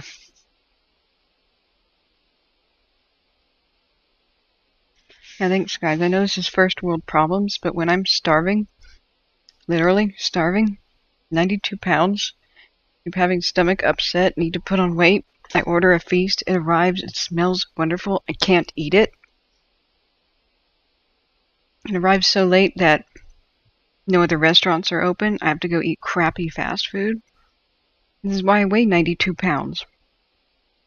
I'm 5'3". I need to have food, like a good food. 131 Charlie, command. I'm looking skeletal.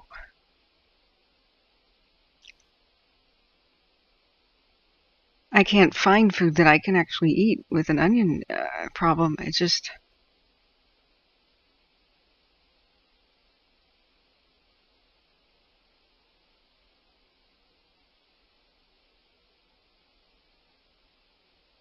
Oh.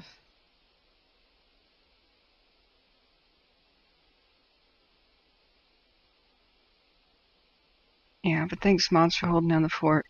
I'm infuriated too. Like if I had a serious allergy, I'd be dead. Like I flipped open the lid and popped a little bite in my mouth, and I went, oh my god, that tastes like onions. Turn on the light. That could have killed somebody. Like they're just ignoring allergy warnings again and again.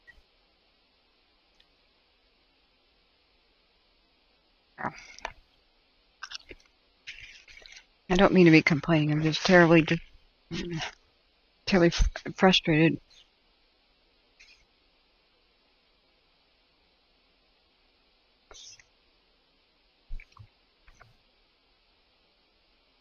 The lightning is visible on Tahoe cams like Dollar Point. Okay, wow. Let's check it out.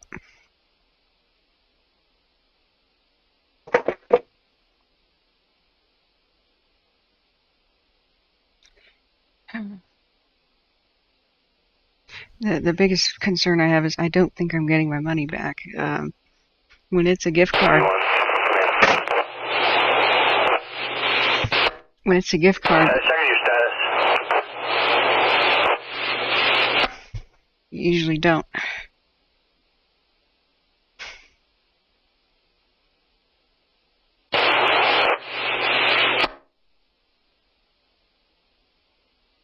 Okay, let's go to some Tahoe cams.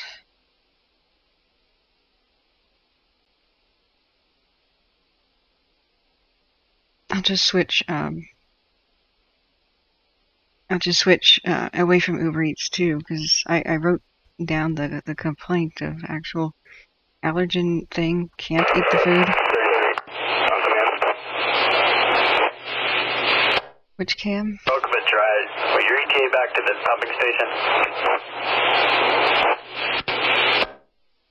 Dollar Point. Okay.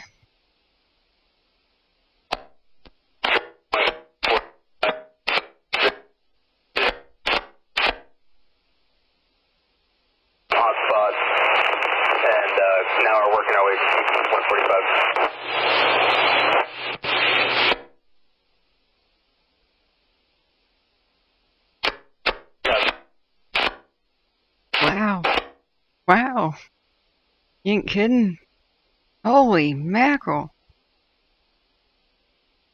What a light show.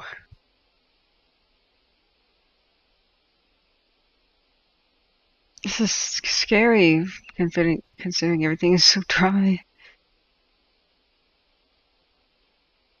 You starting the cam? Okay. Is that rock fire? Isn't this the second rock fire we've had? That seems very familiar to me. It's north of Santa Rosa. Please no.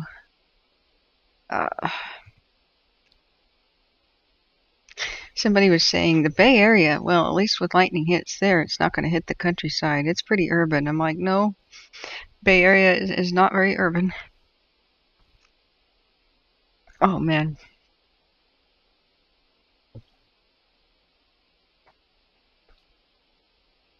It's blazing up good.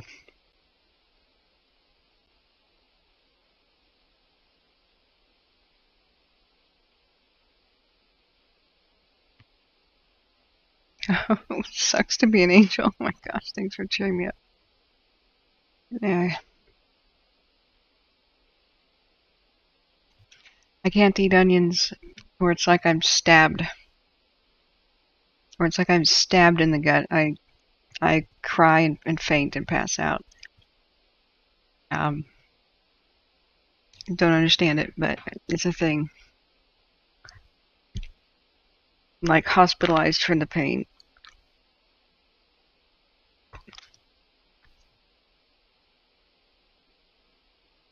I had a severe food poisoning once, and I was never the same after that. I had E. coli. Really long story. And now I just can't eat certain things. I don't get it. Oh, man.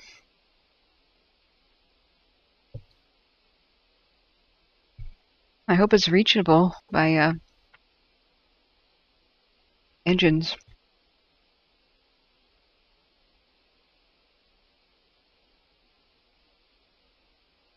I can't get no satisfaction. That was the joke. Exactly.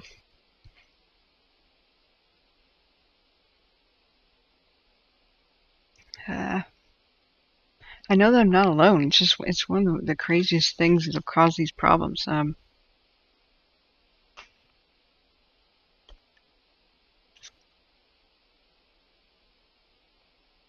I don't want to get into that right now. I've got some bad fast food, or at least I have food.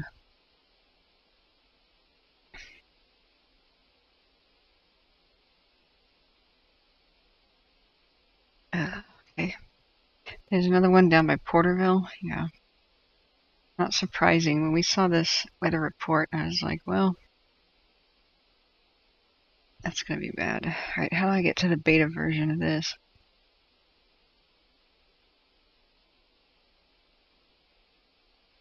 Tobias Peak.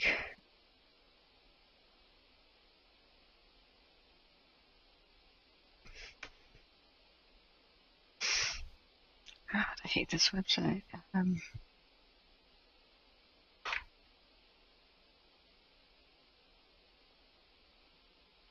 about you have an alphabetical list of all of them on one site so you have quick access.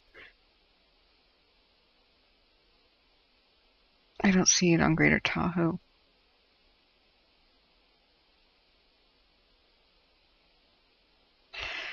So is it Sierra and Foothills? Or is it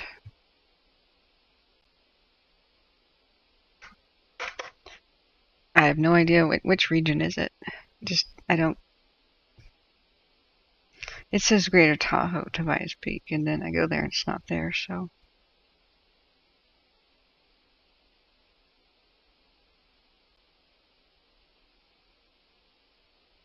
Thanks, I do need a hug.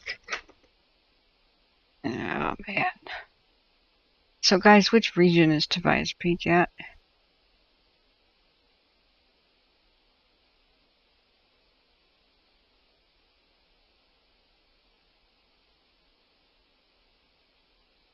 TOB, Tobias. Is it Inland Empire?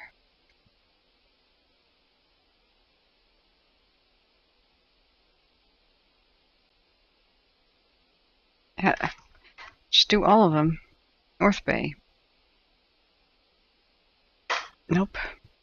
Greater Tahoe. Nope. Nevada. Central Coast. Nope. Sierra Foothills. Aha, Sierra Foothills. Alright, thank you. Yikes. Of course, the high winds. The rock fire is less than an hour's old. So, Josh, is this the one? The McCutcheon Ranch home might be seeing evacuation warning soon. Yeah. Yikes. Which one of these is the rock one? You got a new Broadcastify channel for us? Mendocino County? Okay. Branch 16 training, Westwood sector on command. Thanks, Batman.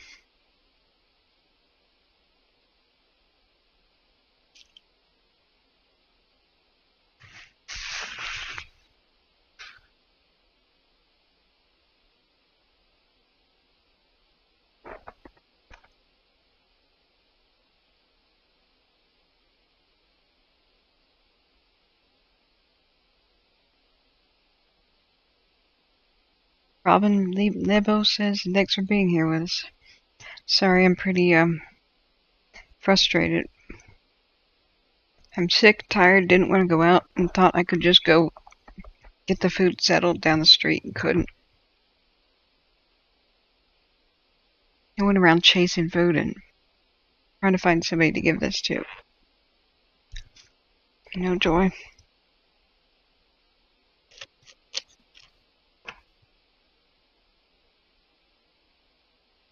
Okay. You getting good rainfall? I hope so. Why did GTTO's comment get deleted?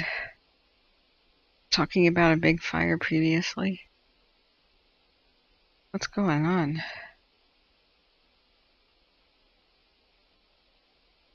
Serene Sapphire, what happened with muting GTTO?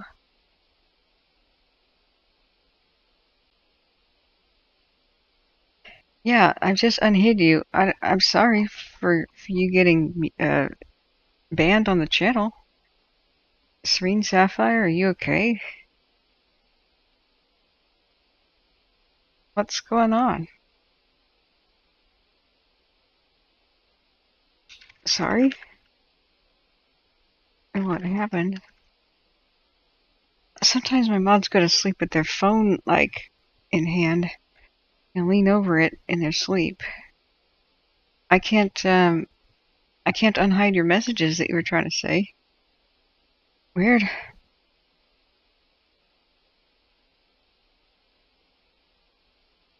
Alright, thanks, Josh. I'm looking at the Twitter. It was an accident? Okay, no worries. Just checking up on you. You're making toast and hit the button, so this was a breakfast ban? That's a new one. First we had cat bans, we had sleep bans. Somebody put their phone in their pocket, in their back pocket, sat down, and we had a butt ban. The cat ban's my favorite, where the cat walked on the keyboard, but now we have toast ban. Breakfast ban. I feel honored, GTTO. Robin Labo says, I have allergies, I understand. I'm allergic to allergy medications. Oh no. What is polysorbate 80 and it's even in pickles? I wonder if I have a hidden allergy like that just keeps upsetting my stomach. It's gotta be. I'm trying to do those crazy elimination things and I just cannot narrow it down. Okay, thanks, Sapphire.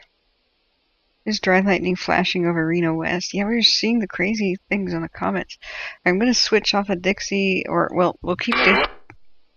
We're on Mendocino County right now, where they're responding to this fire. We're listening to both at the same time. I will mute one if the other is talking over it. 30 to 40 acres, a good wind on it near the ridge.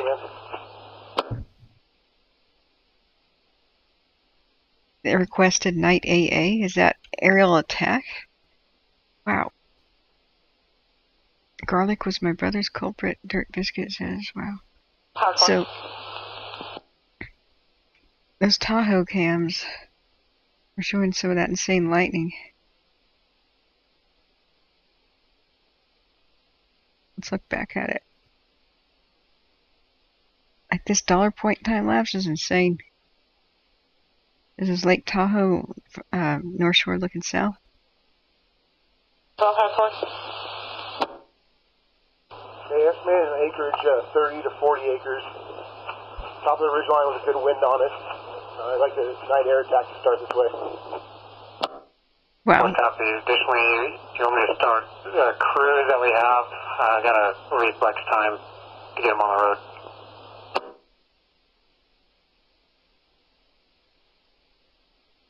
Dang. Is that one of our crews in the unit? So we're going to need some stuff for tomorrow. We have the Chamberlain 4, Plum 1 and 2, and Willis Crew 1. Willis Crew 1 has a 1 hour delay. Okay, I'm turning off last in this. One for now. See if we can work dozers around it. We're probably going to need them tomorrow for other fires in the unit.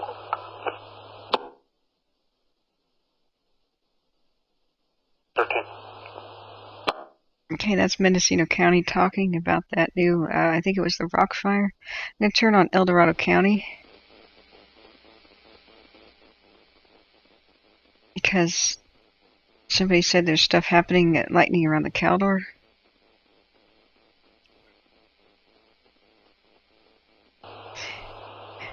Serene says Battalion 1112, Battalion 6.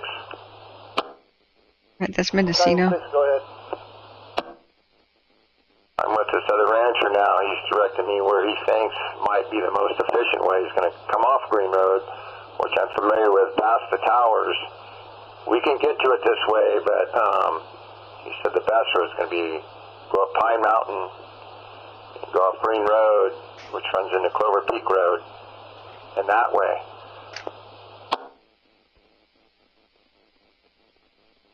I copy. If you can run that out with them, and then get back to us.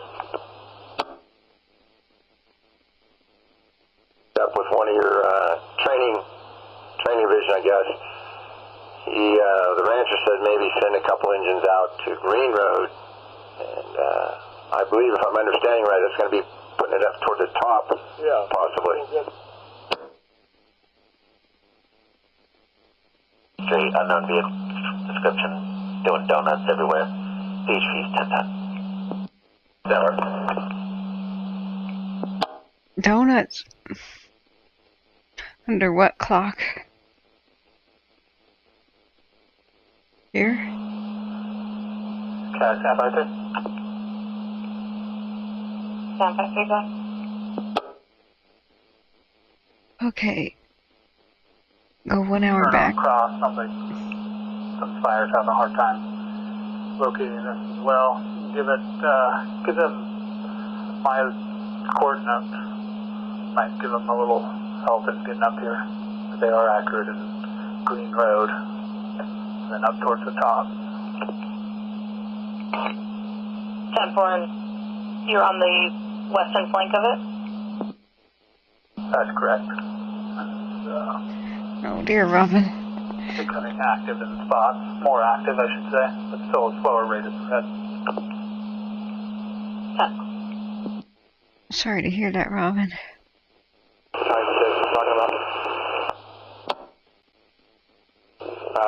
Recommend that we run it out with pickups first before we start getting engines up. Let's make sure that this Copy, is... break. Tender 1146, if you guys can head toward Green Road to Clovedale Peak Road.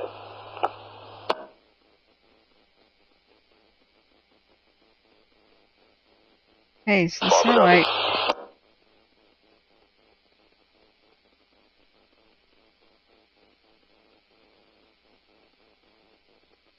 Satellite is up to date, but it should be showing things from elsewhere. If it's not, it's probably because of cloud cover. Cloud cover might be interfering. Go. Here on where we're going to go in, and maybe take 1 or 2 engines with me. The rancher states they can probably make it with the Type 3s.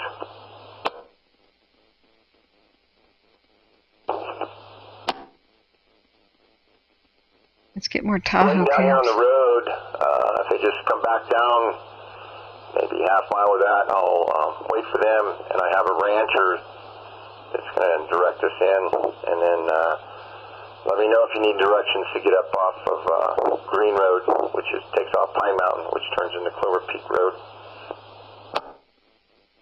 Yeah, guys, Dozer Swampert, 1146, head that direction, and I'm going that way as well. What's a good cam for lightning? 6102. 102, go ahead. Hey, I'm up Cloverdale Peak Road to the Big Green Gate. I'm trying to make access through this gate.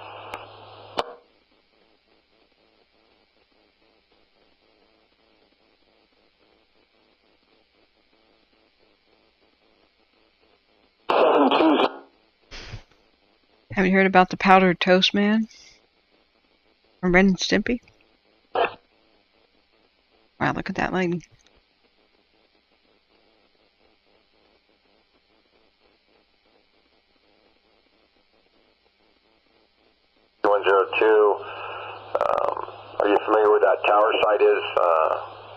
turns to Clover Peak Road, then eventually you'll go past that. Why is there a lot of towers there? Are you familiar where that is? Yeah, that's where I'm heading, but I gotta bust a lock on this gate to continue through. Yeah, we have 2 new fires at least. Bald Mountain Butte, is that the cam with the lightning? So if you go past the World Towers, stay to your left, and that's going to put you near the top of this thing. I mean, that's where it looked like from my place. Oh man, it's rotating. Whoever did this, you're fired. Whoever told me to look at this, you are fired. I'm now getting sick. Okay. A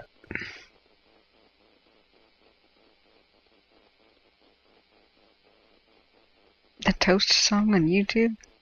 Sirens are following, not good, Time Traveler says. There's been some cloud to ground. The rock fire is, we're listening to Mendocino County right now.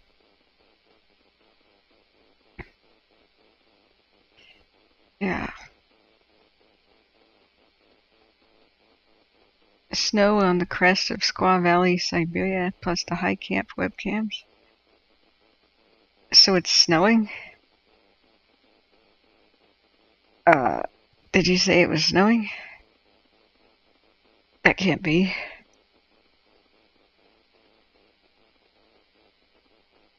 Battalion 1112, Battalion 6. Just to confirm, 6102 is up in that area that we were talking about, so you'll eventually have values above also.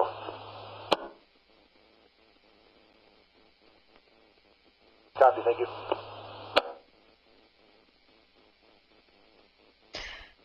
The Tobias Peak cam, is that the one with the rock fire? Is that Mendocino County? Or... No, it's not. Wait. That's down by... Is that... Is a white Audi Q7. 2 plates, taken for 8 Henry. Is that Kern County? Is this the French Hey, fire? white Audi Q7, 2 plates for 8 Henry. Okay, shut up, police. Wait, is this just the Kern fire? The French fire in Kern County, or is it something new? Because Mendocino County is elsewhere, right? That's where the Santa Rosa one is? I'm really confused. Cobb Mountain 1.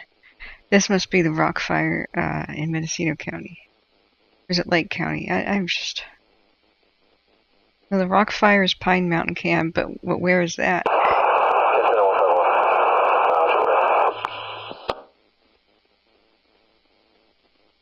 ahead.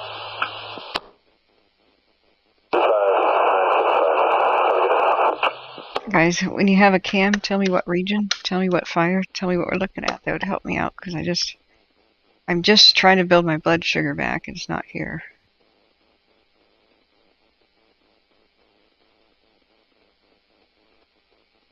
This means 969. Okay.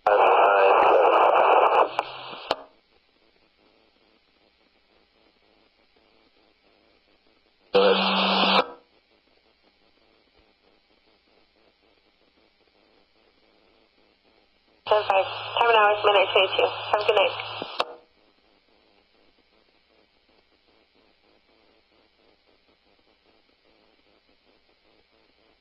Alright, see if Big Hill does a 15-minute.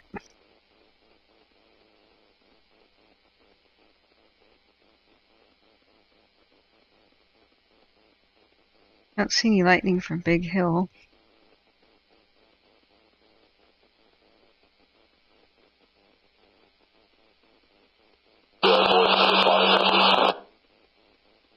Let's see Alpine Meadows. They said around midnight you would reach the Dixie. That's why I was going by the Butt Lake camp. Wow. Yeah, the Alpine Meadows has got the lightning show. Dang.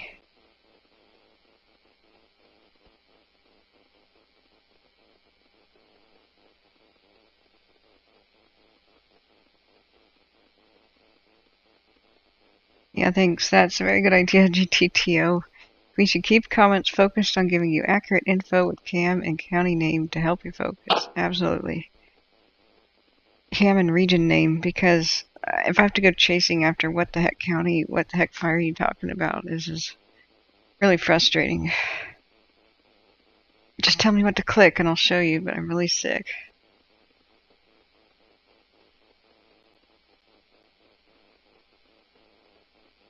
So I understand that there's at least 2 new lightning strike fires. Tell me if there's something else I missed. That lightning is currently passing through the South Lake Tahoe area and the Lake Tahoe area. It's now 12:30 almost. It should be at the Dixie. Is it now or is it not?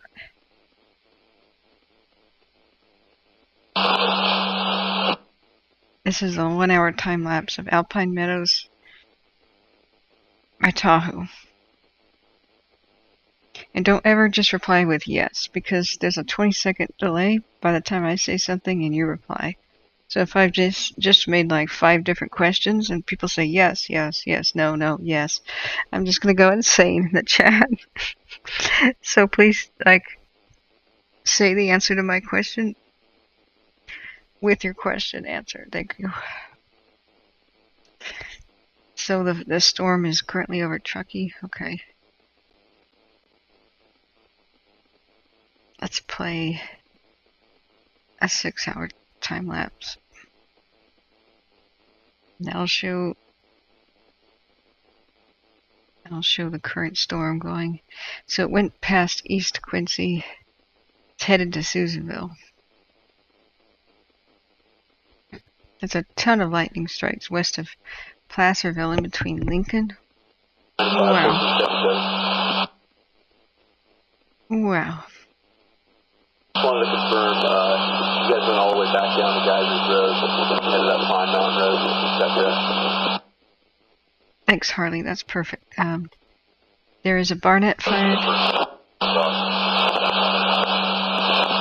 northeast of Jackson. We'll head to that point, Dave, and everything, you know, these sliding areas from just like last time. Right, Josh, yeah. We know the storms are rolling through. Copy, fire us back. I'll let you know when we get to the thing. Hopefully, that we can access that point.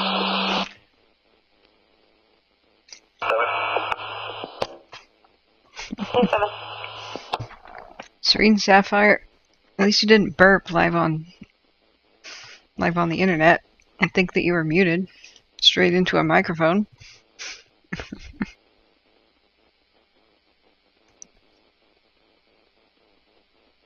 When you had that double-clicking mouse, so went mute, unmute, and here I am, like, talking like nothing happened, and all of a sudden the chat's going, ha ha ha ha ha ha. Crap. Talk about doing embarrassing stuff. Pine Mountain Cam, North Bay region, the Rock Fire. Okay, thank you, Mr. Jewelers.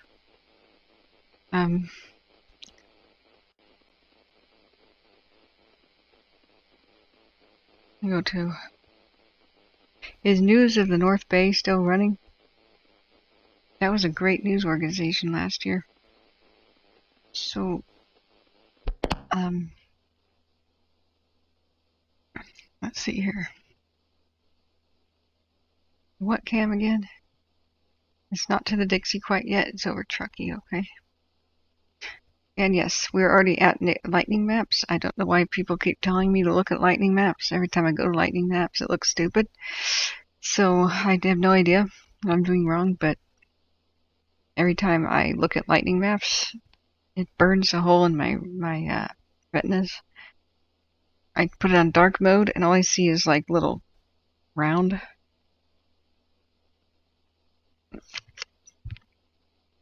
pinheads showing up. That's not really as exciting as what's on Windy.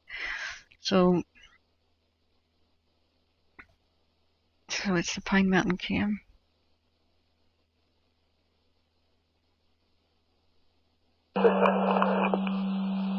I'm either doing something wrong or I can't look at it. Stand 5-3, CFS Central 940 available.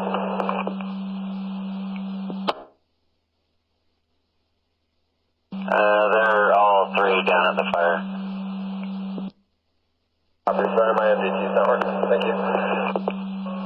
6948. Right. Go ahead. Yeah, what's your 20? I'm on the bypass. 4. If you want 940 with me at Lee's Canyon, I'll 98 with you there. Copy, thank you. Now this is windy. This is how I'm seeing the lightning. And I'm seeing wind and I'm seeing rain. But everybody keeps posting lightningmaps.com, whatever this is. So when I go to it, it's the most boring thing ever. I may be doing it wrong. Houston 1, I'll be transporting the party to 150, starting mileage of 390. So I have it on -1, as people are trying to tell me to do. Now what? We're supposed to see circles? Route 150, covering ending, indicating of 390. Neighbor. Fire sign up right. Okay.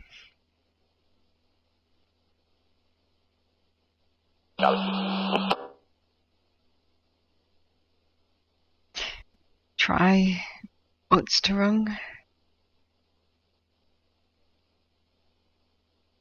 Blitzortung.org. Okay. The problem I had with it was it's not dark mode. I can't deal with something not in dark mode right now. I just can't.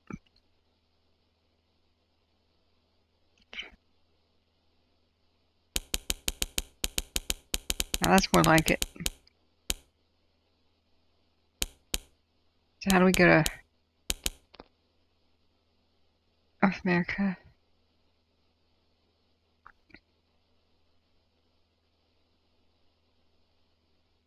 California.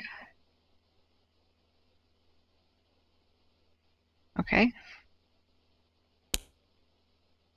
There's one.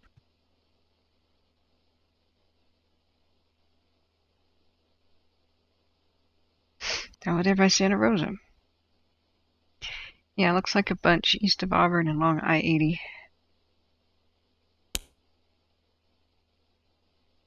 Okay.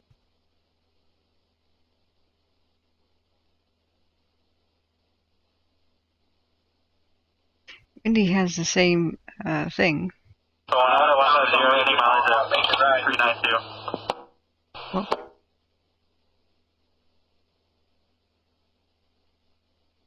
and it was making 392 at midnight 32. And it was making sound earlier.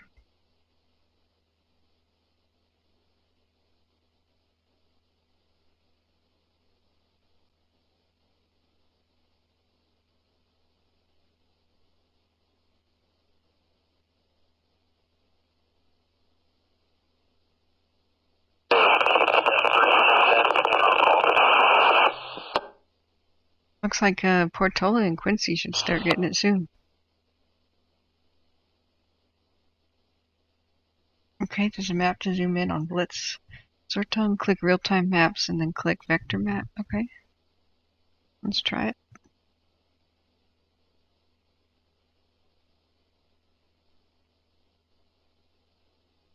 Cool.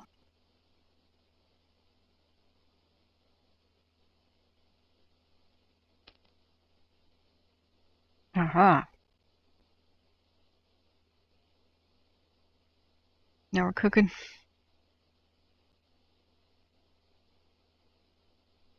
But I need it to be darker.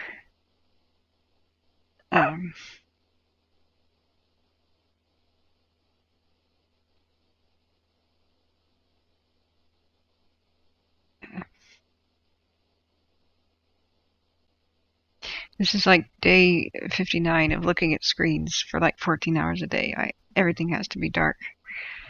I kind of prefer this one. I just don't understand why there's a dark mode for most things yet. Okay, maybe there's some settings.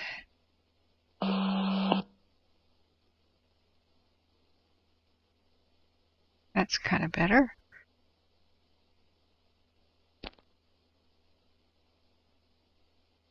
Yeah, nice and dark. Yep.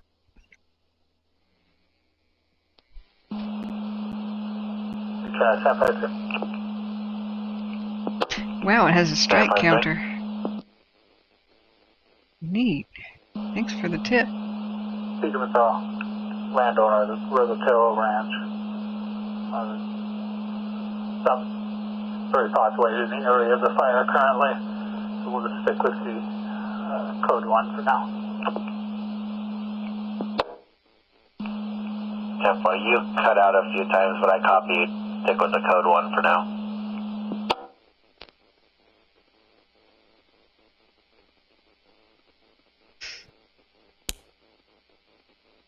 Wow.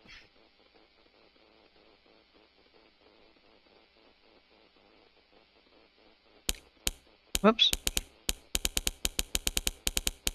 Jeez, it's like a typewriter. What did I do? Well, there's almost 2,000 in Central America. Wow. Florida's getting battered by the storms down there. We thought we were fancy with our 157.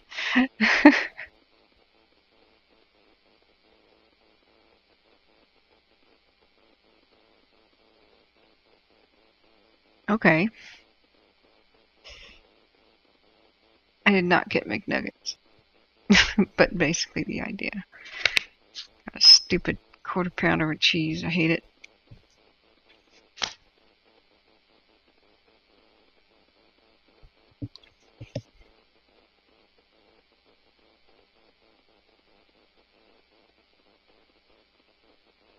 I got junk.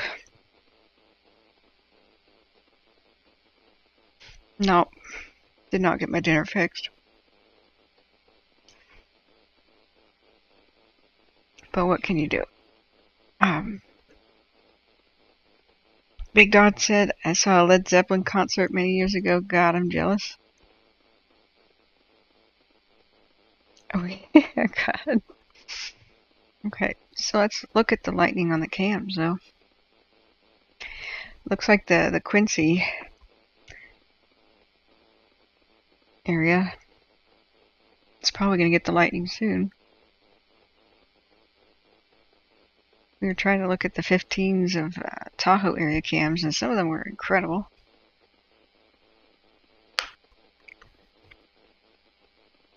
Six 5,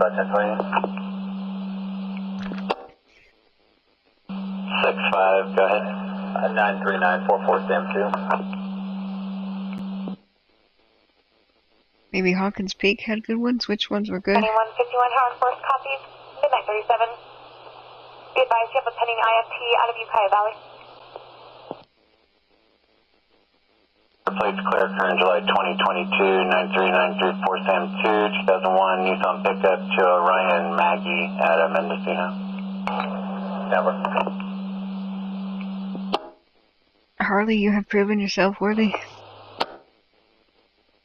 JD says lightning and thunder picking up in Nevada County again. Whoa.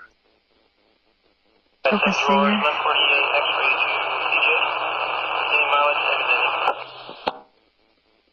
Yeah, let me get you guys a good link to this.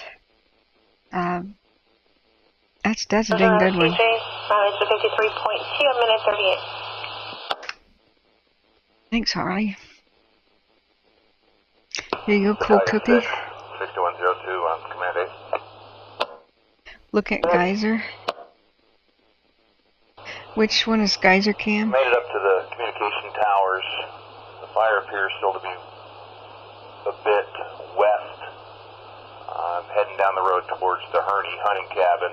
I don't know if I can get around closer that way, but it looks like it's a long ways away.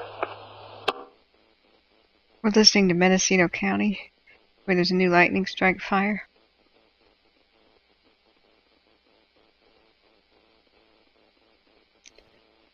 Yeah. I think that's what he's talking about. Mendocino County, help me guys remember, is the one just west of Lake County, right?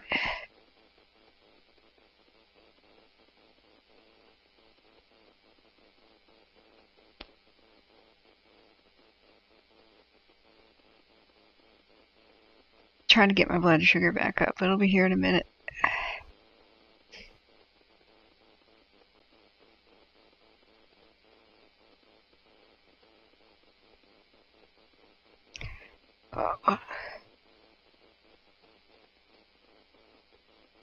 Oh, that's where the drive-through tree is. Oh.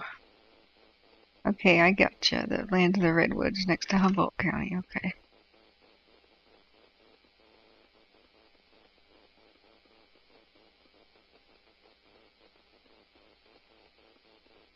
This is not where we want to fire.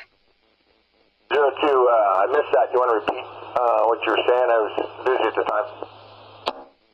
The fire appears to be west of the communication towers, approximately half a mile to a mile, hard to tell from now.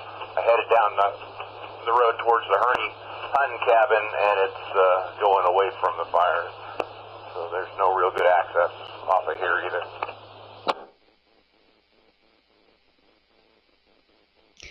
Yeah, that's way north of here, so there's some up and down the coast range then. The ranch I'm with says there's a road before you get into Herney's structures. There's a road that takes off before you, it sounds like before you get to the structures it takes off. Alright, I'll head on down to the structures. The Flea Mountain Meadow Camp. Okay, that's not going to be North Bay.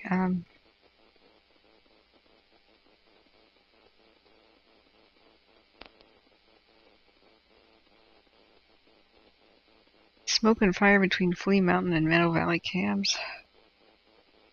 Okay.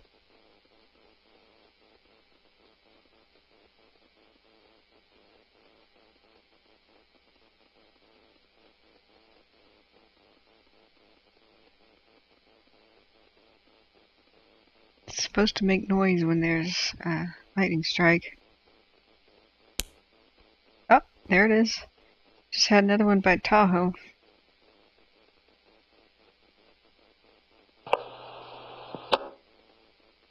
Makes that popping sound. So we got the cam at Pine Mountain.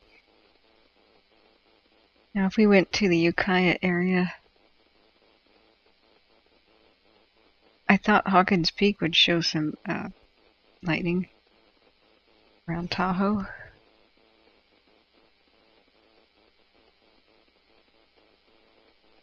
Now we're still listening to El Dorado County Wildfire Ops. There's just zero chatter. Only 8 people listening. So I tried to turn on Caldor. We just don't have it.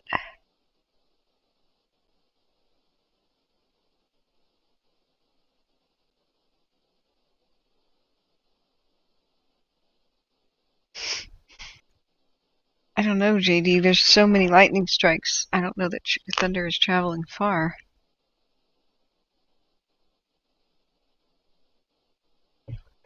Or just a bunch near you. Could be, though.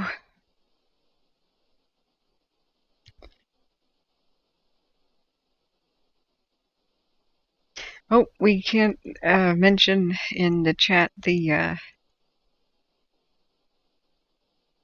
That's not disparaging anyway. That's actually just factual.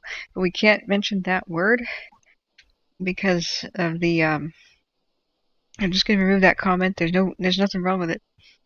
But I was actually joking about it. But we can't mention that word, or it's against the YouTube rules. We can discuss.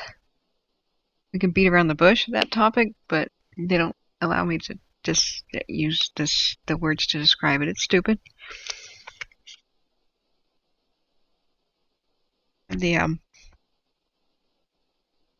anything that's federally scheduled, we can't really discuss directly, openly. But yes. So we have lightning all around Tahoe at the Hawkins Peak time lapse. Wow. Josh says 12:26 a.m. Thunderstorms quickly exiting the Tahoe Basin. Line of storms heading north towards I-80, stretching a line from Truckee towards Reno. Lightning, gusty outflow winds 35 to 50 miles an hour, along with brief rain. It's also lighting up the coast. Yeah, and starting fires too. So here's Hayfork Divide. Let's do a 1 hour. The coast and Ukiah area has seen lightning a lot faster than the Sierras has. There's separate strips of it. Wind is really howling now in South Reno. A few raindrops and big lightning. Yikes, Valerie. North of Lassen Park. If they're not going to talk very much, then I think we should try to theme this out.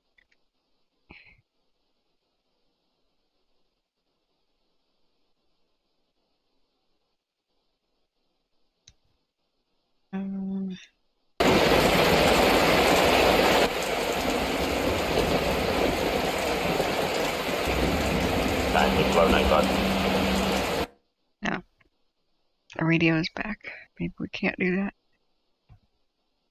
We can't make it still. Lots of lightning in Reno? Okay. Let's look at a Reno cam. 1195, you're unreadable.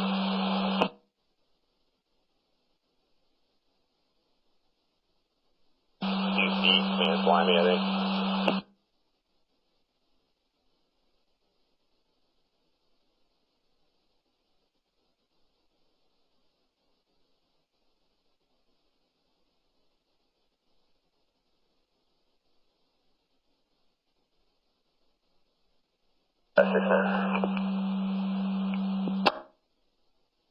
Let's try this one.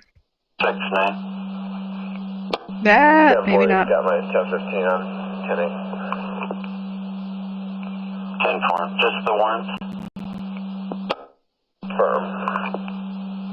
Okay, I don't want to listen to Mendocino County fire and stuff. I'm turning back on Dixie. Because any moment they'll be talking about it. In between that,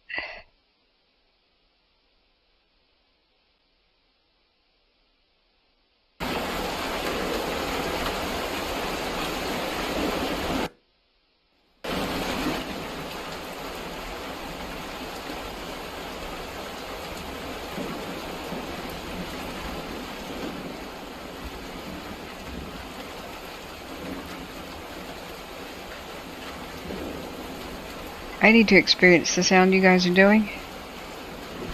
The sound that you guys are.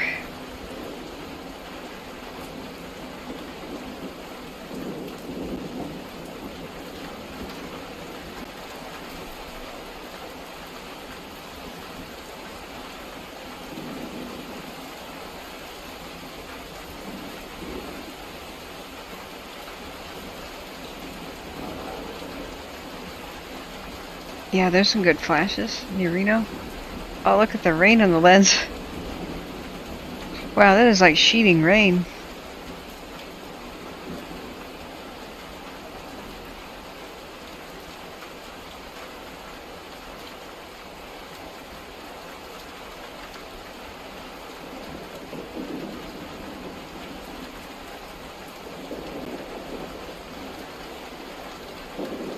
It just sails right in.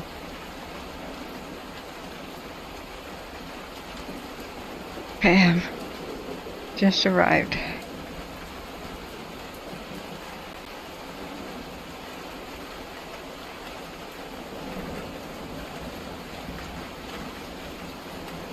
Nope.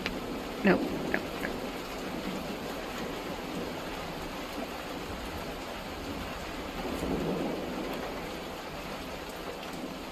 Wow, look at those flashes. To show up on a time-lapse camera, there has to be almost near constant lightning. 1 frame every minute, and we're catching some of it? Dang.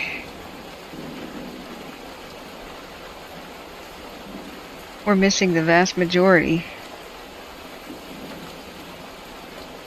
So that's one heck of a storm. Look at the confused little cars driving around.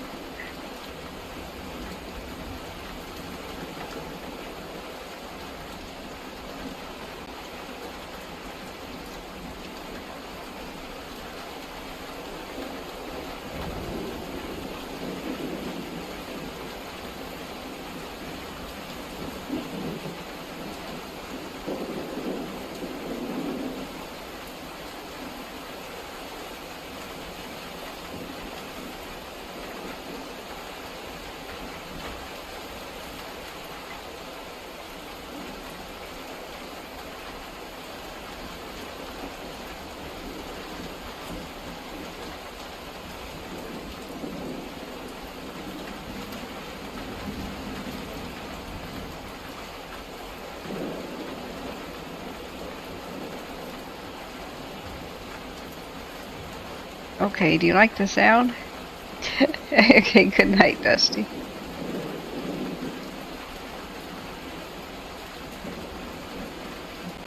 Big bada boom, yeah. It's just now getting to Portola, okay. Sometimes they vary, JD. I don't know. Most of them are 1 frame every minute. Every once in a while you get one on a 30-second. And somebody somewhere can press a button and change it, just not us.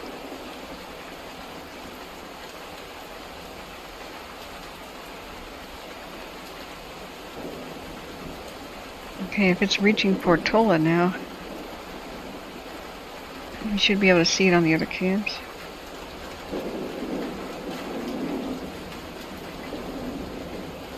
There's Chilkoot.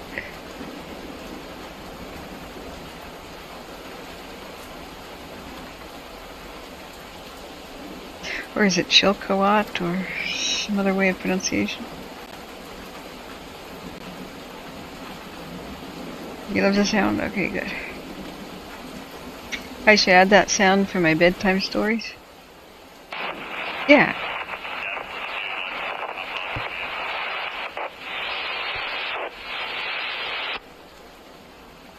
I can dig it.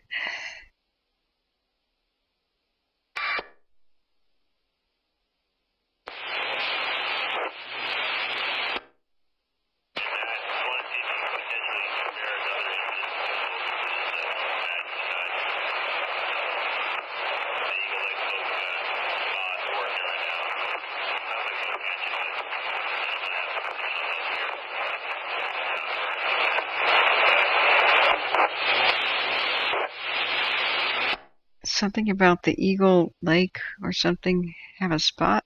You're a little broken. It sounds like the Eagle Lake folks might need a little bit of help. We're just finishing up this hoseway project and picking up some folks at the bottom of the hoseway. I'll be in better comms in a few minutes. I'll give you a call on back. Yeah, you got me down there. Super duper. Yeah. It sounds like Eagle Lake picked up some spot. Sounds like they'll get it. But just wanted to see if you can maybe bump an engine over once you're done with that hook stuff to this side, just in case they need some more hooks.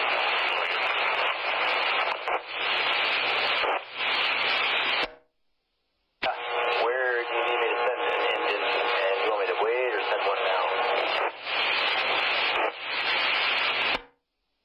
I'll be around that 295 area where Yosemite's at.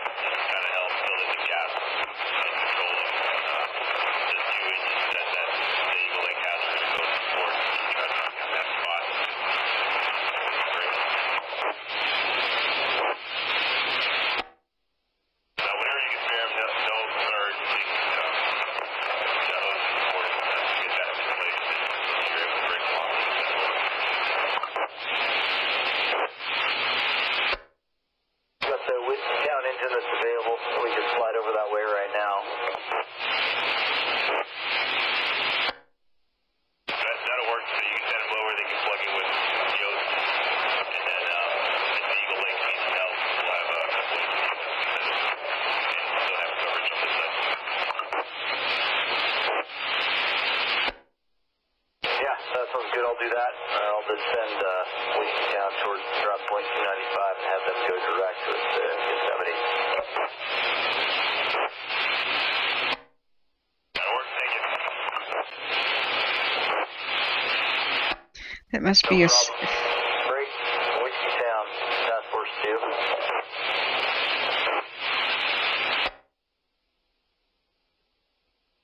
Yosemite hot shots, I guess.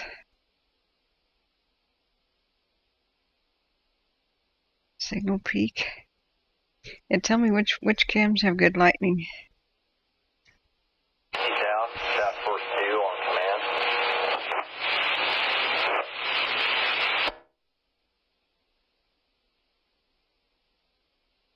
Yeah, sorry the comms are jarring, but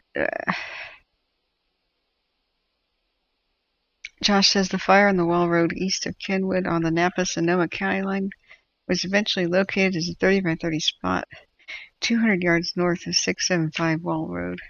Sounds like 1 or 2 engines will be able to handle it. Oh, good. So glad to hear that, Josh. Look out, Valerie. Sometimes trees do fall on houses. I was almost smashed by one. You know, you just might want to hang out with the neighbors for a minute. I hope you're okay. Can I show the onshore flow? Yeah. The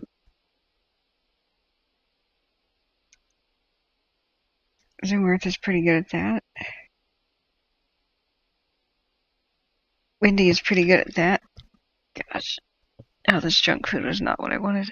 Hang on, let me try to figure out something else in the kitchen. Be right back.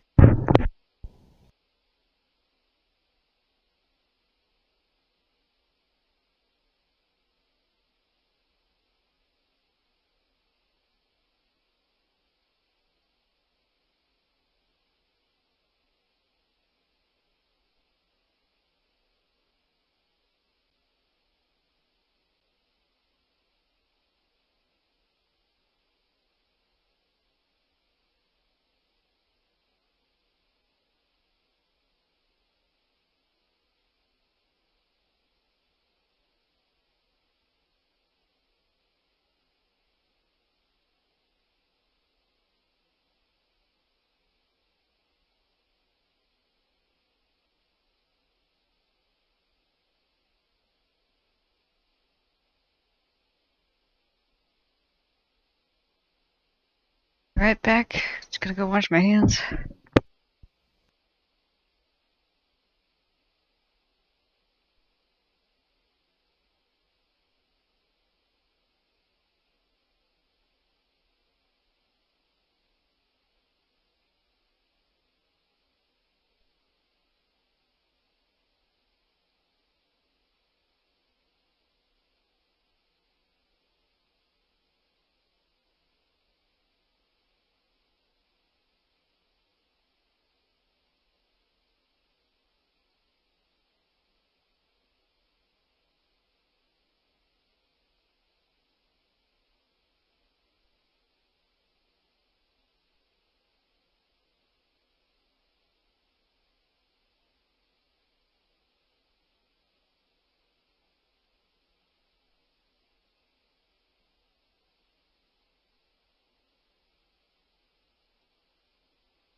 Guys, why is it non-stop talking when I'm trying to get a word in? I want to go refresh myself and go try to dig up more food, and they're just gonna not say a word. Okay. Sorry guys, just the way it is. I'm sure I'll be making a critically important point later when they'll just walk all over me. Okay. So this is just going until 2 p.m. anyway. I don't understand it. And it's chugging along. I have too many tabs open, guys. Hang on.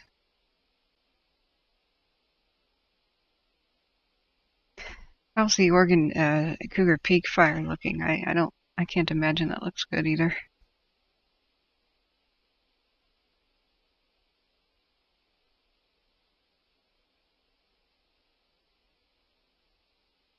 It's more than 25,000 acres. I bet it just doubled in size today to more like beyond 55.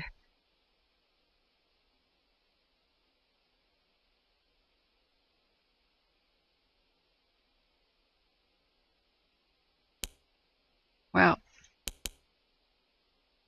Even more lightning.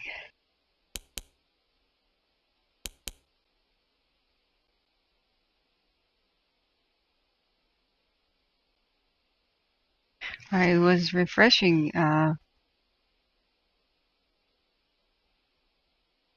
Orville local news to see what that structure fire was about, and it's still not there. They're talking about high school football games, and that's it.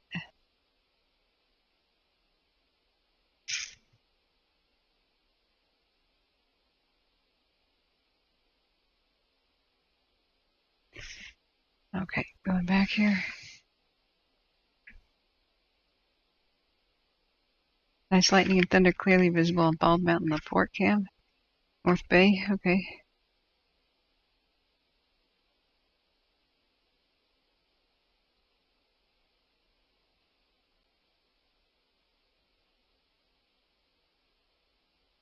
Oh, I thought it was Bald Mountain Butte that you guys were telling me about in the Sierras. That's the one that spun around, and I was like, no.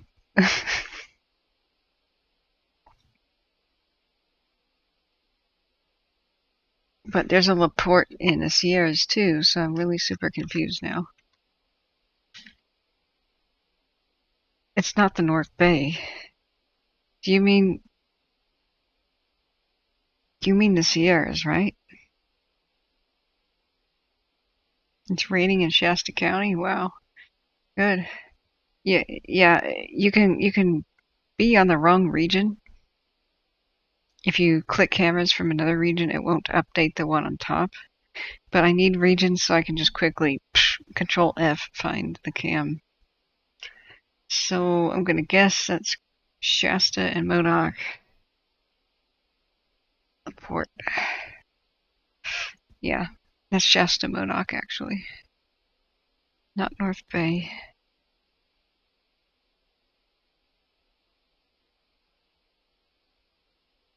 Here it comes. Look at that dumping sheet rain. Okay, it's time for the sound effect again.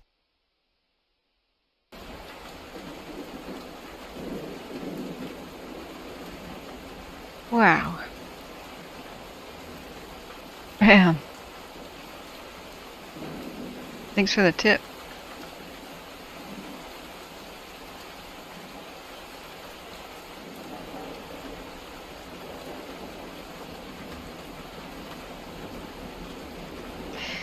Well, we were warned about this, that we'd get heavy rains in some spots and nothing in others.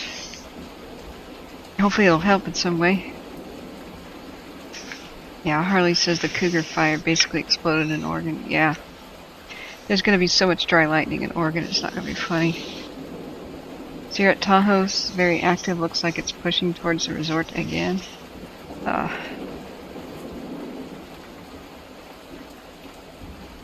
Split flow over the target, Morris says. Yeah.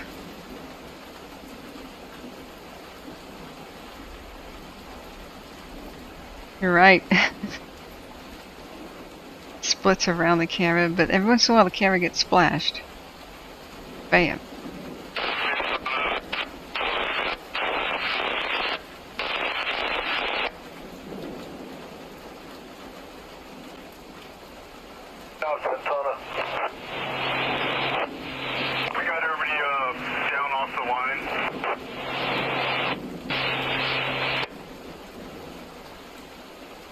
Yeah, I believe so. I'll double check though.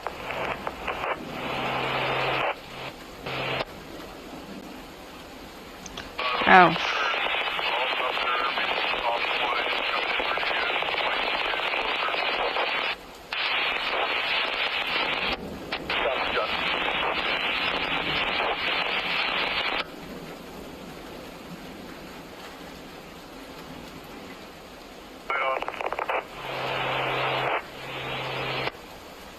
The camera gets wet a little bit here at Tahoe.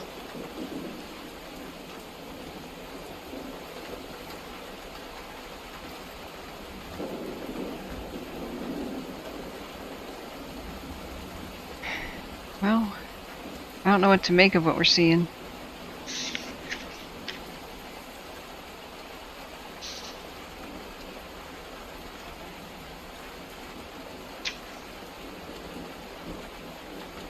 That's cool, Smitty.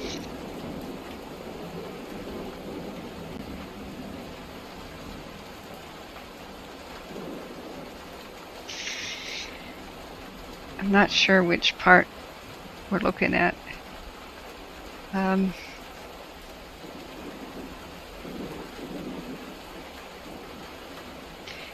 Go 17 satellites awash right now. Literally. Like probably screwed up by the wet clouds. Showing no new heat detections in the last hour. It's probably because the temperatures dropped so low with the arrival of the cold front.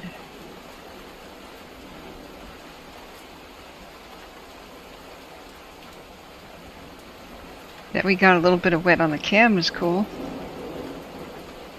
So it's up by Portola now, right?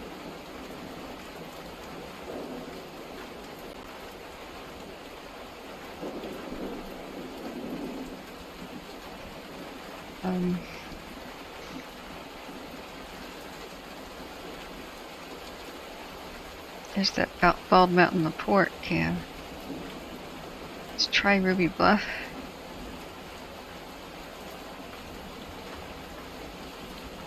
Oh, it's a spinner. Never mind. Never mind.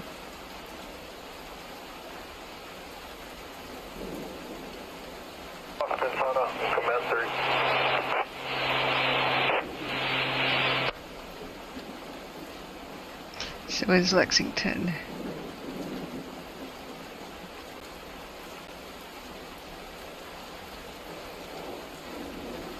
A trough. Reno cam? Okay. Wash down over here. Possibly going to cause some spots underneath the water.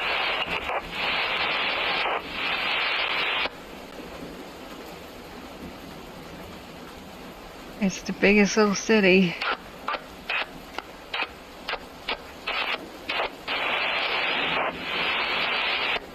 Looks wet.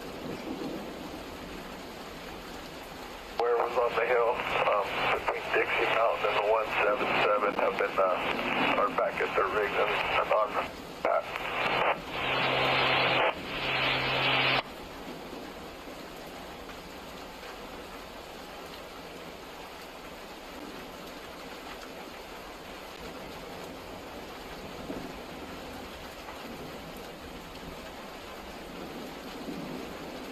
Oh, thanks for the link.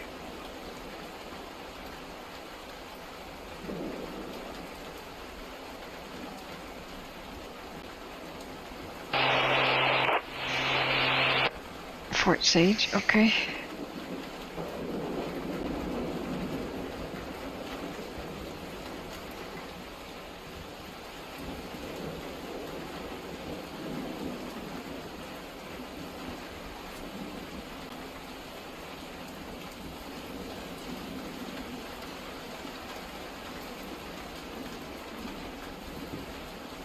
Operation Shasta, Communication Command 99.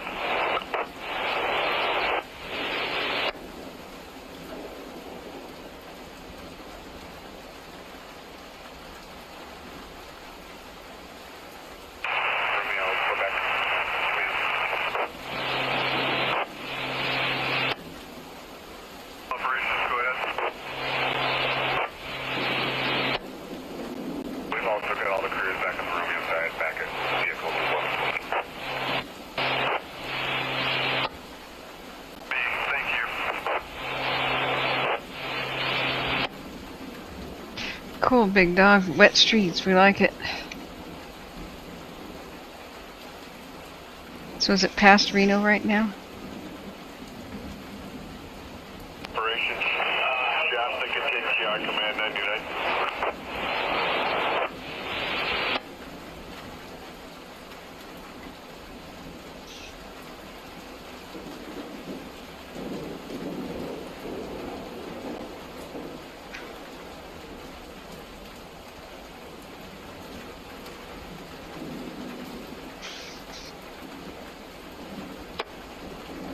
You're gonna go get a drink.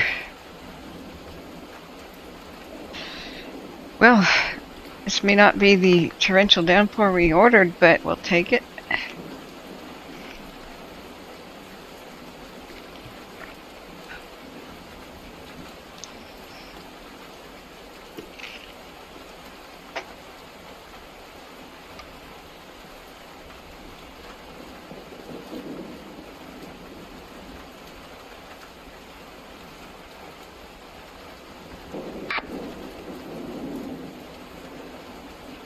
I need some cool, refreshing water.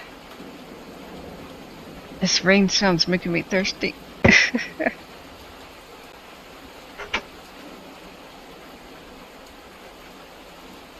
Need that glacial Icelandic water. I need that cool, volcanically filtered water from Fiji. I need that dripping glacial snow melt from Antarctica. I need that walrus home ice flow from the Bering Sea. I need that dripping snow melt of the Himalayas. I need this Twinkie with new and improved flavor. Oh yeah. And half and half. Mixed with milk.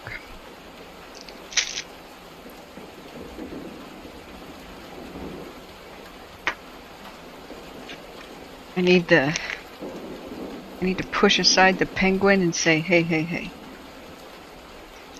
I need this. Move it. Move it, bird. We're gonna collect a bunch of this. Sending it to California. You got plenty of it. Don't give me that look. We gotta spray this all over Tahoe, man. Look, Mother Nature's supposed to deliver it. It just, you know, we didn't get our delivery. That's okay. You'll get more.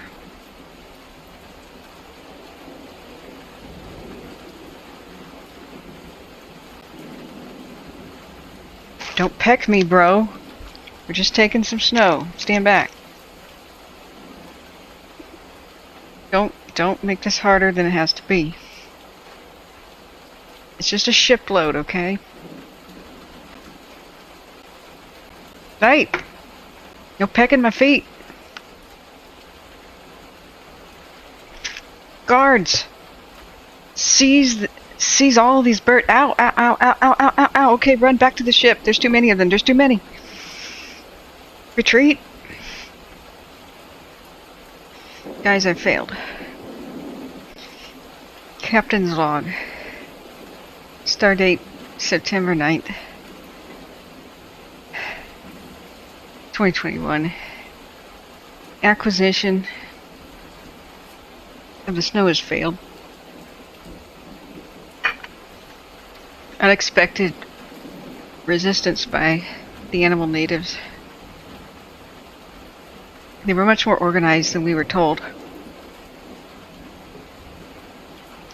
And they were hostile the moment they heard that we were from California. Seems we don't have a good reputation abroad.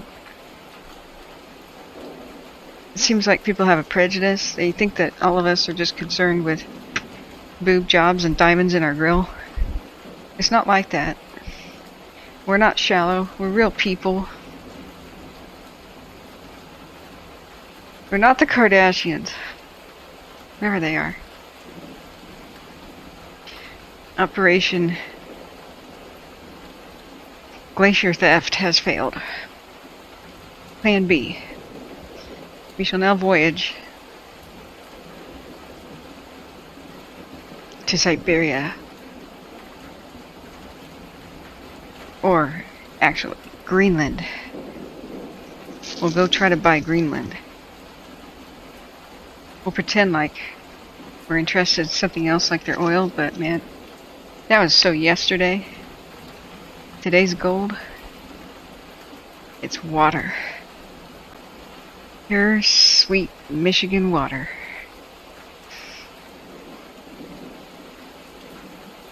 And the voyage shall not stop until we've completed our mission.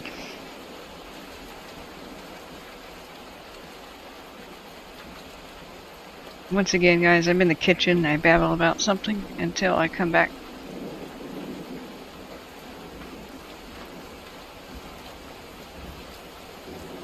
What am I in the kitchen looking for? I came here for a reason. I've got the Twinkie. Oh yeah, the water. Here we go. Okay. Here we go. There we are. Are Twinkies made in Mexico now? Let me see. Let me see.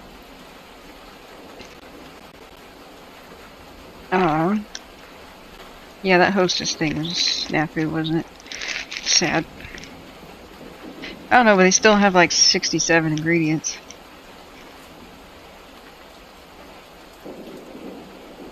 Including yellow number 5. Oh god. In the future they're gonna be like, what did people eat?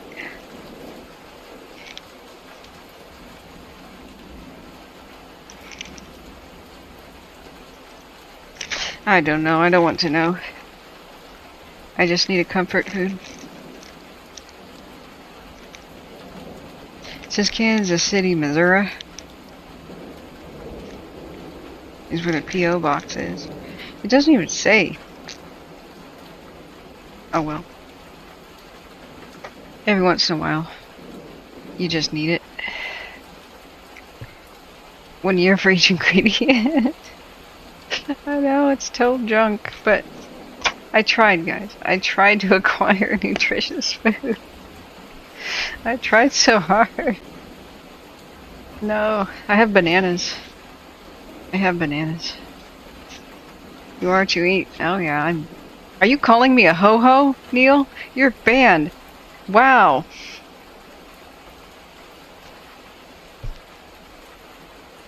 I'm gonna contact the Me Too movement and tell them what you call me.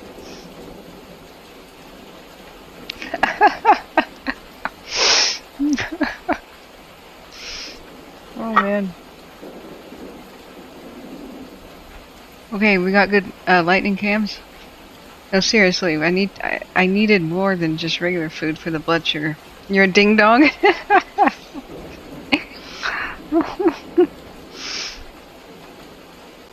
Neil is right. Oh my god.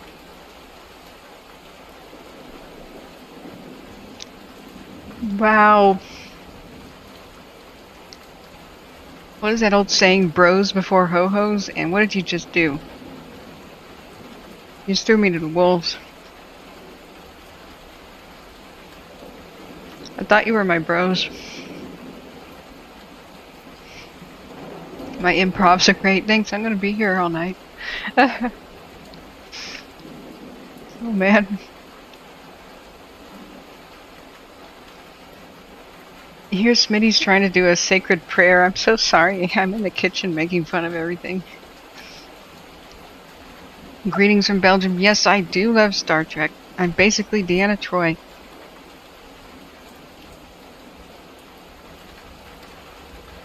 I am 20% Klingon. I am like 60% Deanna Troi. I'm like 20% Captain Janeway and 100% nerd, as you can see.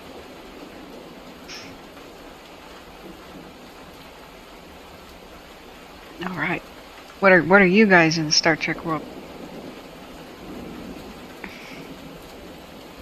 Cool cookies having heron and wine vinegar sauce, excellent for brain functions. Oh yeah, I like that, and the oily fish, you know. Salmon. I can feel myself become a lot sharper when I have salmon for breakfast, like salmon and bagels. And smoked salmon from like Tony's Smokehouse in Oregon City. Wow. Did Scotty ever beam you up? Well, I wish. I'd like to take an extra planetary vacation. I want a holodeck. That is what I want. Those were the best episodes. Where they went back to the Gold Rush, San Francisco. Did you guys see that one? That was incredible. It was a cliffhanger because they time traveled to San Francisco post Gold Rush or turn of the century.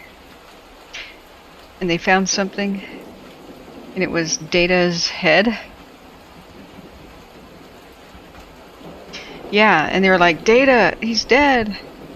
How did Data time travel back into the Gold Rush days of San Francisco and suddenly become decapitated? You know? Oh, the original episodes are good too. Oh yeah, the William Shatner hamming it up. Do you know Riker, Jonathan, what's his name? Frakes? He did this really cool show where he was trying to teach the public not to be fooled by like propaganda stuff.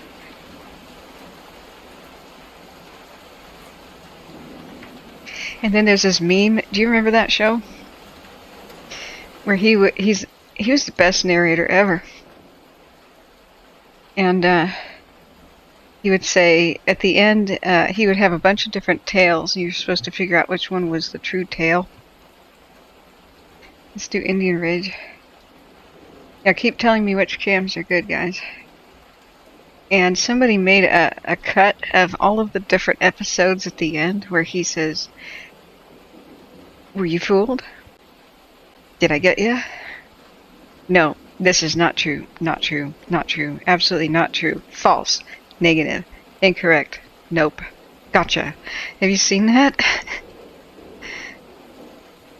Damn it, Jim, we need more firemen. Yes. Oh yeah, Fact or Fiction. Have you seen that? Oh yeah, the whales of San Francisco, yeah.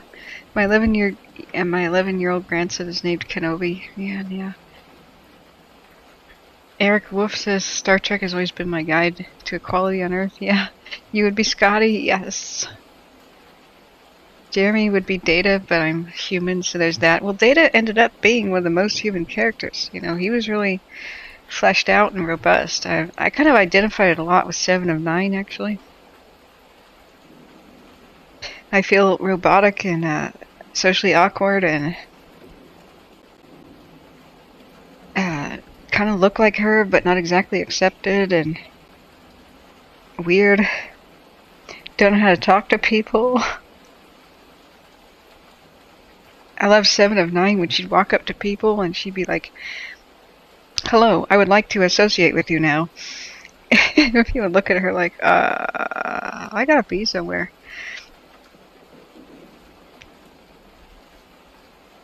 When she showed up, she really revitalized the Voyager.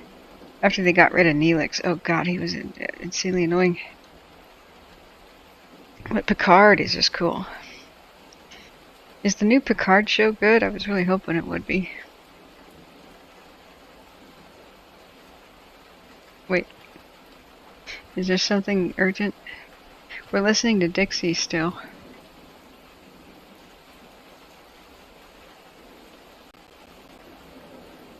Oh, cold cookie. That sounds gross. Weather Service is showing a radar indicated tornado inbound to Sacramento. What? red alert. Are any of you getting an emergency alert on your phones?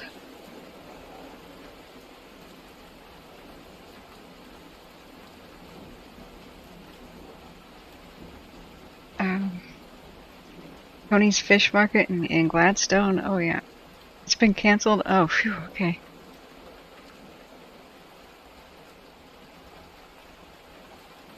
Jeremy says just tracked 3 lightning strikes. Real accurate on the timing of the sound. Really? So you can hear the snapping of this, and then you hear the lightning afterwards. That's so. If anybody didn't see my show last year, when the rains finally came and rained out the Beachy Creek fire and the river fire in Clackamas County, Oregon, it was similar to this. Storms came up from the south, and they kept one by one knocking out the power of each of my viewers. First at the Oregon border, then at Roseburg, in Medford, and then up to Eugene, then around the Salem area, and I had run out of supplies. And finally it was Torin. Torin was down there, and he was one of the firefighters, and he says, "Dude, lightning just struck my neighbor's car outside." And he said, "This is the most lightning I've ever seen at once." And yeah, it sounds like there's no alert there. It could have been just one of those that kind of went out. If it was canceled, that makes sense. It's all clear. Good. Okay, sweetie. So I ran out to get provisions at a corner store and was delayed. And lightning was going all the way around me as I was going home. I get back and I put my headphones on. I said, "Guys, I left the donuts in the car." And they're like, "Don't do it. It's not worth it." And I went back outside and grabbed them. Came back inside, sat back down, had the headphones on, said, "Okay, guys, see, I was totally safe." And then lightning strikes my building or right out in front of it. And I screamed on in the middle of the broadcast. It was just like a nuclear flash, you know, going through the building, and I felt the impact ripple through like the floor, the balls of my feet, and then the sound was just deafening, and everybody on the stream was like, "Oh God!" And that was over 12 hours on the stream, so it didn't save it by YouTube, but I think I've got a clip. Either way, I have it on my cell phone, which was kind of propped up in the window. Good night, Husky. Good night. Thanks. If you zoom in on the strikes, it shows a shockwave thing, like a ring that expands. Wow. Yeah, exactly, Cool Cookie. The salmon run's gonna suck this year because the water was too low and too warm. Yeah, they're always worth it.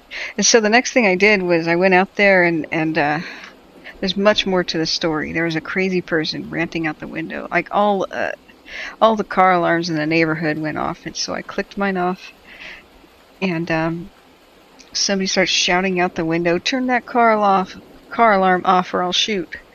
I was like, "What?" And I sat back down and said, "Guys, there's a crazy person out there." And I said, "He's like threatening to shoot a car when obviously lightning made the car alarm go off." He was ranting and raving like as if it was just somebody's natural car alarm. I mean, like 6 of them down the street and about 20 in the neighborhood went off. And there was no hope that anybody was asleep through that. You would have to be dead to sleep through that. And even if you were dead, you probably had a fair chance of resurrection because of that sound being that loud. And so I sat back down and I was like, "Guys, firefighters, you ever deal with crazy people? Should I call the police?" This guy's shouting out the window, and they said, "Just let it lie. If he's having a PTSD thing, just let it lie." A lot of times, lightning and thunder is sounding a lot like gunshots and stuff. And I went, oh, okay. So I sit back down, I put the headset on, and I said, man, well, that was weird. Hopefully he's not triggered and won't do anything. And I made a joke saying, man, you know, lightning can't strike the same place twice, right? So I'm totally good.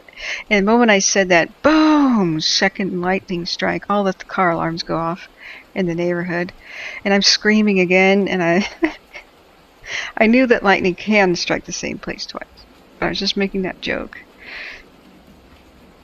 And I go out there and I turn off the car alarm. And the guy's like, that's it! You mother! And he starts cursing up a storm. And he cuts a hole in the screen. And he shoots that car across the street with some sort of a pellet gun. It was just nuts.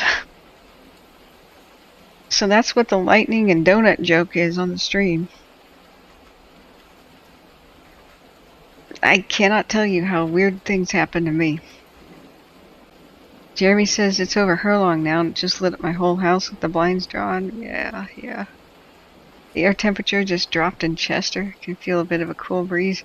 When we're looking at the Butt Lake cam, I was thinking that we might see lightning over the water. Let's see where the lightning is right now on Windy.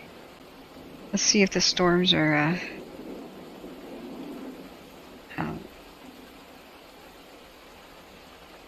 let's look at the loop here. The last 1 hour. I'm hoping there's more rain than we expected.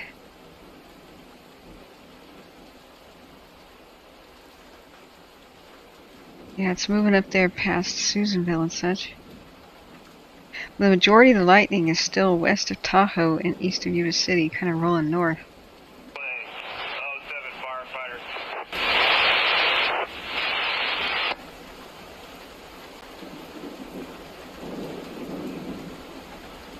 Sidewalks are dry in Chester. Okay, here's praying.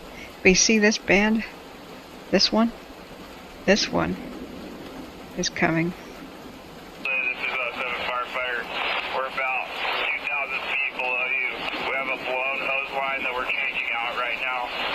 You're going to have no pressure while we change it out.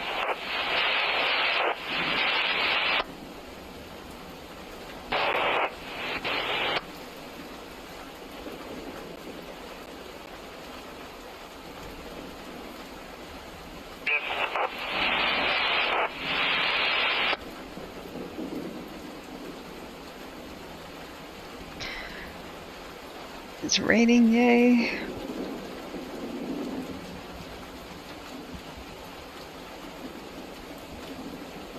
JD says laying out in a lawn chair and loving it. Yeah.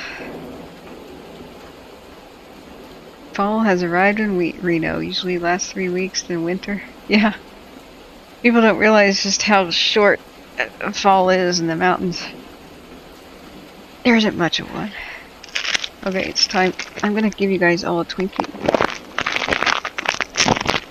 Yep. Fresh Twinkies for all. It's a Twinkie cornucopia.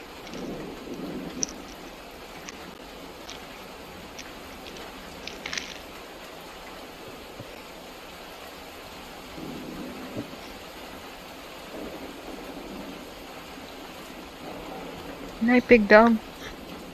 See you soon.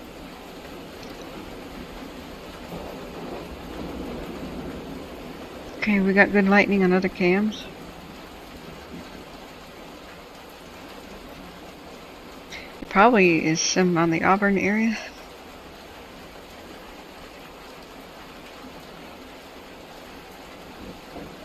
South Orville cam or LaPorte cam. Did you know that downhill skiing was invented in LaPorte?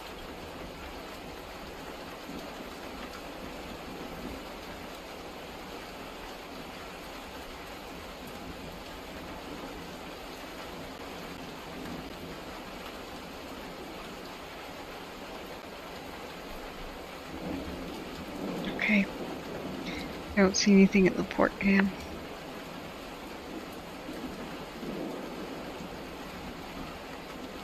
Organ Peak.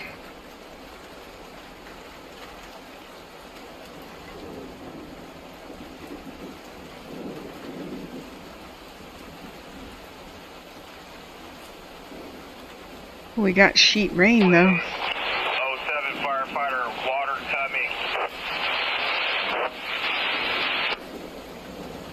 That's a good one. Organ Peak too. Must be by Organ House. Oh God, 3 winters. I made a homemade Twinkie once, whipped cream and a kitchen sponge. Oh. D. Thomas says I had lightning hit my so close my hair was standing up and all you could smell was ozone from the strike. So I went outside later and I looked for asphalt damage or anything and I could not find any. I think it hit the building. Yeah, downhill skiing was invented in LaPorte.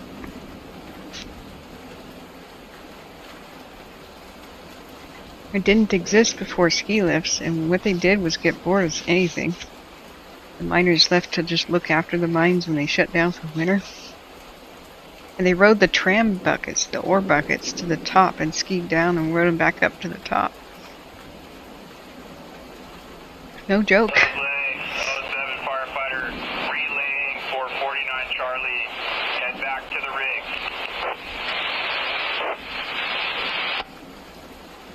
Head back to the rig, Charlie.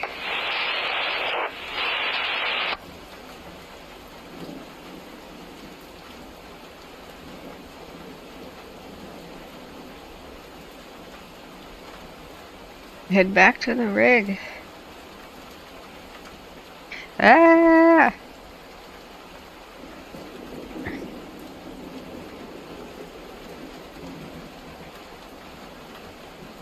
To the South Orville camp.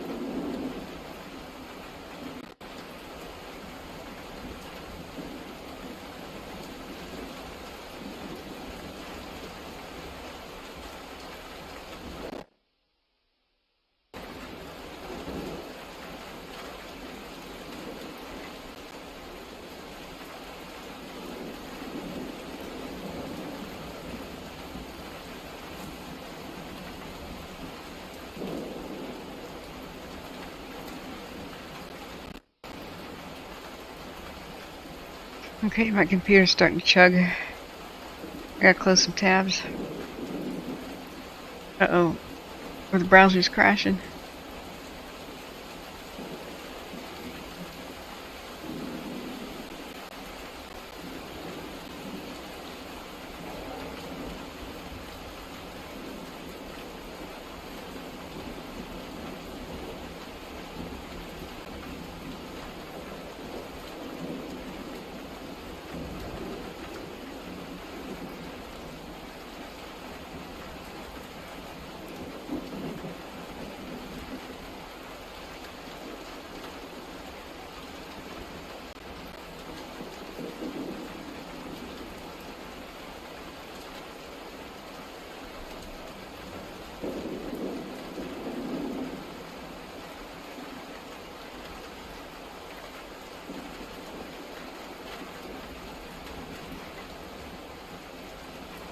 Okay, are we still here? Good.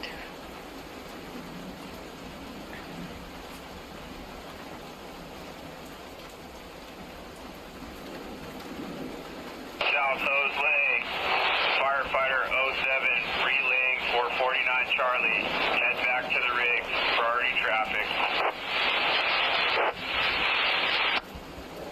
Get to the chopper.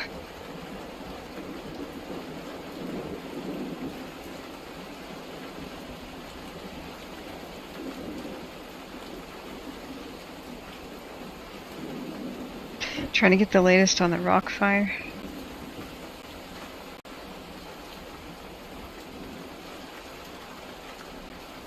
This is Dixie fire chatter, and as the rain and lightning move in, it's going to be important for them to take shelter. Like, no joke. Imagine being by one of the trees when it gets hit by lightning. We see the clouds moving over Lake Caldor.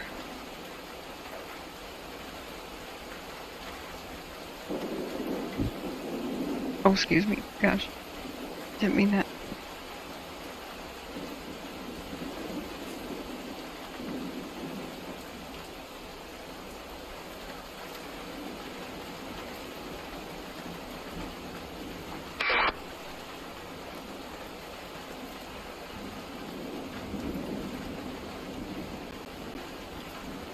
"28 minutes ago, news of the Rockfire night air attack will be on site by approximately 1:50 a.m. Crews have still not access to fire." Ugh. I'm retweeting that. It's at Hopland, sort of near Hopland, Mendocino County. Ground re...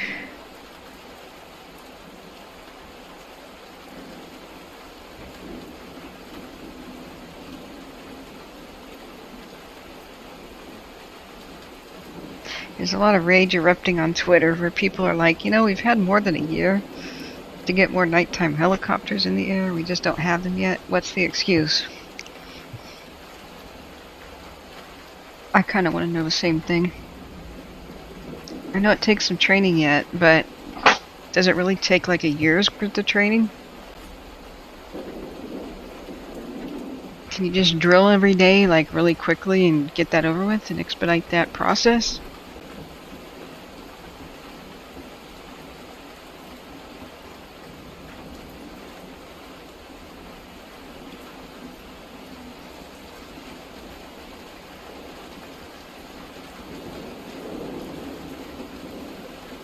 Okay, I'm getting a warning that my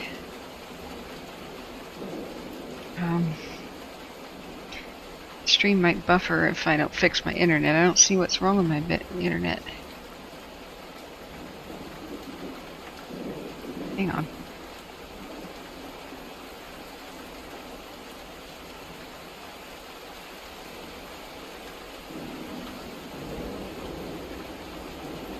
Charlie, 07 firefighter, Shipkowski.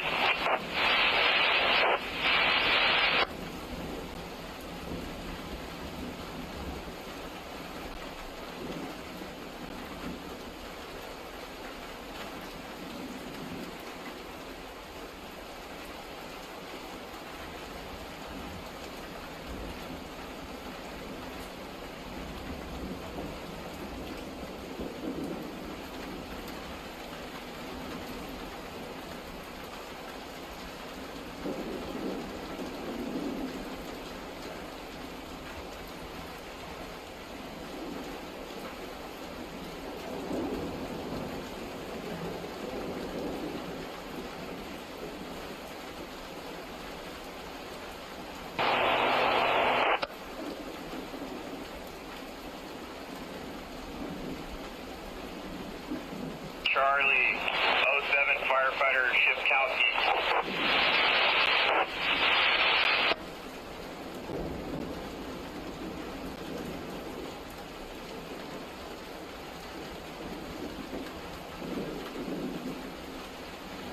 49 Charlie, 07 firefighter, Shipkowski.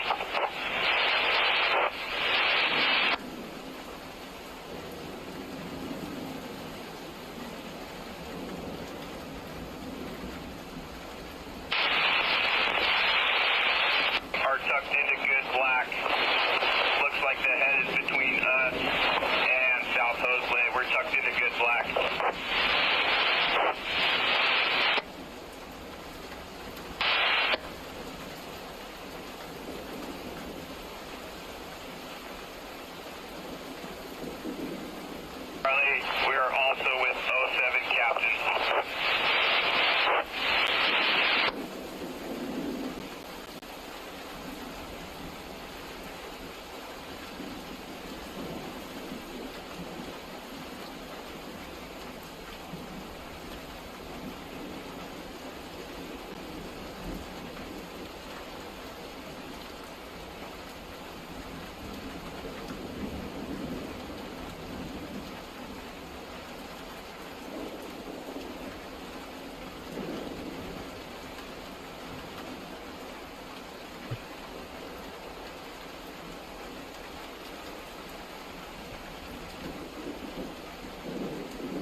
Are we buffering at all?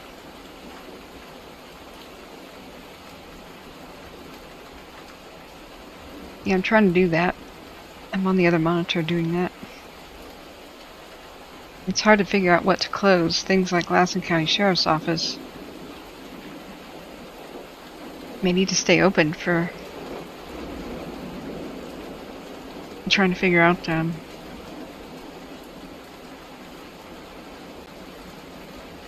if there's new evacuation orders, you know. I am closing a bunch.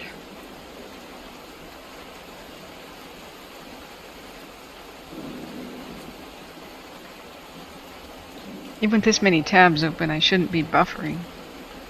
My CPU utilization is low. And most of the tabs are like kind of like in stasis.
Oh, you know what? The auto refresh.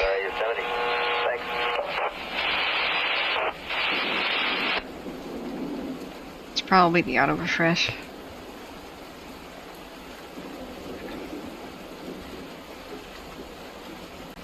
Morris says, be right back. I need to go put my face diaper back on. The guests are over. That's great. Face diaper for a mask. That's a good one. Oh, I'm so glad it's raining in Chester, Mika. That's good. Hey, Travis, welcome. Healdsburg PD rounded up fire prevention goats. Personnel scanner on Twitter. Nice. Trainee, where's the Gatorade and the milk? Yes. Did they get their 2 milks?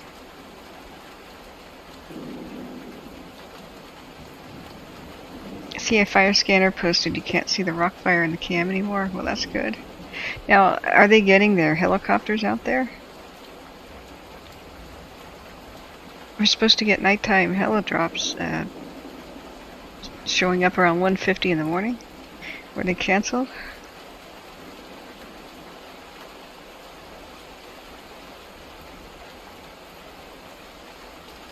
Can't imagine the storm would be good weather to fly in.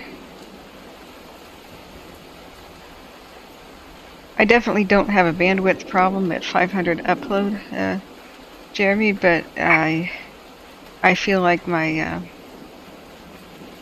ISP does midnight maintenance twice a month, usually after midnight, and usually on Thursday nights, so that might be that.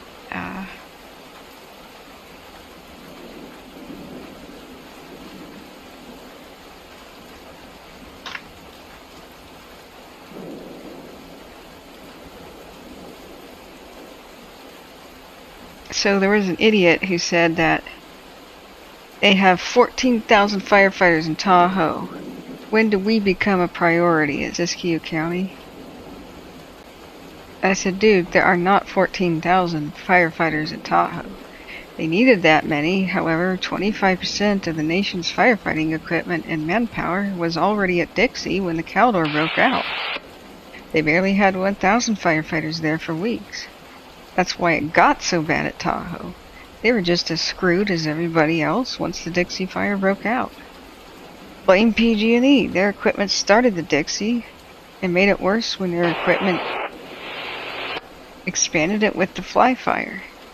You can't pull people off Dixie or Caldor, or entire towns and cities will be erased. You can't pull people off the Dixie also, or it'll eventually merge with the Antelope, and there's nothing that they can do. There's people even more screwed than those at the Antelope fire. The river complex folks have fewer than 400 people on their fires. And they have been going a long time. We need more resources, more planes, more firefighters, more engines. Most of all, we need to hold that company accountable for the more than 2,500 fires their equipment started since 2014. Mostly due to a policy of letting lines fail before replacement. Just imagine how quickly the Antelope fire could have been knocked down with an extra 6,000 people on it.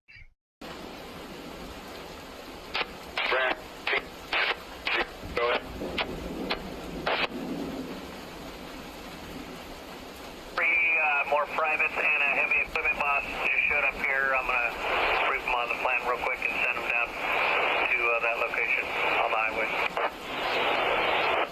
Okay, I got all 3 cats unloaded and just wanted to brief these other 2 privates. I was looking at another map and it looks like that fire's hung up on the rim. It's called the Butte Creek Rim. It was on the map we were looking at on the Venza. So I'm going to want to come meet face to face with you.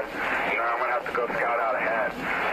So I'm glad we have that heavy equipment boss. I'm going to get these guys started and then run down to meet you face to face.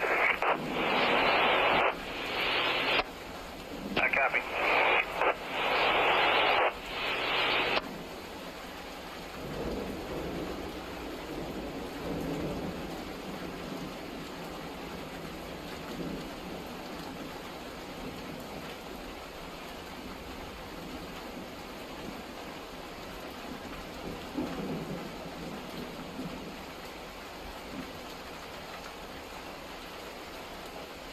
Anyway, this guy's ranting. His response to me was,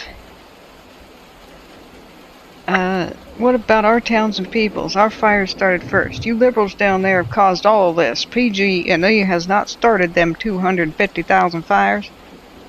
If you so want your source, PG&E has put billions into redoing their infrastructure. He's defending them. Wow. Okay, I'm just going to say, mate, you're defending the company that screwed you. That's all you gotta say. His heart's full of hate. When your heart's full of hate, Your brain can't be full of logic. Troopers are CZU Desert 1741. Affirmative, 1741. Thank you.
Okay, friends.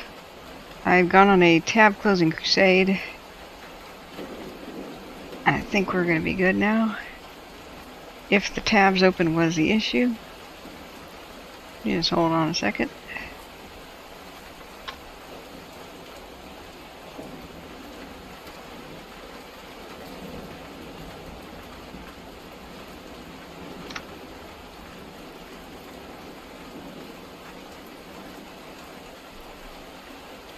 Alright.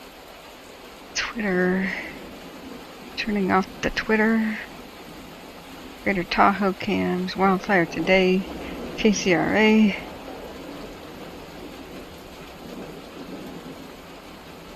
Other Broadcastify tabs. Okay. We should be good for no more buffering. Yeah, I'm running a rain theme here. So do we have any good other cameras that are showing it? That was pretty incredible, the light show we saw at Tahoe cams. Things like Dollar Point, Diamond Peak, Nevada. Let's try this one.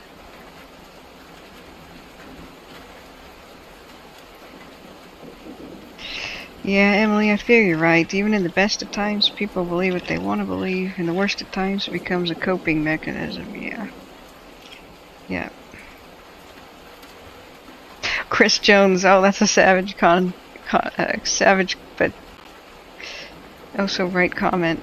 PG&E is California's answer to forest management. Oh, man. Witty and so sharp. Yeah. D. Thomas says I'm going to nap a little bit before the storm gets here. See you in a bit. Oh, whoops. Sorry, D. Thomas. I would have said goodnight to you if you are. Yeah, negative ions. I can sense storms. They kind of disturb me. Like, it must be negative ion sensitivity. Like, if I run that with my air cleaners, it can influence me to have weird dreams. I can hear, not hear, but sense infrasound, and it kind of freaks me out too. I think storms have both.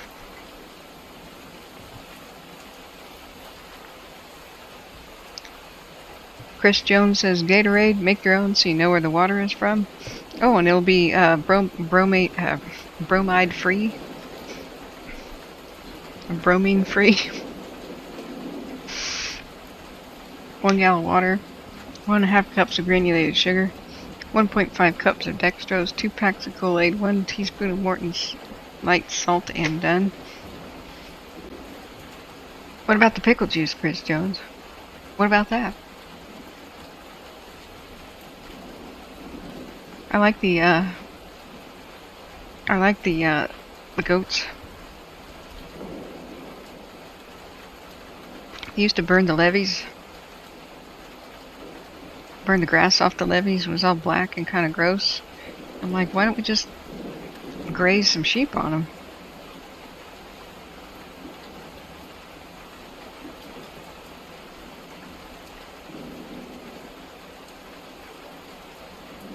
Okay, let's go find some better lightning cams. Do we have good lightning on Butt Lake yet? Or maybe around Portola? Missing potassium? Yeah, you need to squish a bunch of bananas in there.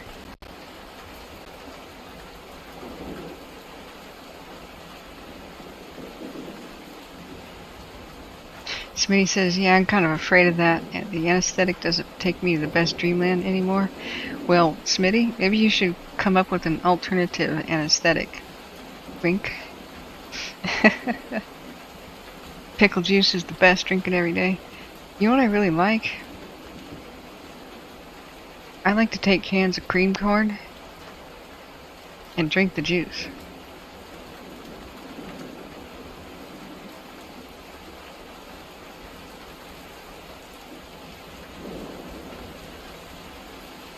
Well, that's good if the lightning dies down and we get more rain.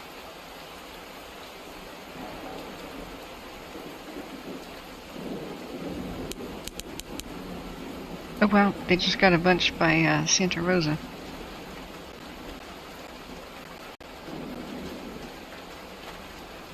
There's 4 up there by Shasta.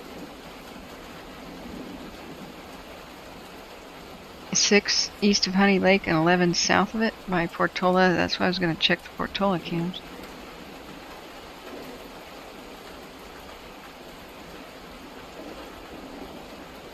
I wish the movie camera was still there. For the FLIR. For some reason it's just not there anymore.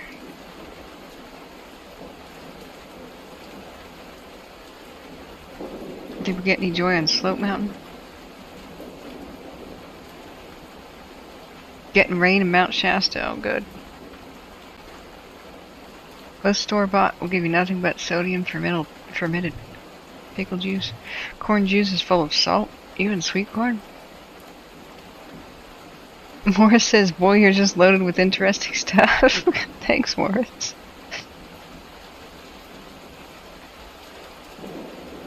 Cool cookie, all the burned areas will regrow and wildlife will prosper when gentle rains return. There you go. So what's a good source of potassium?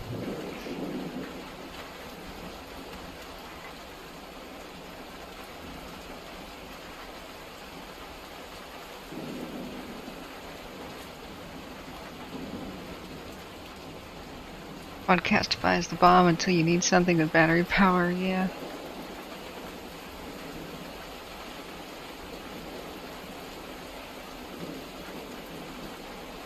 AA info from the scanner. I don't see any air attack happening whatsoever. Nor that much airplane traffic, period. Alright, let's go see about CA5 scanner.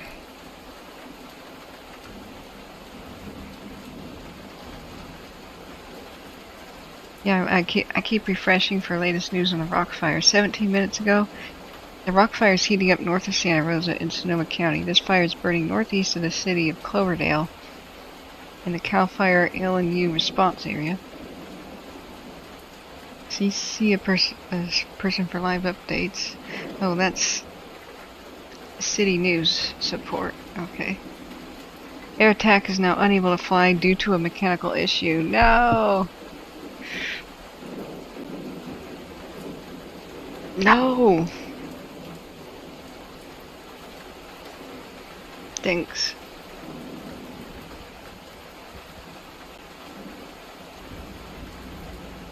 Well, maybe it's getting rained on.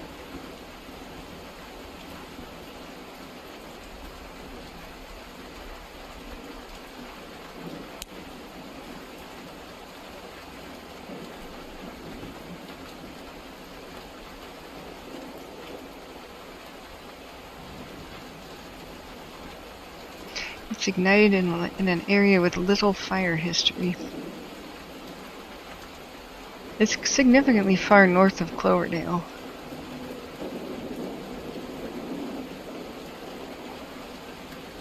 It's by Pieta or Pieta.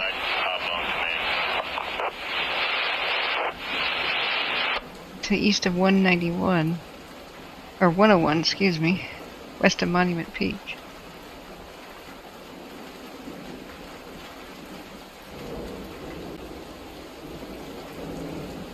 I didn't know there was a town called Oasis. That's cool.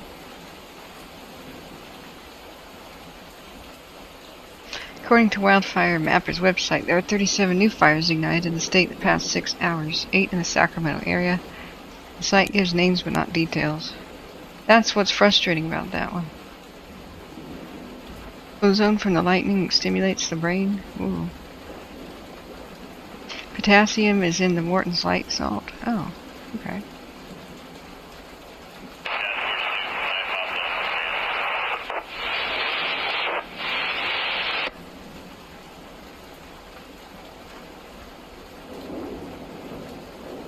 Smitty says they didn't give me an option of regular or unleaded at the hospital. You get what you get.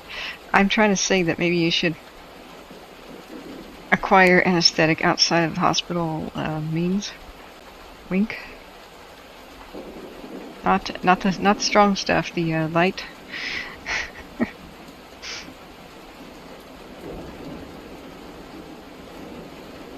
Pedialyte, yeah, that's good stuff. Prunes, yeah, prunes are really good for you. The dark, rich purple. Everybody goes gaga for acai berries with antioxidants, but dude, prunes and actual raisins do you good. When they studied all the wine and they were trying to figure out why red wine was so beneficial for the French, you know, they seem to not suffer as much antioxidant damage from alcohol because they mostly chose red wine. It was not the wine that was good for them, it's the grape. Whenever there's a nuclear accident on a submarine, they ordered the victims, at least on the K-19 Widowmaker sub and others, to drink wine because of the antioxidants from the grapes. So you could drink grape juice and it's way better for you because alcohol is damaging to DNA. Oh god, there's something hideously stinky coming out of my drain. Oh man. I'm reaching down, trying to feel for anything stuck in the garbage disposal. I can't see anything. Ew.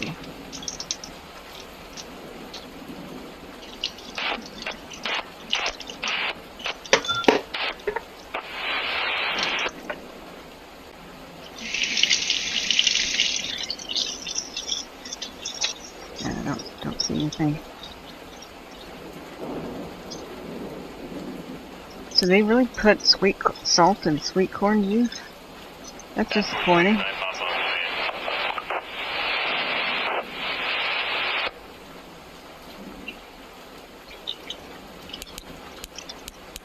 Oh, there are more lightning clicks.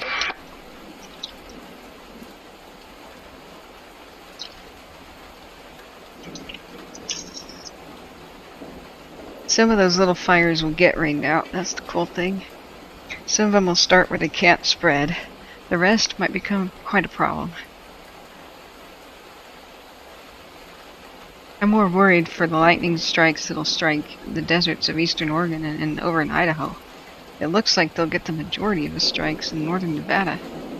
That's kind of frightening. Let's get more water.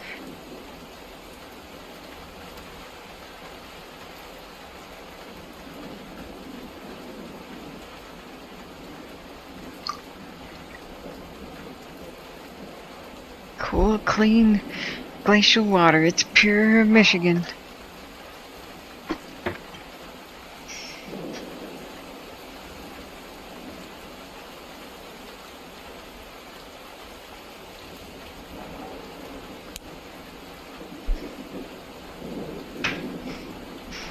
Yep, still getting lightning. It's up there. It's north of Honey Lake. Wow. Storm's headed to Old Station, yeah.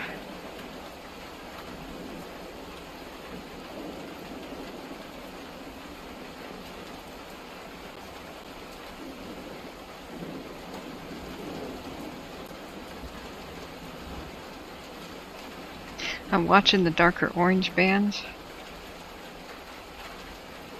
Might get significant rain over by the monument.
Yeah, come on, bring the rain.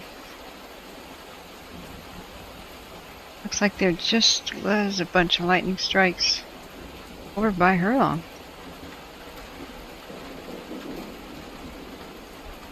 Maybe some Susanville cam has it.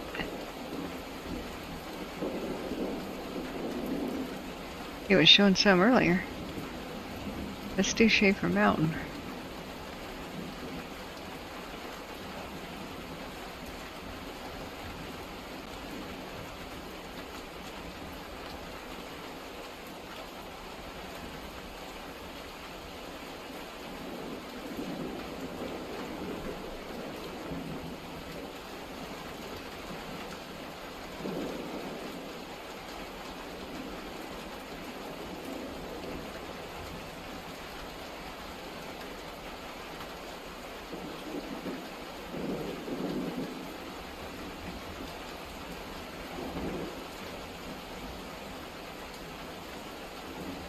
Okay, how's everybody doing?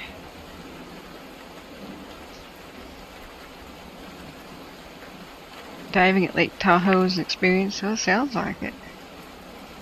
Fire over rice, tend to make pilaf. Ooh, that sounds good. Can I have some pilaf? You gonna make me some, Bill?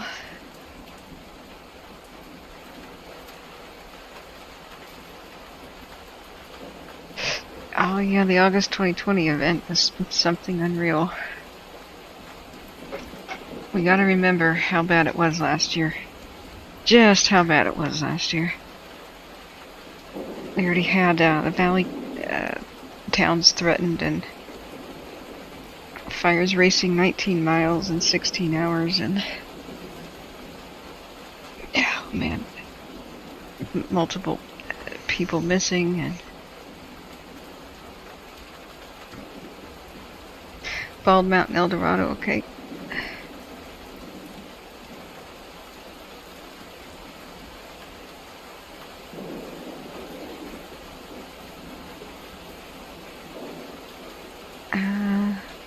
Is that in Shasta and Modoc? Because Bald Mountain Butte did its rotational thing, and was basically in the centrifuge.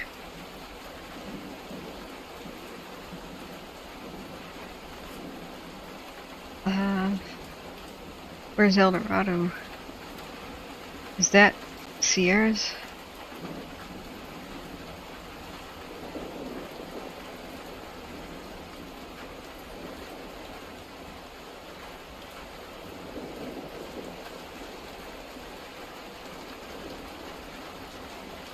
There's Hayfork.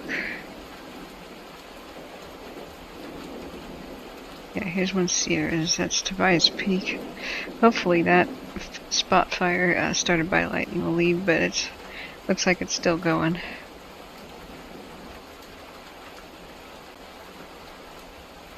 To El Dorado. That's not in the Sierra foothills. Is it Greater Tahoe? No. Inland? No.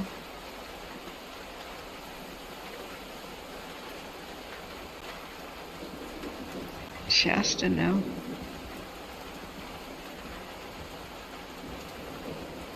Oh, Greater Tahoe, okay. I don't see anything that says El Dorado in Greater Tahoe. Artesian water.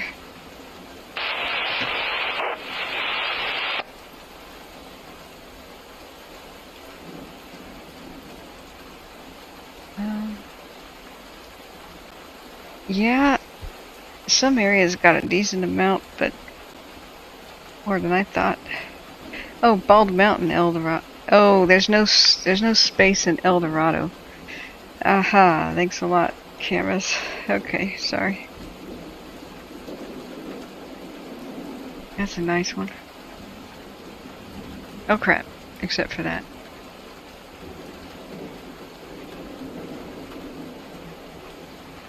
Does it rain out that fire though? Is that what we saw? Let's redo that. It gets really low after a time. And hi, by the way, the lady hour. Look how weak it gets. It struggles and then it might go out. It may have gone out. The rain may have rained it out. Wow. I mean, that's a decent amount. It doesn't go on for long, but that's sheeting rain. Thunderstorm is over Lassen Peak, heading to Old Station. Let's see if it puts a damper on the Dixie. Yeah! Heck, even if it helps out in a little section, that would be a great help.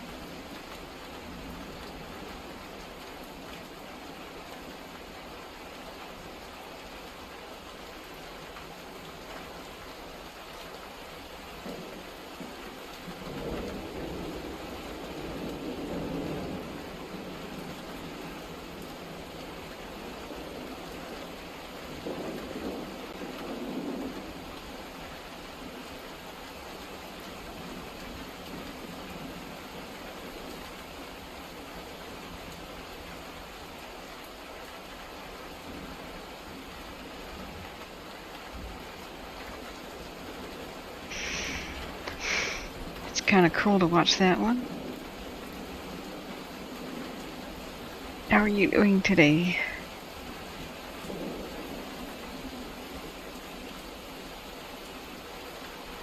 EVAC fan, Kanaka Fire, El Dorado County, east of Folsom Lake, near Kanaka Valley. Haven't heard much of this one other than a second dozer was requested.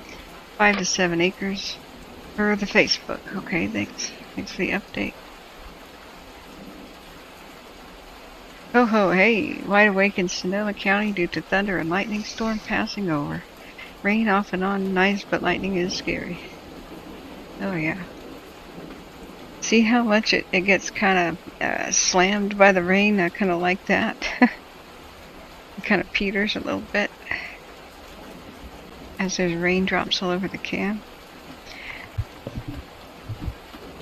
If that, judging by all this amount of sheeted rain, it might find very moist fuels to spread to, so that should give them all they need to really get a handle on that one. Just having vegetation wet right now would be so helpful. That's just north of Placerville, looks like. Fingers crossed.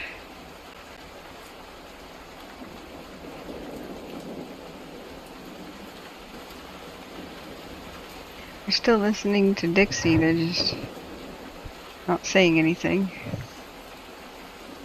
We couldn't hear anything when we switched it to Caldor at all. When we listened to Mendocino County, we heard a little bit about them requesting air attack, but that got canceled due to mechanical issues.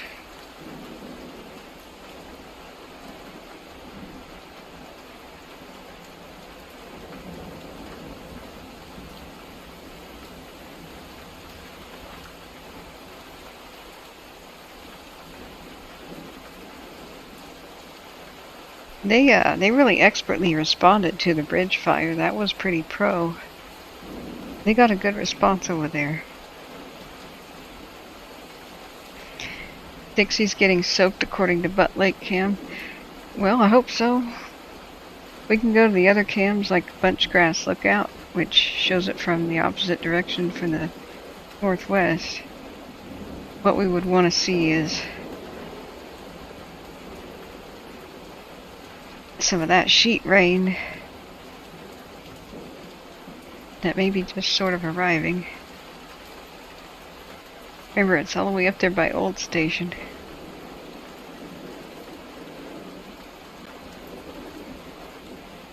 Exactly, Chris. If it doesn't rain, at least the humidity will go up. Well, as long as they don't get dry lightning. You know. Oh, Ron says the Kanaka fire is about 3 miles from my house. That's a little scary, but you know what? It really... Did you just see the time lapse, Ron? It looked like it was battered by some sheet rain.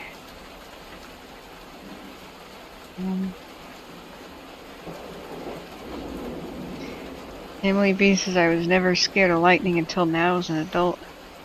I wasn't scared as a kid so much.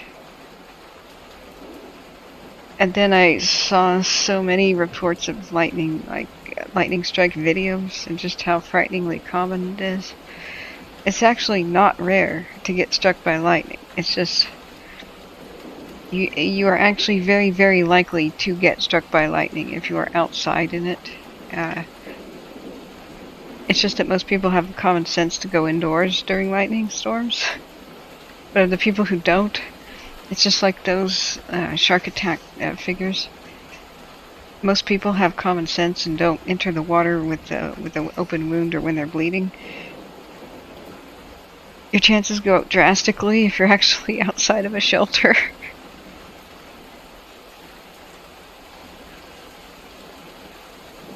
Have you seen that image of the golf ball getting struck by lightning? Did you see that? That's like a once in a billion chance of capturing that on film. Did you guys see it?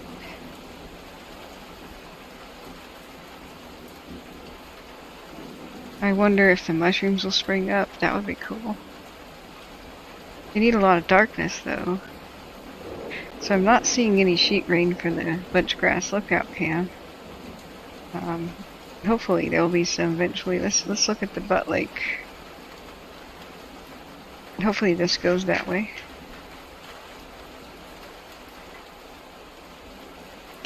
Did we have a Chester webcam? Is that back up and running?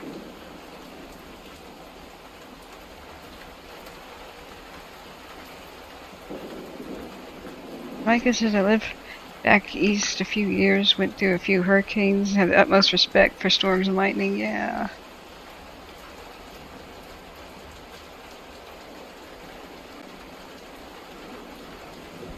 Yeah, the storm mostly northbound.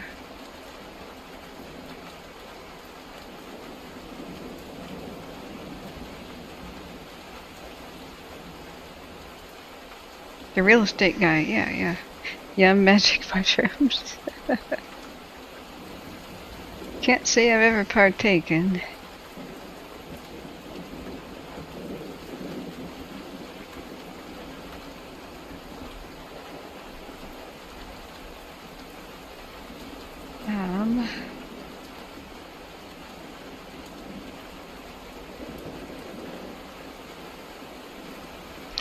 And from what I hear, they're not yummy.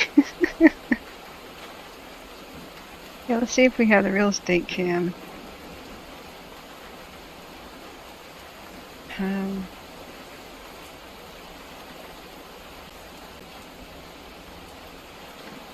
Feather River, northernmost Sierra cams. Bucks Lake cam. Most of these are down, of course.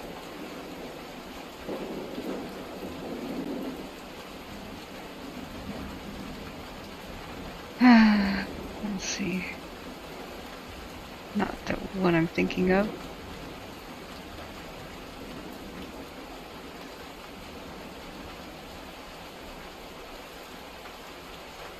Chester Realty.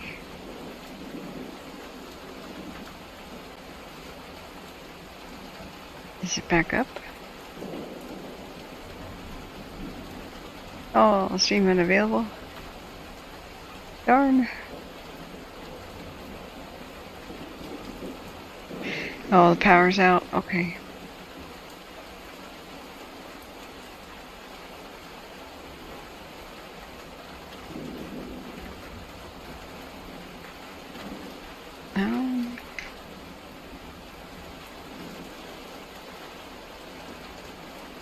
What about the Caltrans one? Yeah. The air is just not going to be the same without the Golden Bear. Evergreen Pizza, just... Oh, no Canyon Dam, no Greenville. I can't wrap my head around it. Just still can't.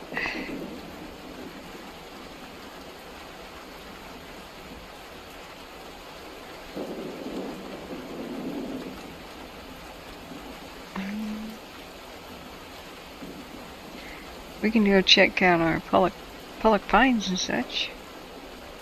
But pine needle's still stuck to the lens. Yep, Pollock pines is soaked. Let's look at Camino.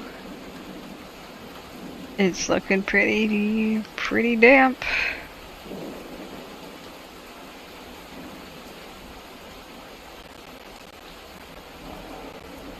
Lee Trevino has been hit by lightning twice while out on the golf course. Whoa! Hamilton Mountain is an alternative to Butt Lake, although it's a zoomed in view. Okay, hey C-Tat.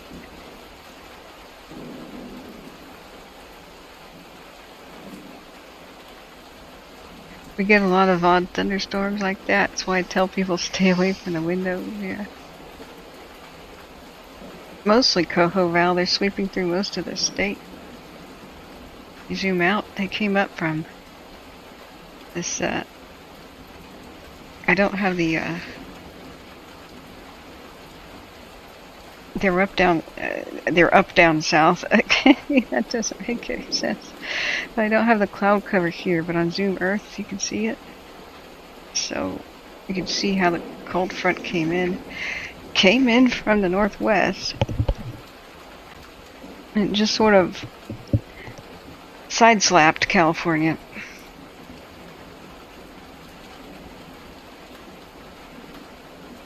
You would think that stuff coming from the south would be moist and wet, but it was cold.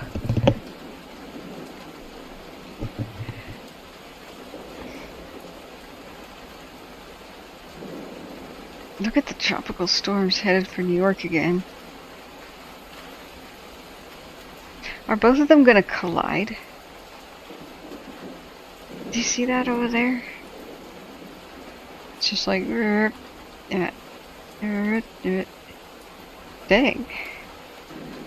And then both of them are going to slam into Newfoundland? What's going on, nature?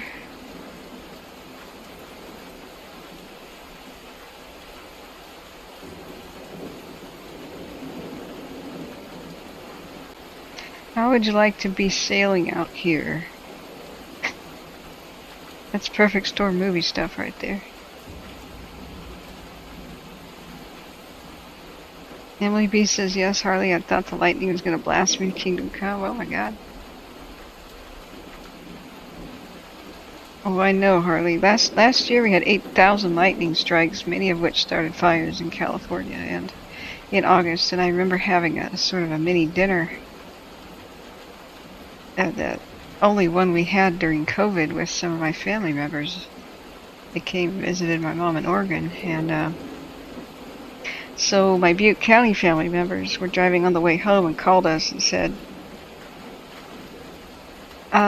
so we got a text that there's a fire near Oregon, and not Oregon House, but excuse me, Orville, and we're in a mandatory evacuation. So instead of driving home, we'll just head for the Oregon coast and hang out there because we can't go back to our home in Butte County. And that was one of the many lightning strikes all around the Orville area. They pounced on those. Then there were the two that got bigger. Got Susanville, the sheep, and the other. And of course the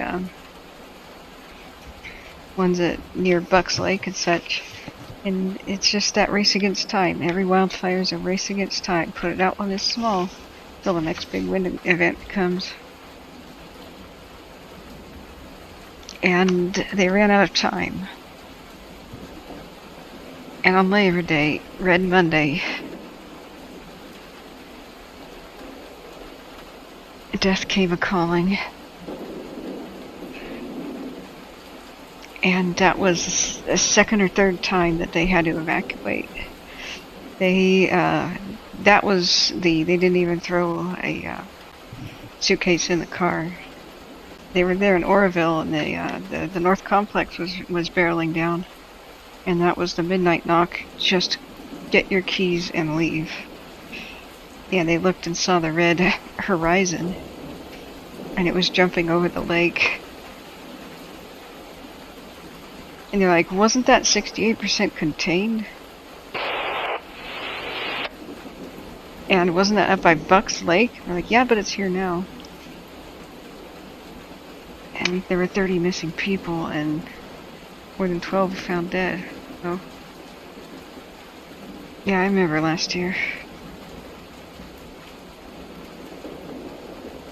Pretty much every small little lightning fire exploded into a huge one that wasn't contained already.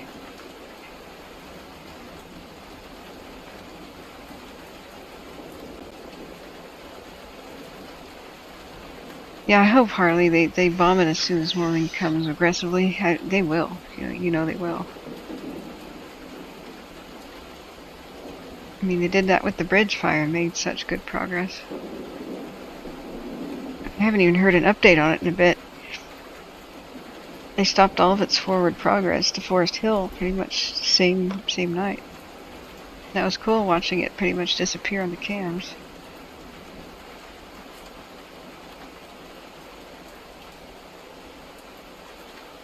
Oh yeah, Emily B. Even McGaley was under evac warning for several days at that time. Well, I came down to visit not too much later. I had to attend a function. And I was in Sterling City, driving back to Orville. Here I am winding around on those roads, and I see this huge orange glow, sort of by the casino, and I was like, what? That can't be a fire. And I turned on the AM radio, and it sure was. And I get back and had to wake up my family members and said, we're under evacuation watch right now. are you guys ready to go? And they said, yep, we always are. We always are now. So don't worry about it. Just, if we get that knock on the door from the sheriff's office. But they checked it, of course. They didn't just say, don't worry about it. We checked it. And it was looking like they had it well in hand. And it was a bit... We were a bit away. We were not downwind directly. But that's Butte County living.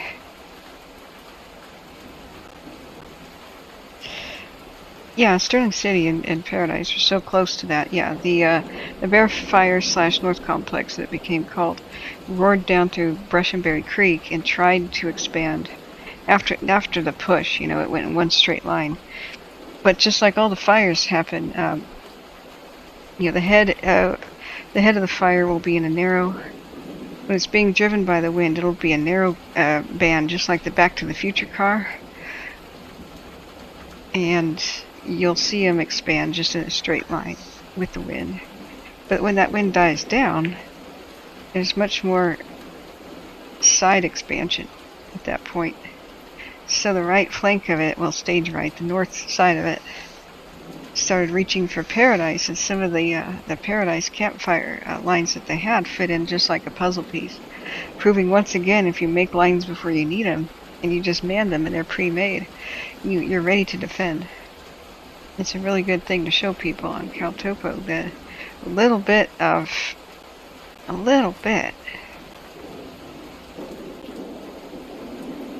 prevention is worth so many pounds of cure. It's the puzzle piece thing. So remember how the Paradise campfire, yeah, it's a little, there's been so many now it's hard to see the originals. So here's the campfire stuff. This red went all the way down to 99, remember that? And it did spot over, got up in here. And so it's hard to see this, but this is campfire stuff too. And it went over here, and they stopped it right about there around Cherokee. So it did get over in here. So this line was one of the dozer lines, I believe, that they made to protect this area, protect it from the fire coming this way. Right? So that's basically the year before. Remember, it was very late 2018, so it was basically 2019. So here's 2020's Bear / North Complex, and here's basically 2019 Paradise Fire, right? So when the Bear Complex roared down there and crossed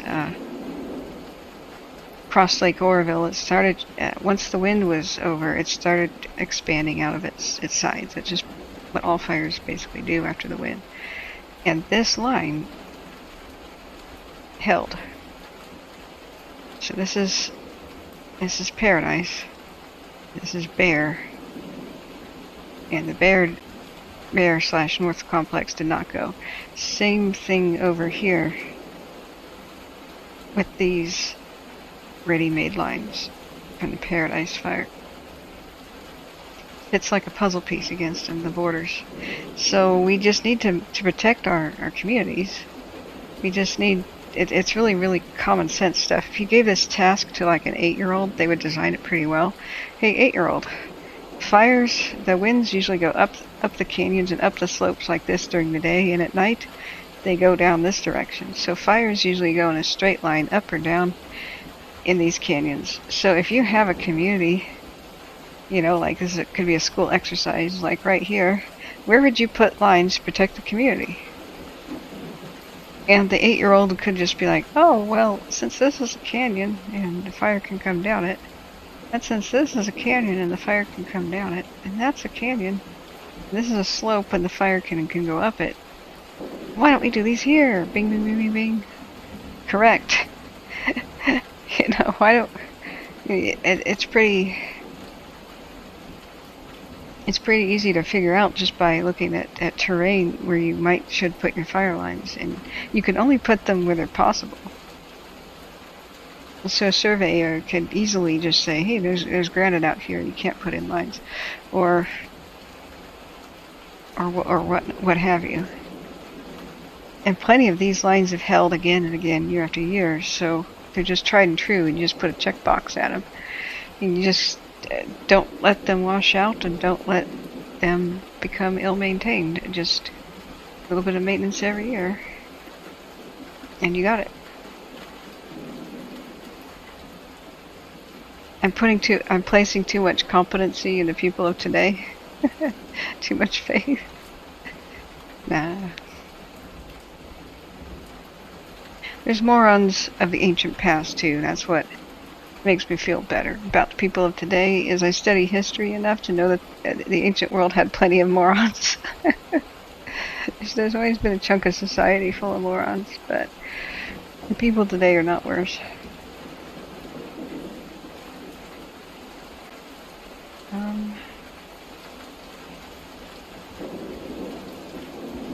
Oh no, that one's rotating. Nope. Let's look at North Portola. Do we have any good lightning cams? I kind of spaced out a little bit. And that's the thing, friends, is I'm getting pretty dang tired. But if you're making a joke, Bill, I know what you mean. I know, Harley, it's so sad how much we lost. But we'd better do it if we don't want more mass fatality events. This is one of the world's most difficult places to fight a fire. You can't just say, hey, let's build the lines after we need them. You just gotta read the landscape, pre-make them, and do it. It may be very well that it's never going to be possible to evacuate people fast enough.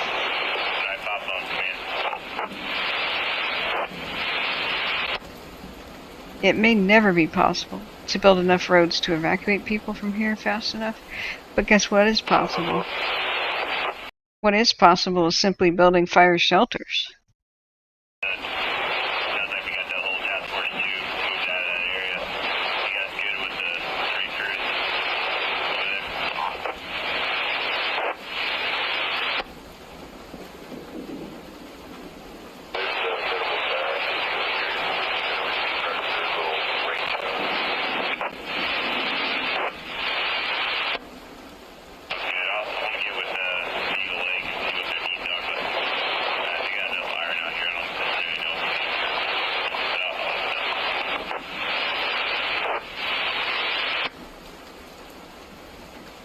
Yeah, I got a rain soundtrack.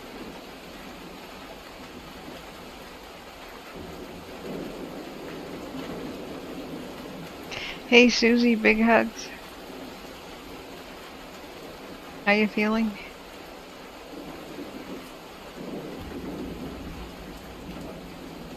Oh, I think that was an okay comment, what Micah was saying. There'll always be morons, and then the poor people. I think she meant the victims of them. That's okay. But it's okay, Opus. It's good to keep an eye out of there. I think it was more of a sad agreement with me than a big negative thing. And what I was trying to say is that I don't think that today's generation or modern people are any more incompetent. We have a lot of corruption and stuff facing us, but the kids are all right. Bald Mountain Butte is rotating around. Let's do Antelope Mountain.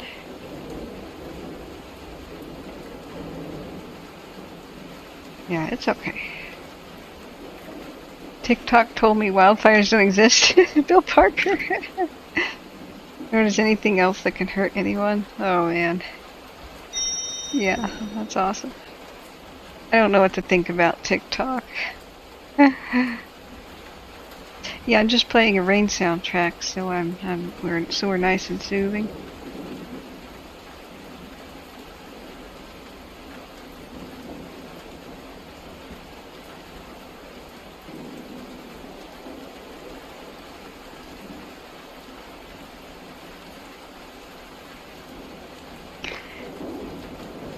It's okay, Opus, no worries. It's very hard to tell people's tone. Mika I've known here for a while, so I get her vibe. And that just takes a while to get used to people. You know how many people wanted to ban Morris? I think Morris was banned 5 or 6 times. You still there with us, Morris? Let's look at Jarbo Gap. He's just this gentle soul. One of the first 5 people who ever found me on the stream and who were like cool and hanging out. And he always gently like chides me and such and cracks these really deadpan jokes. Mika's a dude. Whoops.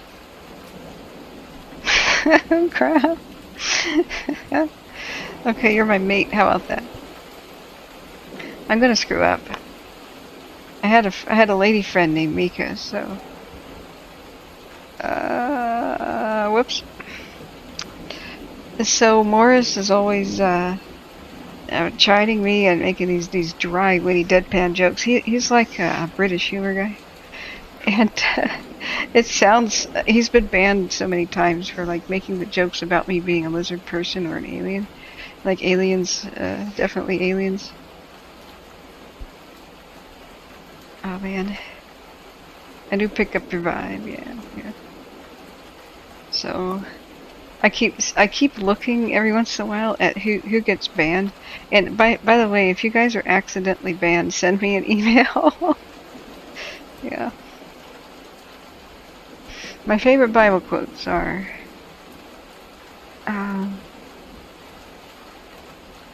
let's see, if we're having quotes, which are okay, it's inspirational quotes. Doesn't matter what religion they come from, they're welcome here, as well as philosophical good quotes. Blessed are the peacemakers, for they should be known as the children of God. There we go.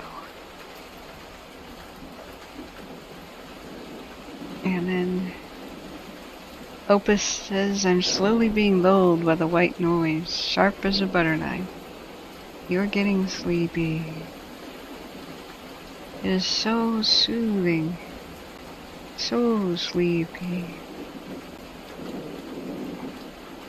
About those drink umbrellas and the lawn flamingo. About the swinging hammocks. Little drinks with the umbrellas. How cold the glass is when you pick it up. That little cocktail glass.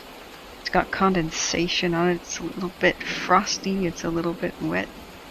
It has the virgin banana daiquiri in it with the little umbrella. You sip it. Sweet banana. And then you're swaying on that hammock, listening to that gentle downpour, the little leaves getting pitter-pattered by the raindrops. One leg is fallen off of the hammock, but that's okay. One of your toes touches the sand as it gently swings past. There's a little crab that walks by, but no, he doesn't go for your toe. You were worried about it for a second. He's going by. It's alright. You looked underneath your sunglasses, that's okay. You lean your head back. You sink your head back into that little soft little pillow. Put the sunglasses back on. And you...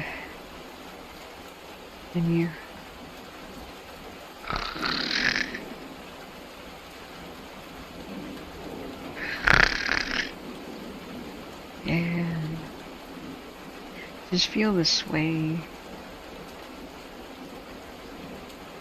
Some kid walks by and gently pushes the hammock and you just sway. You can just swing.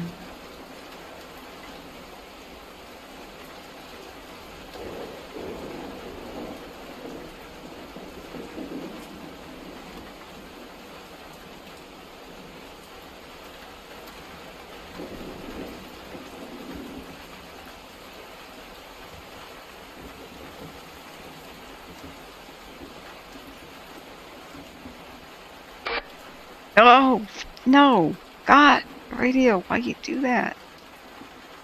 I have a good laugh, thanks. It seems like it won't end, but it'll end. The fire is the one that's desperate. It needs to move to survive. It's the one saying, oh no, no, no, the rain's here, no, no, no.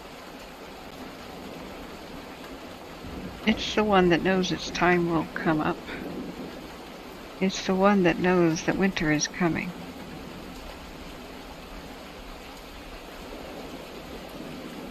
There will be snowpacks and skid tracks and people will forget.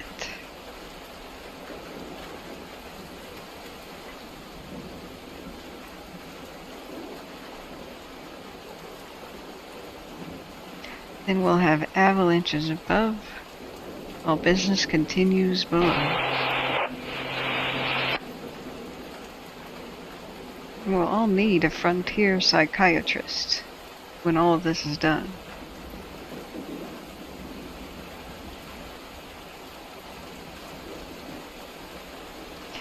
Ho Val, she who can laugh at herself will never run out of things to laugh at. Yep, and you can always make fun of comical me. I now need a lawn flamingo. One with little sunglasses on it.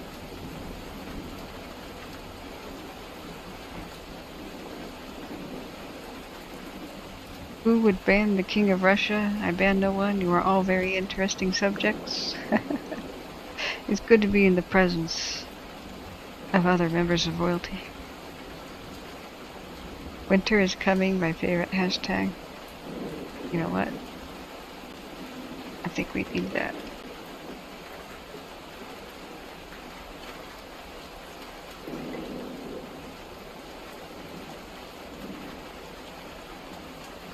Isn't there a playlist of him saying winter's coming each every time he said that? Like a montage?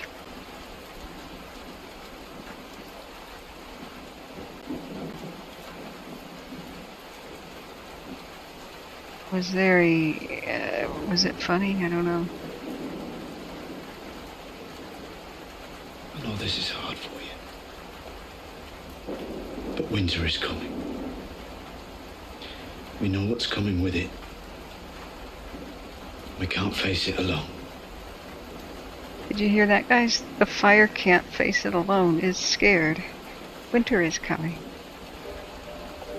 Oh, the weather outside is frightful, but the fire is so delightful. Since we've no place to go, let it snow, let it snow, let it snow. Ned, 10 is too young to see such things. He won't be a boy forever. Winter is coming. Let it snow, let it snow, let it snow. How many winters have you seen, Lord Tillian? 8, no, 9. All of them brief? Well, they say the winter of my birth was 3 years long, Mr. Raymond. This summer has lasted 9. But reports from the Citadel tell us the days grow shorter. Starks are always right eventually. Winter is coming. When winter does come, God's help us all if we're not ready. Winter may be coming, but I'm afraid the same cannot be said for my brother. A great hero. Until winter comes. When the winter comes, the 7 gods together couldn't save you and your royal army. Let it snow, let it snow, let it snow. You're a Stark of Winterfell. You know our words. Winter's coming. You were born in the long summer. You've never known anything else. But now winter is truly coming. Tell Lord Tywin, winter is coming for him. Starks understand winter better than we ever will. Coldman speaking. He's going to stay indoors. Wait out the winter where it's beautiful and warm. I heard the half-hand spent half of last winter beyond the wall. All winter. Winter. Whoops. Summer. Yes, I don't know if you're in cell service. I think it's Darn it. More they got dozers are unloading. I'll drive down the road a little bit and see if I can get it.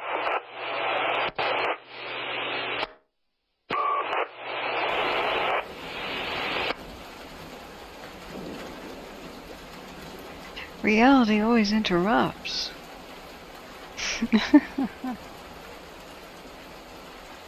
Yeah, let's let it snow. I've never wanted to get into caroling so much as right now. Wouldn't that be cool? Now that since COVID meant that we couldn't do it, I suddenly want to do it. Go around caroling with a sled. Yeah. Alright, good night, Susie. Good night. Rest well. Feel better soon. Drift off to sleep. The storms are passing. They're dumping the rain.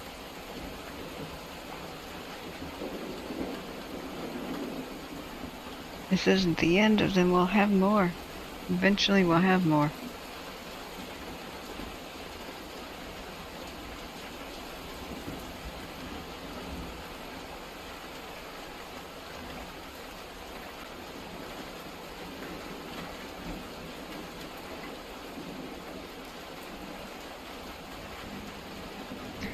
I would like to be outside in a hammock with this cool breeze.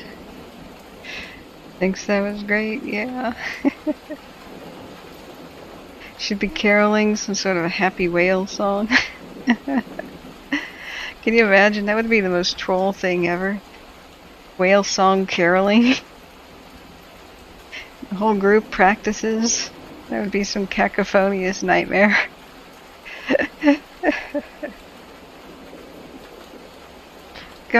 Guys, wait for my humpback solo. This one's great. I've nailed it. And somebody else, like Tiny Tim, is the flipper. Mark says it's beautiful outside right now with drifting clouds. Yeah. There's gotta be other nice cameras to look at.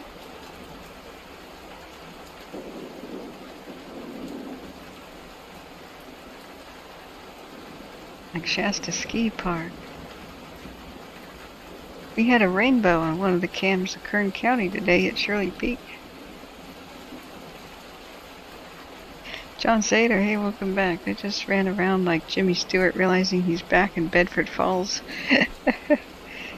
I never saw Harvey. But in Aloha, Oregon, there's this feed store that was turned into a boating store. And you could go get your life jackets and boat accessories there and store your boat and buy used boats. And there's a giant statue of Harvey the Bunny. And he was holding in his hand something flat out in the palm.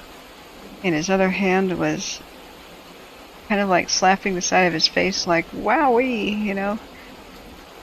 And it used to be a Texaco big man. They used to have those giant statues of service station men at Texaco's, and the eccentric owner had bought one and replaced the head with Harvey the Bunny. It was called Harvey's Marine. I still think the statue is still there. It's kind of like Aloha, but in reality it's Reedville, Oregon. It's one of those beloved landmarks. I think Harvey Marine closed down. I'm not sure what will happen to the building because the owner had a stroke, I think, and a hospital mishap, which sucks. But I think it may be preserved as a beloved landmark.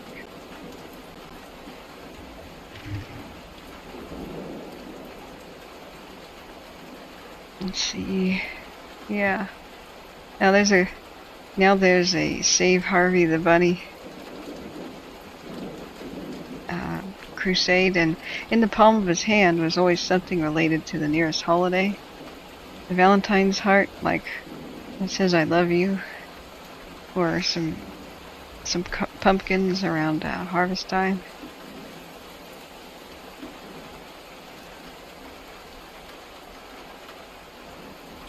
It's really cool. You can't make this up. I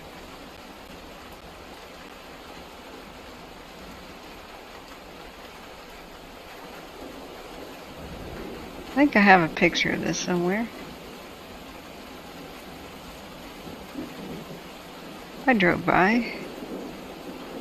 Oh, and during the Blazers playoffs, there would be a basketball whenever the Blazers were cooking.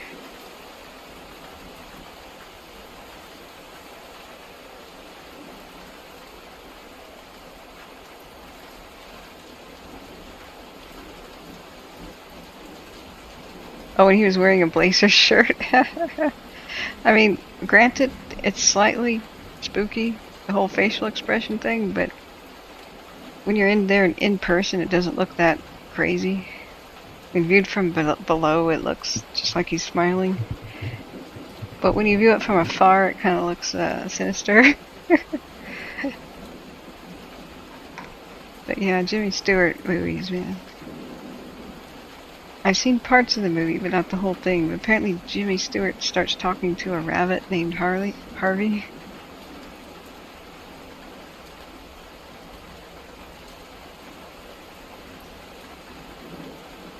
The fire at Tobias Peak is still there.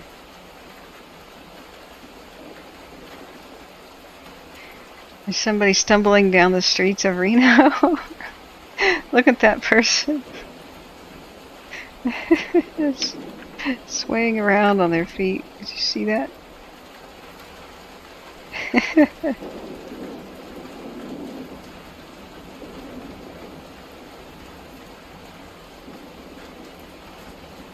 Good thing it's still a little wet in the gutters there.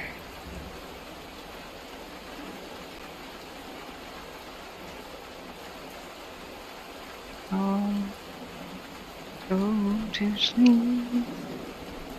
Go to sleep.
Mark Scheinfeld, Kathryn's Variety Show, #1 on YouTube. Oh yeah, it was a big rabbit. So Harvey's a good movie, see it? Do you think it's out of copyright? I'm trying to figure out if we can all watch movies together at night. And I want to find a lot of good classical film. And some of them we don't have copyright renewals. Gail M says this is hysterical. I'm waking up to a lullaby and rabbit stories. Oh yes. Welcome. We are all mad here.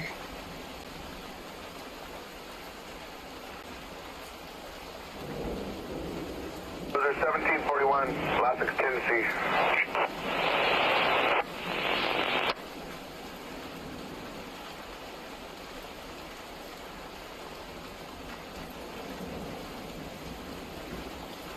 Do we have any other good lightning? Tahoe had some pretty good lightning. Ooh, Highline Trail, look at that sheet rain coming by. It's over by the Dixie. It's sheeting rain.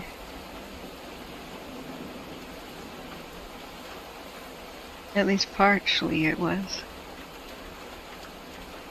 You see the glow of the fire, and then it kind of disappears. Probably because there's so many clouds right in front of that cam. Hey, Tracy. Oh, we have received your love package from the UK, and we have just we've just stuffed a bunch of love in it ourselves and returned to sender. You'll get it back. We have some rain, some lightning, but also some rain. I mean, it's windy, but I'll take it.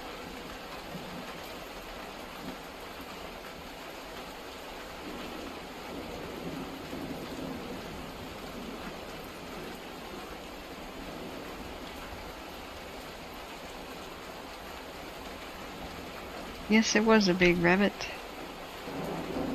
So what good classical movies are not copyrighted? I know It's a Wonderful Life missed. In old Hollywood, you had 30 years or something to, every so often you had to renew the copyright. Now all the silent films are out of copyright because they're past the 75-year mark. And copyright law at the time was kind of set in stone. And later ones, they said you could extend them after a time, but if the studio missed a deadline, they couldn't.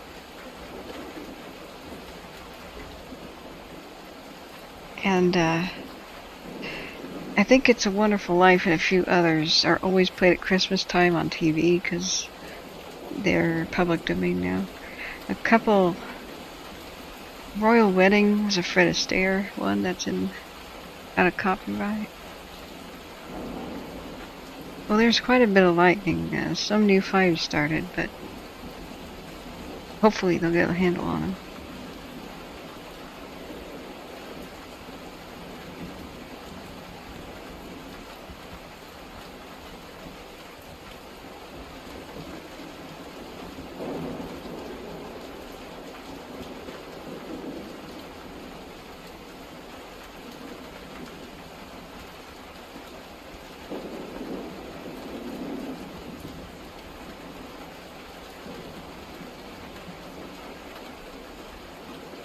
We're not really getting a lot of updates here.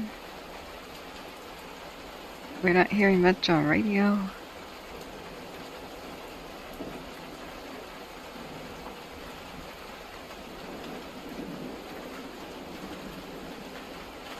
Let's see if Hamilton Mountain has any. You know what? I remember it was the Tahoe area, the Tahoe cams that had the good lightning. I still have some set up to replay the good ones. One of which was, let's see here.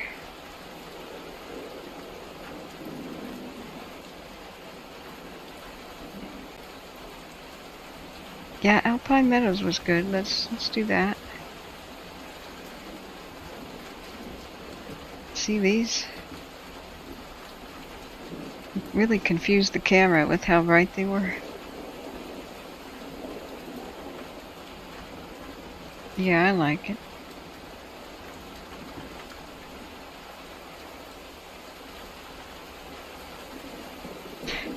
Sorry, seizure warning. I didn't realize there's so much flash here.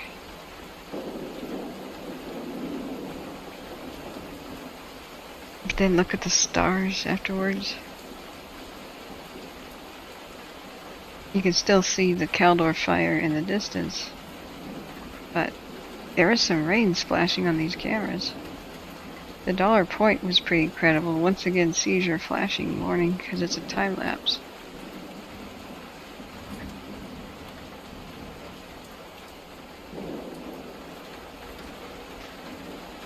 Well, we've gotten hundreds of lightning strikes.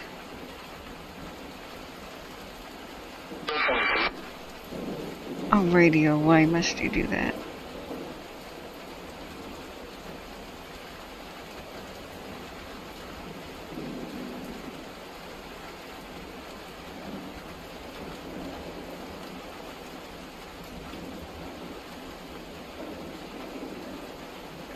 Um, 6 hours. Yeah, here's the last 6 hours. A little bit better.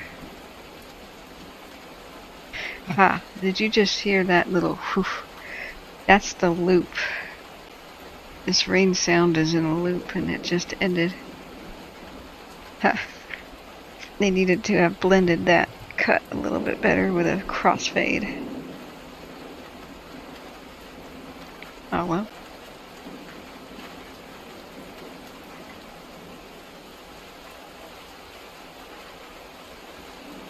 It's still a good soundtrack to listen to.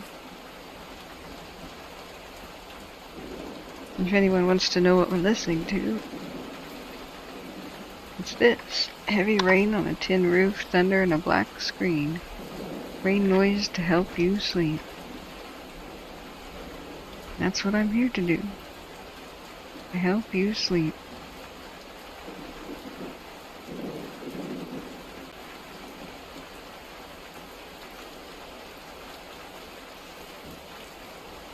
Today is not as frantic as we thought it would be. About 4 miles in, Dennis, at that cabin, just beyond the cabin. And then the fire itself is, I got all the way up to the 3N13, N04, and I put it out in section 29. Moving across that next rim up on top.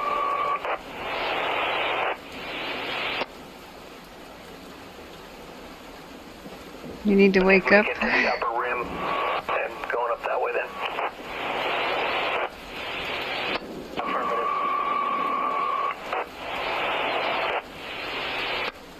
Okay. Last in contingency was going to come in on the 18 road and just kind of bird dog and look around for the cats coming up in there.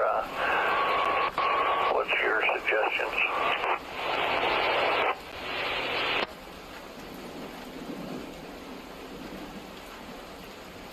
From the 44 road coming up and in, that's kind of where I'm waiting now. Come around and be on the top side, but I think he's going to get cut off over there too. She's just going every which way with these something on.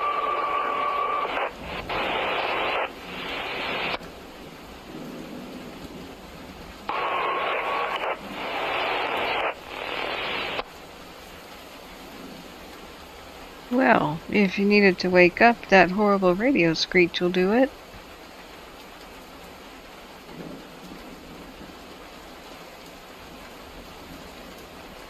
This was an eerie, spooky kind of a feed. The clouds and the stars. And Tahoe. I hope when I visit Tahoe I'll be welcome there. That would be pretty cool.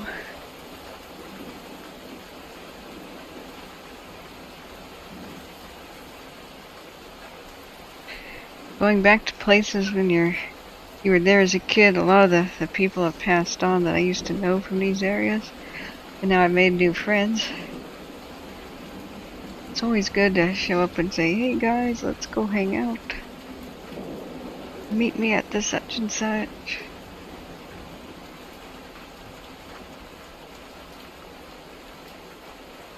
Bunch grass and Butt Lake Camp show rain in the Dixie. Excellent.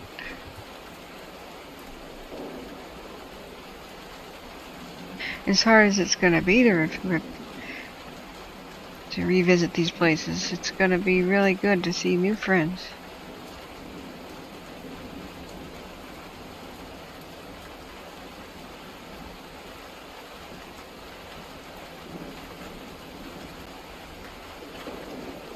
And Tracy's in the UK needing to wake up. Sorry, you came to the wrong place. This is soothing, gentle.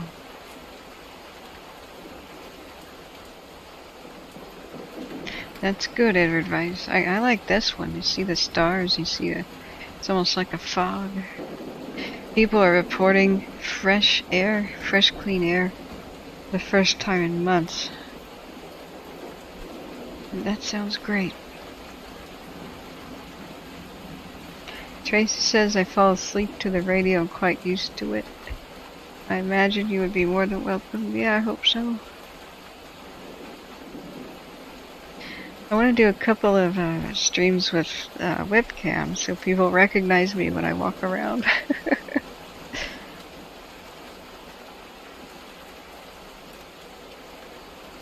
I got a trademark floppy hat that I carry around. It's a fishing hat with the little, that tan classical fishing hat with the little vent holes, you know, snap buttons on it. I got a purple one too. It's not quite as much rain as we would want, but maybe it's just the right amount that we need to get an edge on things.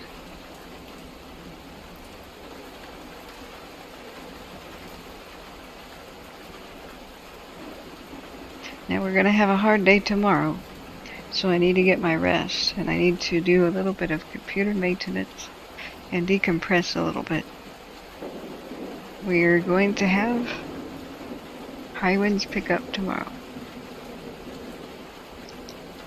And it's not over. Things aren't over. Tomorrow will today. Around 8 a.m. to 5 p.m. wind gusts pick up, thunderstorms. 45-mile-an-hour wind gusts or so around the Tahoe area. We take it up by Old Station. Around 30-mile-an-hour wind gusts. But we still might have some rain. So I'm going to take this opportunity to decompress and take down the stream. There's nothing really that we're hearing that's useful. And then after a few hours I'll put the stream back up. And that'll give mods a good chance to rest and do things too.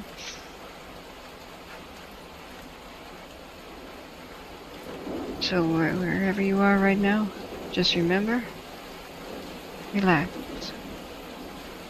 Because once you've done all you can do, that's all you can do. So then just relax. You'll need energy for tomorrow, just like I do.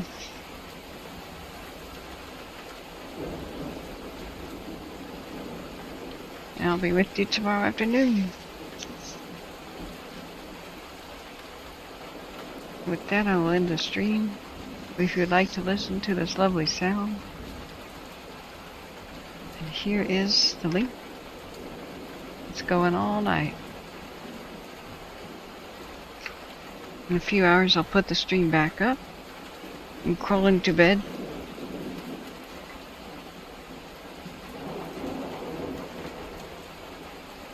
And we will start fresh. John Sater says I'm slowly piecing together that you're something in between Ally McBeal and that girl. Who is that girl?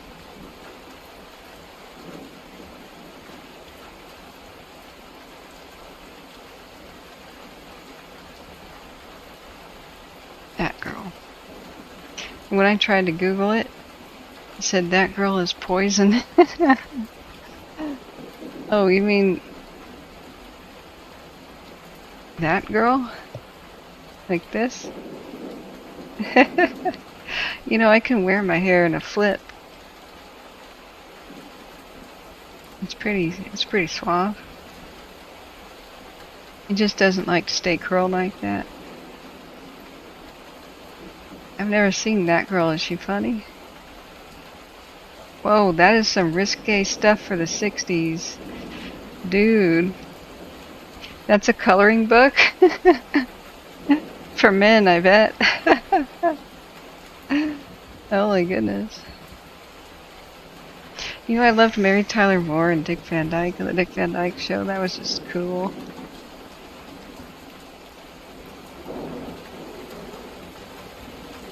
I like that song. Ooh, I look just like Buddy Holly. Oh, oh, and you're Mary Tyler Moore. I don't care what they say about us. Anyway, I don't care about that.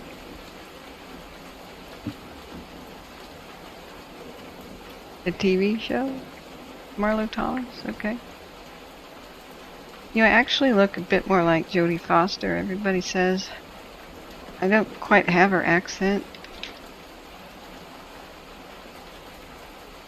But I do have her kind of limp, wispy hair. I do have a dimple on the side of my mouth when I grin, so I've got that right there.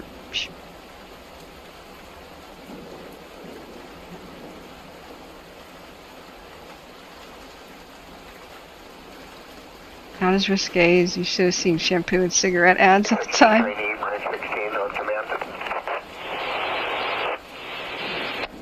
Oh boy.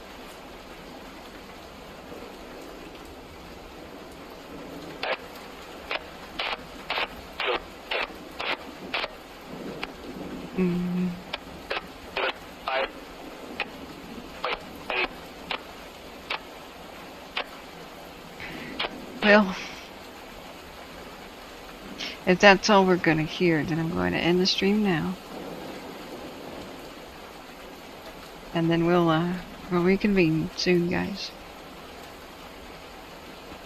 Edward Rice says it's difficult to tell if the heavy rain actually fell in the Dixie or if it fell between the cam and the fire. The fire has 9 lives. I'll have to wait till the storms pass and look at the heat map. Yep. Oh, Barbara Eden just turned 90. Where did the time go? Wow. She ages so well. She and Betty White have secrets. Betty White now is awesome. So good night, guys. I'll resume the stream in a few hours before I crawl in bed. Stay safe.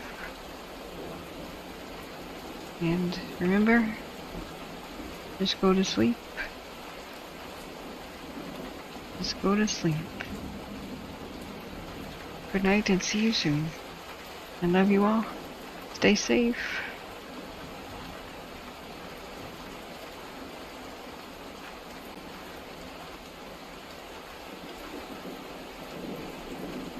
Oh yes, hit the like button on your way out. And please hit the subscribe button with the ringing bell so you'll know when I go live later. Thank you very much for being here. See you soon.